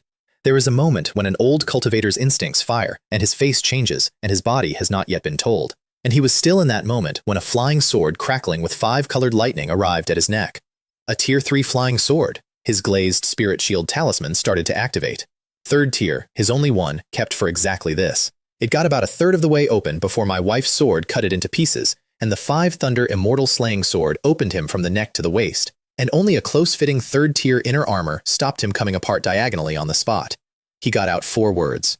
"Your Excellency, we're strangers." The second strike came down, and he blocked it, barely, with something I did not get a good look at, and then reached inside his robe for another jade talisman. And while every part of his attention was on the woman in front of him, I put an invisible sword through his throat from behind. I have described several fair fights in this story. That was not one, and I have no interest in dressing it up. He came because a coward's greed pulled him out of his own mountain, and I killed him from a place he did not know existed, and I would do it again in the same order. He died confused. He never learned who we were, or why, or that there was a second person present. It took perhaps 11 seconds from horizon to corpse, and he never got a single magic treasure into the air. The Cow family had been braced for an epic. They watched a Purple Mansion 3rd floor with 400 years of combat and escape experience get erased between 2 people who did not appear to hurry. I heard someone behind me say, very quietly, that the aunt-grandmother appeared to be every bit as terrifying as the uncle-grandfather. Correct. Ahead, if anything. We finished Jin Kunlun and Qian Yunzhe, and Chao Yuanming asked the obvious question. Shall we go take the Guiyuan sect itself? Their mountain has a 3rd-tier spiritual vein. Their vaults have 2 centuries of a Purple Mansion sex accumulation. I said yes. I got about 4 words into saying yes, and then the sky over the Guiyuan sect lit up. A column of light and a shockwave, and every person in that valley suddenly felt the ambient spiritual qi in the world spike and then start to thin. Cao Yuanming got it first and swore. They've detonated their own spiritual vein. Somebody in that sect had felt 3 soul lamps go out and understood, instantly, that the Guiyuan sect had provoked something it could not survive. That somebody was He Yunzhe, the 2nd elder, Wen Guangyao's personal disciple. He had taken the most valuable half of the sect's treasury, gathered several Foundation establishment elders who trusted him, and detonated the 3rd-tier spiritual vein under their own mountain gate. The disciples still on the mountain were not evacuated. They were not warned. There were hundreds of them, and they were, in his planning, the noise. Because a detonating 3rd-tier spiritual vein is visible from 3 counties, and every family and sect for 1,000 miles would come to look, and in that traffic, 4 people can disappear. It worked perfectly. Within a day, Qian County, Mingyang County, Zihe County, everybody was sending people. The Cao family got there first and stood in the wreckage looking at their enemies' dead disciples, and every one of them went quiet. And I want to explain what detonating a spiritual vein actually is in this world, because it's not vandalism. A spiritual vein is born of heaven and earth. It is not made and cannot be replaced, and every vein is, functionally, a gift held in trust for every cultivator who will ever live in that region. Blowing one up thins the foundation of the world in that place permanently. It cuts off the opportunities of everyone who would have come after. The karma for it is enormous. It doesn't fall on you neatly. It falls on your family and your sect for generations. Which is, I suspect, part of why he was so easy to find. I put my hand out, gathered the heavenly tribulation deduction path, and read the shape of the disaster hanging over that mountain, and it pointed like a compass needle. I turned to Yueli. I know who did it. And then I said the part that decided it. A man with that heart nature, if he is allowed to survive and grow, comes back later as a snake in the grass and waits for the exact moment you cannot afford him. I'll go myself. She nodded. Then I'll hold here. If anything comes, I'll send word. Don't worry, she added. Nothing will happen while I'm standing on it. I went. I caught up with him in a remote mountain range a long way from anywhere, and I got there in time to watch the last part rather than prevent it. And I have made my peace with that in the way you make peace with a thing you didn't actually deserve to fix. He Yunzhe was leading 3 Foundation establishment elders into a cave with an improbably rich concentration of spiritual qi. Ding Chengfeng, a red-haired giant, a long-bearded old man, a woman in a yellow dress. All 3 of them Guiyuan sect, all 3 of them people who had followed him for decades. I hung back in the rock about 600 meters out with the withered tree annihilation method up and listened. The woman in the yellow dress said, delighted, Elder He, how did you ever find a place with qi like this? And he smiled. I could see the smile from where I was, and it was not a good one, and said, since the qi here is so good, why don't the 3 of you stay forever? Red array runes came up under their feet before any of them could move a hand. The long-bearded one said the thing out loud, with real grief in it, and it is the reason I am telling you this part instead of skipping to the corpse. We have never wronged you, not once. Whether it's me or Elder Ann or Elder Ding, we have always followed your lead. Why would you scheme against us? And xianxia told them, quite pleasantly, that they had offered him anything he needed about 4 minutes earlier, and what he needed was their essence and their souls, to open the restriction on the ruin behind him. They went out as 3 piles of ash while I was still counting the array nodes. Inside the cave, red veins like a spider web lit up, drank, and sagged. And that is when I understood what I had actually followed him to, because I could read the price off the array once it was fed. That doorway had already cost him hundreds of thousands of mortals' blood, the essence of hundreds of chi-refining cultivators, 7 or 8 foundation establishment cultivators before these 3, an ancient demonic cultivator's immortal cave. He had been feeding it people for years, quietly, while serving as second elder of a respectable Purple Mansion sect, while everyone above him was busy exterminating a family in Chan County. He walked in past the bones. There were a very great many of them, densely packed, going back further than the light reached, and I followed him in over the top of them. He never once looked down. I did. That is the entire difference between us, and I have decided it is enough of one. At the far end there was a white jade platform, and on it a figure in a black robe with a presence coming off it that stopped him in his tracks. Then he looked closer, and saw that under the robe was a complete human skeleton, and the presence was the last residue of spirituality clinging to the bones. Fake infant realm, at least, in life, nothing weaker leaves a skeleton intact after that long. He was not interested in the bones. He was interested in the emerald ring on the finger. A storage ring from a fake infant cultivator, which might contain a method leading all the way to nascent soul. He summoned a net-type artifact and took it from a very long distance away because he had read the same stories everybody reads and was braced for a remnant soul, a possession, a curse. Nothing happened. Nothing at all. The ring came off. There was no soul in it because how long ago is antiquity? A fake infant's primordial spirit does not sit in a cave for that many centuries waiting for a Foundation Establishment 9 to come along. I have to admit I appreciate that detail. He'd fed 1,000 people to a doorway to reach a very anticlimactic ring. Then his outer restriction went off. He didn't even check the ring. He turned and ran deeper into the cave system because the only thing that could have tripped that array was something high enough to be worth running from. He got about 200 meters. An invisible flying sword came through his back and out his chest, and he went down hard and coughed blood onto stone, and he tried to lift his head to see who had done it, and did not manage it. I walked up when it was over. He had a 3rd-tier Heavenly Blade spirit-severing talisman in his hand, already out, already half-primed, prepared during the run. Which means he had been planning to turn and use it. It would have been a very good plan against almost anybody. I picked it out of his fingers and looked at it and said out loud to nobody, if I could be outmaneuvered by a Foundation Establishment Junior, I'd hardly deserve either the Heavenly Tribulation Deduction Path or the insightful Heavenly Eye. And then I stood there for a second longer than I meant to, because I knew that talisman. It's the same one, same grade, same make. That is the object I bought with almost an entire 20,000-point exchange privilege on the advice of a drunk enforcement elder 140 years earlier. And it is the object that killed a Tier 3 lightning thunder crocodile on the south wall and saved 4,000 people. And here it was again, aimed at me, in the hand of a man who had murdered his own disciples. It cuts the divine soul, which reminded me, unpleasantly, that my divine soul was still the weakest thing about me, and I still had not fixed it. I put it in my pocket, took every storage ring off him, and left. I did not destroy the natural spirit-gathering formation in that cave because it had done nothing wrong.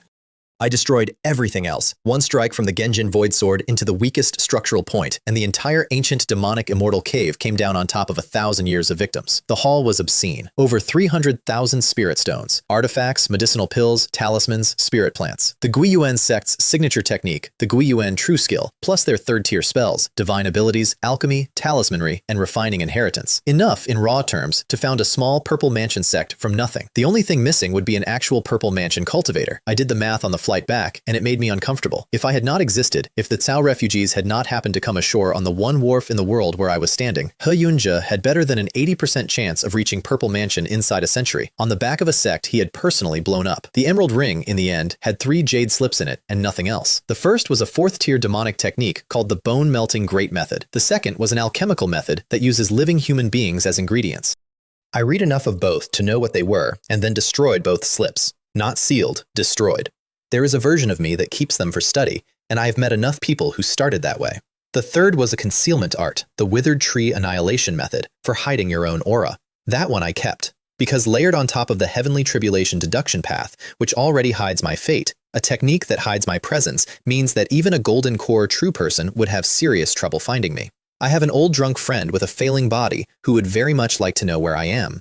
I intend to remain difficult. While I was doing that, my wife was holding a mountain gate against 3 Purple Mansion powers. They arrived in 3 groups. The Yu family of Qian County, whose entire Purple Mansion strength is one 400-year-old ancestor. The Tianquan sect, with 2, and the Yanyun Pavilion, with 3, which made them the strongest thing in the region. Only Yanyun had bothered to send an actual Purple Mansion cultivator to look, a middle-aged woman in pale yellow, 2nd floor, named Liu Mei Fen. She opened with a probe. Fellow Taoist, unless I'm mistaken, you're not from Qian County. What's your name, and where are you from? And Yueli told her the truth, plainly, at length, because the truth was the strongest thing in the room. That she was the Cao clan's grandmother. That she and her husband had been abroad, had learned what had happened, and had brought the surviving Cao cultivators home. That the Gui Yuan sect's karma with the Cao family was a matter of public record. And that the reason the 3rd-tier vein was gone was that the Gui Yuan sect had blown it up themselves. Everyone present ran the same calculation at the same time. Because Wen Guangyao was dead, and Wen Guangyao was not a promotion-fresh Purple Mansion. He was a 400-year veteran with a lifetime of combat and escape experience, the kind of man who is very hard to kill even when you outclass him. And she had a husband, who was not present, which meant there were 2 of them. Liu Mei Fen's manner changed inside a sentence. She introduced herself properly as a Grand Elder of the Yanyun Pavilion, invited us to visit at our leisure, and left. The moment she left, the rest of them wanted out. The Yu family especially, because the Yu family had history with the Gui Yuan sect and knew it, and the prospect of standing in the wreckage while somebody made that connection was not appealing. Yuli let them all go. Every group that came in that day got the same story and the same courtesy and left faster than they'd arrived. And nobody contested the spoils. Not one family, not one sect, and I want to be clear that it was not for lack of interest, because there was a great deal of interest. It was that we had the ground and the grievance both. The Gui Yuan sect had exterminated the Cao clan. The Cao clan had answered. That is clean under every code anybody in that world actually holds, and it is clean in front of witnesses, which matters more. Push on it, and you are not making a claim. You are volunteering to be the next item on somebody's agenda. No Purple Mansion power does that over somebody else's leftovers. No Golden Core power does it either, because a Golden Core has more profitable things to be doing than inheriting a feud with 2 strangers who just killed a 400-year veteran in 11 seconds. I had spent about 180 years being the man nobody had any reason to bother, and it had cost me a great deal of pride to get there. That week, for the first time, it paid a dividend I could put in a warehouse. The Xiao family stripped the Gui Yuan sect down to the floorboards over the following week, and I did not supervise 1 hour of it. I came back into the middle of it and got greeted by about 100 people shouting 2 different titles at me at once, which I have never gotten used to and have stopped trying to correct. Yua Li came out smiling and said, "Husband, how did it go?" I said it went fine. And she did not ask a second question. Not what he was, not what was in the cave, not what I found on him, not what I did with the bones, and that is a thing I will never stop being grateful for, and it is the closest I have to an explanation for why the 2 of us have never once had a real fight in 160 years. Then I gave Cao Yuan Ming his first real order as clan head. You, Han Lin, Xuan Jing, and Elder Liu will go to every Purple Mansion family and sect in this county and the ones around it, in my name. Invite them to visit the Cao clan. He understood immediately and went pale slightly, which was appropriate. An invitation is not a courtesy. An invitation is an announcement, addressed to everyone who had watched the Cao clan get eaten and decided not to get involved, that the house is standing, the house has an ancestor, and the house is now in a position to have guests. We did not, however, take the Gui Yuan sect's land. Everyone expected us to. It was the best real estate in the county, that's why the sect had held it. But the 3rd-tier spiritual vein under it was gone, and once a vein is gone, the ambient qi doesn't stay where it is. It thins, year after year, forever. In a century, that mountain will be a nice view. He Yunzhe had destroyed the thing he was fighting over on his way out the door. That's not strategy. That's a man setting fire to a house he's being evicted from, and the world charges for it. We went back to the Cao clan's own ancestral territory instead, and on Xuanming Peak, the highest peak, the thickest qi, Cao Yuanming brought me the accounting of everything we'd taken. I read the list and took out of it exactly 1 category, the loose array materials, which Yulei and I needed for a mountain protecting formation. Then I handed him back a storage ring. He looked inside it and physically flinched. Tier 1 and Tier 2 resources, mostly low grade, some medium, a few high. To me, at that point, functionally garbage. To a family with 4 foundation establishment cultivators and 30 juniors who had spent the last 3 years being hunted, it was several decades of accelerated cultivation. Sort it. Distribute by contribution. I want more foundation establishment cultivators as fast as you can produce them. I looked at the 4 of them. 3 brothers and Elder Liu is not a Purple Mansion immortal family. It's 4 people and a nice mountain. After he'd gone, Yulei gave me a look. I thought you wouldn't give them all of it at once. And I said the thing I'd been thinking about for 180 years without ever having a place to put it. If I sit on it, then what exactly is the difference between me and the Cao clan's old ancestor who let them decline? Or Qian Baishan? I shrugged. They handed me their entire inheritance in one afternoon without holding a single chapter back. If I'm stingy after that, I'm the smaller man in the transaction, and everyone here will know it inside 10 years. Then I gave her the Thunder Essence Stone I'd found in Hiyun-je's ring. She turned it over, silver, fist-sized, with fine flowing patterns all over it, and did not argue and did not thank me elaborately. Just, this will help. I offered her the Withered Tree Annihilation method too. She read it, said it had genuine merit, and did not agree with what she practiced, and gave it back. Then we set a third-tier protective formation over the whole territory and went into seclusion. Not to break through, to settle, because it was the first time since we had left the Su family that either of us had stood somewhere that was ours. My list? Finish refining the Wu-Jin Black Iron Staff and the 6 Harmonies Vajra Tower. Use the Azure Dragonwood Crystal to upgrade the Azure Emperor Sky Severing Blade. Learn the Withered Tree Art. Her list. Fold the Azure Thunder Windbird Matriarch's Demon Core and the Thunder Essence Stone into the 5 Thunder Immortal Slaying Sword. And, if it came, take the 3rd floor of Purple Mansion. And while we were inside, the invitations went out, and one of them landed in the Yu family and started a small war in somebody else's house. I have this next part secondhand from Yu Haoyuan himself, years later, over a table, and he told it to me straight and did not flatter anybody in it, which is why I believe all of it. Their clan head, Yu Liang, came out of the meeting with Liu Roshui looking unwell, and went straight to his ancestor. Yu Tianbao is over 400 years old and looks it, which is unusual at that realm. He took a longevity elixir early in life and paid for the extra decades with his face. He listened to the entire report. Then a gold light came into those cloudy old eyes and he asked exactly one question. Liang, tell me honestly, have you been working with the Guiyuan sect against the Cao family? And their clan head went down on his knees and started to cry and said it really wasn't his fault. It was all Wei Xing's idea and Wei Xing's Dao companion's idea, and the two of them had handled everything personally. Yu Tianbao said nothing at all for a long time and kept saying nothing until the sweat came out on the man's forehead. Then, coldly, failing to make a good decision for your family is one thing. Being talked into dragging your family into danger is worse. But knowing you were wrong and then putting it on somebody else, he shook his head slowly. If I let you go on being head of this family, we will not last very long. He stripped him on the spot, back mountain indefinitely, and if he leaves it without permission, he dies. Then he called forward a man in white, about 30, at Foundation Establishment great perfection, with the kind of vitality that tells everybody in the room Purple Mansion is coming. His grandson. From this moment, you are head of the Yu family. And the first orders that boy got were these. Go back through the books. Find out exactly how much the Yu family took from the Cao family. Return it several times over, 10 times over, if that's what it takes. Deny nothing we did. Apologize sincerely and ask for their forgiveness. Then Yu Haoyuan asked what should be done about the second elder who had actually engineered the whole thing. And his grandfather said, "What do you think should be done?" The answer he gave is the reason I ended up liking that family, and I want to give it to you in full because it is the best piece of thinking anybody did about me that year, and I wasn't even in the room. Handing him over would break the clan's morale and cost us more than it buys. Not dealing with him leaves the Cao family without an explanation. So, full compensation, enough to satisfy their anger, and the second elder imprisoned inside the family for life, with our own house cleaning him out at the first violation, before the Cao family ever has to lift a finger. That answers them. It warns everyone inside. And it holds the clan together. His grandfather applauded, out loud, softly, 3 times. Then he said he'd be sending a starflower grass along as the apology gift, and Yu Haoyuan, by his own account, nearly choked, because the starflower grass is a 3rd-tier medium-grade spirit plant with a 15% chance of pushing Yu Tianbao himself to the 4th floor of Purple Mansion, and it was the single most precious object that old man owned. He argued.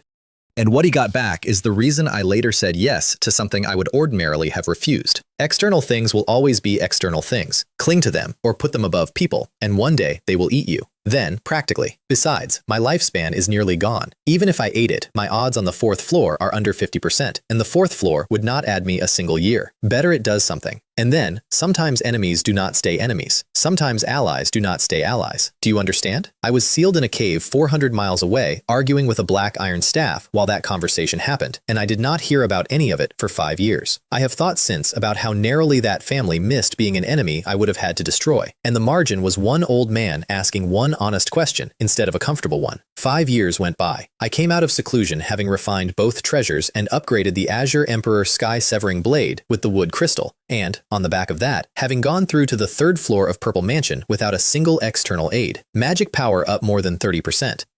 With the Gengjin Void Sword, the Qian Fire Mystic Light Sword, the Jiamu Teng Yuan Sword, and the 2 Extremes Yuan Magnetic Divine Mountain, I could fight a 4th floor comfortably and had a real argument against a 5th or 6th. One hole remained, and it was the same hole it had always been, my Divine Soul. Yuli came out at the 3rd floor as well, and about a week ahead of me, which she has mentioned on more than one occasion since. More memories had surfaced with the breakthrough, and a divine ability had come up with the memories. Binghuo Gui Shui Shen Lei, which welds the yang of Bing Fire to the yin of Gui Water, 2 attributes that are supposed to cancel, and which is comfortably the most destructive thing she owns. I have watched her use it twice. I have no interest in watching a 3rd time from any angle except behind her. And she fed the Azure Thunder Wind Bird Matriarch's Demon Core and my Thunder Essence Stone into her Nental Sword and pushed it up a full grade to 3rd tier medium, which matters more than it sounds because a lifebound treasure always hits a grade above its rating and always costs less to run than one you bought. In practical terms, my wife now swings something with the striking power of a 3rd tier high-grade magic treasure at roughly the magic power cost of a low-grade one all day without getting tired. I asked her once whether she was ever going to run out of ceiling. She said, eventually, and did not elaborate, and I did not ask, because that is the arrangement, and it has held for 160 years. The family had used the 5 years too, and I read the report properly rather than skimming it, because I had personally decided how those resources got handed out, and I wanted to see whether I had been right. Cao Yuanming went from foundation establishment 6 to 7, Cao Hanlin 4 to 5, Liu Ruo Shui 7 to 8, Cao Xuanjing spent the whole 5 years tempering his body and his essence for a run at Purple Mansion, and had the grim contentment of a man doing something he knows will take another 40 years. And 3 new Foundation Establishment cultivators had come up out of the junior ranks. Xiao Yue, the girl from the wharf, the one who had closed her eyes and not begged. Cao Tianqi, Xuanjing's 2nd son, and a cousin of theirs, Cao Ruyu. 3. In 5 years. From a family that had been sleeping in shifts in a forest, I had told Cao Yuanming that 4 cultivators and a nice mountain was not a Purple Mansion immortal family. He had gone away and fixed it without me ever once looking over his shoulder, and I want that noted because a great many of the disasters in this story started with somebody who could not stop supervising. Every shop and property the Cao clan had lost was back too. Some of it had been returned voluntarily, the rest had been returned after a visit. I did not ask which was which, and neither did my wife, because the entire point of having a clan head is that you do not audit the way he collects a debt. Then Cao Yuanming said, "Oh, right," in the exact tone of a man who has been sitting on the actual news for the whole conversation, and produced a jade box. Inside it was a spirit plant, azure blue all the way through, with tiny points of starlight moving in the leaves and roots. I sat up. So did my wife. Neither of us did it gracefully. A 3rd-tier medium-grade starflower grass, delivered by the Yu family, along with their new clan head, who had come here in person to apologize. I made him tell me the whole thing twice, because Yo Hao Yuan had walked into a family his own house had helped strangle, and lowered himself completely. And this is the part that decided me. He had not denied a single thing the Yo family had done. No mitigation. No, it was really the Gue Yuan sect. No, we were only ever involved on the commercial side. Responsibility, sincerity, restitution, and nothing left over for anybody to criticize. I looked at Yu Li and said, that family is not going to be easy to kill. No, she agreed. And their old ancestor gave away his own breakthrough plant to make the point. That takes nerve, and it takes a very clear head about what a plant is actually worth. I had been fully prepared to break the Yo family. I had made a list. I put it away that afternoon and never took it out again. And I want to be honest that the reason was not mercy. It was that a house which cleans itself before you arrive is worth more standing than flat. I handed her the grass. Take it. With what you've already accumulated, you'll see the 4th floor before I do. She took it without any performance about it, which is one of the reasons this marriage works, and then said, if we can find a blue leaf spirit flower, I won't eat it. I'll refine it into a star essence pill. Then it works for both of us. A star essence pill takes an early stage Purple Mansion cultivator through to the middle stage. It is essentially never on the open market because anything that breaks a bottleneck gets bought before it reaches a shelf. Then she said, oh, and I'll teach you alchemy when there's time, and formations while we're at it. Ding! Achievement task issued. Complete 100 alchemy achievements. Achievement task issued. Complete 100 formation deployments. 1 second.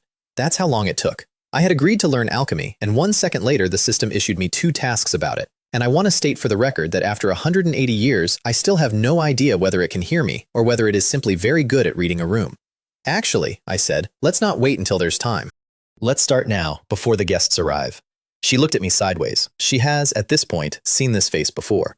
Several months later, she came into the workshop and stopped in the doorway. There were rows of pills on every surface. First-tier, low-grade qi gathering pills. The cheapest, most basic, most contemptible medicinal pill in the world. The one apprentices make to prove they can operate a furnace. Rows of them, racks of them. And me, at the furnace, refining another batch. Husband, she looked at the racks. How many more of these qi gathering pills are you planning to make? This is the last batch. It was the 100-and-somethingth batch, and I was so sick of them I could taste it. But chi gathering pills are the cheapest and simplest thing a furnace can produce, and when the task says 100 alchemy achievements, the correct move is not to make 100 impressive pills. It is to find the least expensive object that counts, and then count it. I have been doing this since I was 100 years old, knocking on my own bottleneck once every 5 days with a thread of essence, and I regret nothing. Ding! Achievement complete. Alchemy talent +1. Reward: 1 pill formula, bean soldier pill. It is exactly what it sounds like, a medicinal pill that becomes a soldier. Throw it on the ground and it becomes an armored man with a spear, somewhere between tier 1 and tier 3 depending on the pill. At my level, I could theoretically refine up to 3rd tier, except that a 3rd tier bean soldier pill needs a 3rd tier material called jade wheat spirit seed, and a jade wheat spirit seed is one of those things that everybody has heard of and nobody has. I handed the formula to Yuli to look over. She read it and her face changed, and she looked up at me with an expression I had genuinely never seen on her before. "Where did you get this?" I said nothing, pleasantly. "The refining sequence in here, the herb pairings." She looked back down at it. "I have never seen anything like this. It's not a variation on something, it's a different way of thinking about it." And she went and got her own materials out and started refining 1st and 2nd tier bean soldier pills to test it, because that is what she does when she is impressed. Several days later, she opened her furnace and produced 3 2nd-tier pills, pale gold, and 10 1st-tier. She threw one of each on the ground. Pale gold smoke, and then 2 armored soldiers standing in front of us, about the height of a man, each holding a pale gold spear. Breathing deep and slow, eyes like flint. The 2nd-tier one was stronger and lasted longer, about as long as an incense stick burns. And it was giving orders to the 1st-tier one. We looked at each other. Then we threw down every 1st-tier bean soldier pill we had, all at once, and more than 10 armored spearmen came up out of the smoke, and the 2nd-tier soldier immediately raised its spear and put them into a formation. The whole group locked together and produced a single concentrated pressure that could have absorbed an attack from an early-stage Foundation establishment cultivator. They dissolved a couple of minutes later, obviously. That's the trade. But there are a great many situations in this world where the difference between winning and dying is having 12 extra bodies for 2 minutes. Shopping list, then. Yunling purple water, blue leaf spirit flower, jade wheat spirit seed. After the banquet, Yueli said, "You and I should take a walk around Liang country's cultivation world. And then, more quietly, I'd also like to look for what I left behind in my last life. The spirit refining method. It happens to be inside Liang country's borders, which is not a coincidence, and both of us knew it wasn't, and neither of us said so. The restriction outside our cave pinged. Cao Yuan Ming, uncle grandfather, aunt grandmother. The guests have begun to arrive. Nobody at Purple Mansion level yet, I take it," I said. "Not yet." Both of us looked up through several layers of formation and stone at the sky outside the territory at the same moment. Yueli smiled. "Husband, our first distinguished guest has arrived. Yuan Ming, go and prepare things properly." I was already standing. Fellow Taoist Liu Mei-fen of the Yanyuan Pavilion has come in person, with her people. He nearly fell over. He had come to report the arrival of some minor guests, and had been told, mid-sentence, that a Purple Mansion Grand Elder was currently in the air outside. Outside Taishuan Mountain, our mountain, the Chao clan's ancestral peak, Liu Mei-fen was hanging in the sky in pale yellow with a young woman in blue beside her. The one in blue was Fairy Yu Feng, also a Grand Elder of the Yanyuan Pavilion, and she was looking down at Taishuan Mountain with open surprise. 5 years, she said. In 5 years, the Chao clan has recovered this much of its origin chi. At this rate, they'll pass half the early-stage Purple Mansion families and sects in this region. And Liu Mei-fen said, "Which is exactly why we're being friendly now, junior sister. It's cheaper today than it will be in 50 years. Then the clouds opened and we came out to meet them, and I told Liu Mei-fen that my wife had spoken well of her, and I was glad to finally meet. After that, they came in steadily. The Grand Elder of the Tianchuan sect, a Wuyang Taoist, Purple Mansion sects from Mingyang County, Purple Mansion families from Zihe County, and the Yo family, with their new head Yo Hao Yuan, and with Yo Tianbao himself, 400 years old and walking up the path of a house his own family had helped bleed. I want you to stand where Cao Yuan Ming was standing, head of the family. Behind him, Chao Hanlin, Chao Xuanjing, Liu Ruoshui, Xiao Yue, and the new Foundation establishment elders. In front of him, a hall full of Purple Mansion cultivators from 4 counties, all of whom had traveled to be there. Their own late ancestor, the one who died and started all of this, had never seen a room like that, not once in his life. The Chao clan had produced 2 golden cores in its history, and had still never had an afternoon like this one. 5 years earlier, those same people had been sleeping in shifts in Wanfeng Forest, waiting to be eaten. I let them look at it for a while. Then I ruined the ceremony by suggesting we hold an impromptu trading session. That livened things up considerably. Liu Mei-fen went first to set the tone, and put put up a wisp of heavenly net cloud smoke, a Yanyun pavilion specialty used for array work and for refining a particular kind of formation flag, asking for a third-tier metal attribute spirit item in exchange. 2 men produced one instantly, the Wu Yang Taoist with a flying golden crystal, and a middle-aged man named Sun Jin Hai with a lump of Gengjin spirit liquid.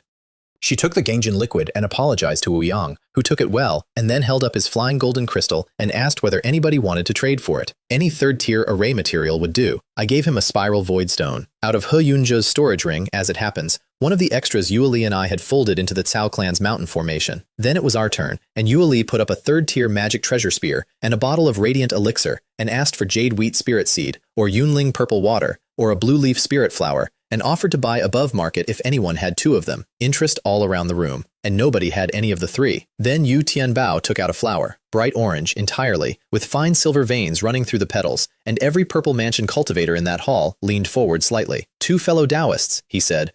The blue leaf spirit flower, you want it for a star essence pill, I assume? And that produced a second, larger stir, because a star essence pill is the pill that takes an early-stage purple mansion to the middle stage, and there were perhaps a dozen early-stage purple mansion cultivators in that hall who had spent decades wanting one. We didn't hide it, we said yes. He nodded. This flower can substitute for the blue leaf in that formula. In some respects, it's better. I asked whether he wanted to trade it for the spear and the elixir. No, he said, I'm giving it to you. The room went quiet, and both of us frowned, because nobody in this world gives you a third-tier medium-grade spirit flower out of goodwill, and I have never once been happy to be handed something for free. Fellow Taoist, I said, if you want something, say it plainly. And Yu Tianbao smiled, bitterly, and without any attempt to make it look like anything else, and said, if I am no longer here, I would ask the 2 of you if it is within your power to shelter the Yu family for 10 years.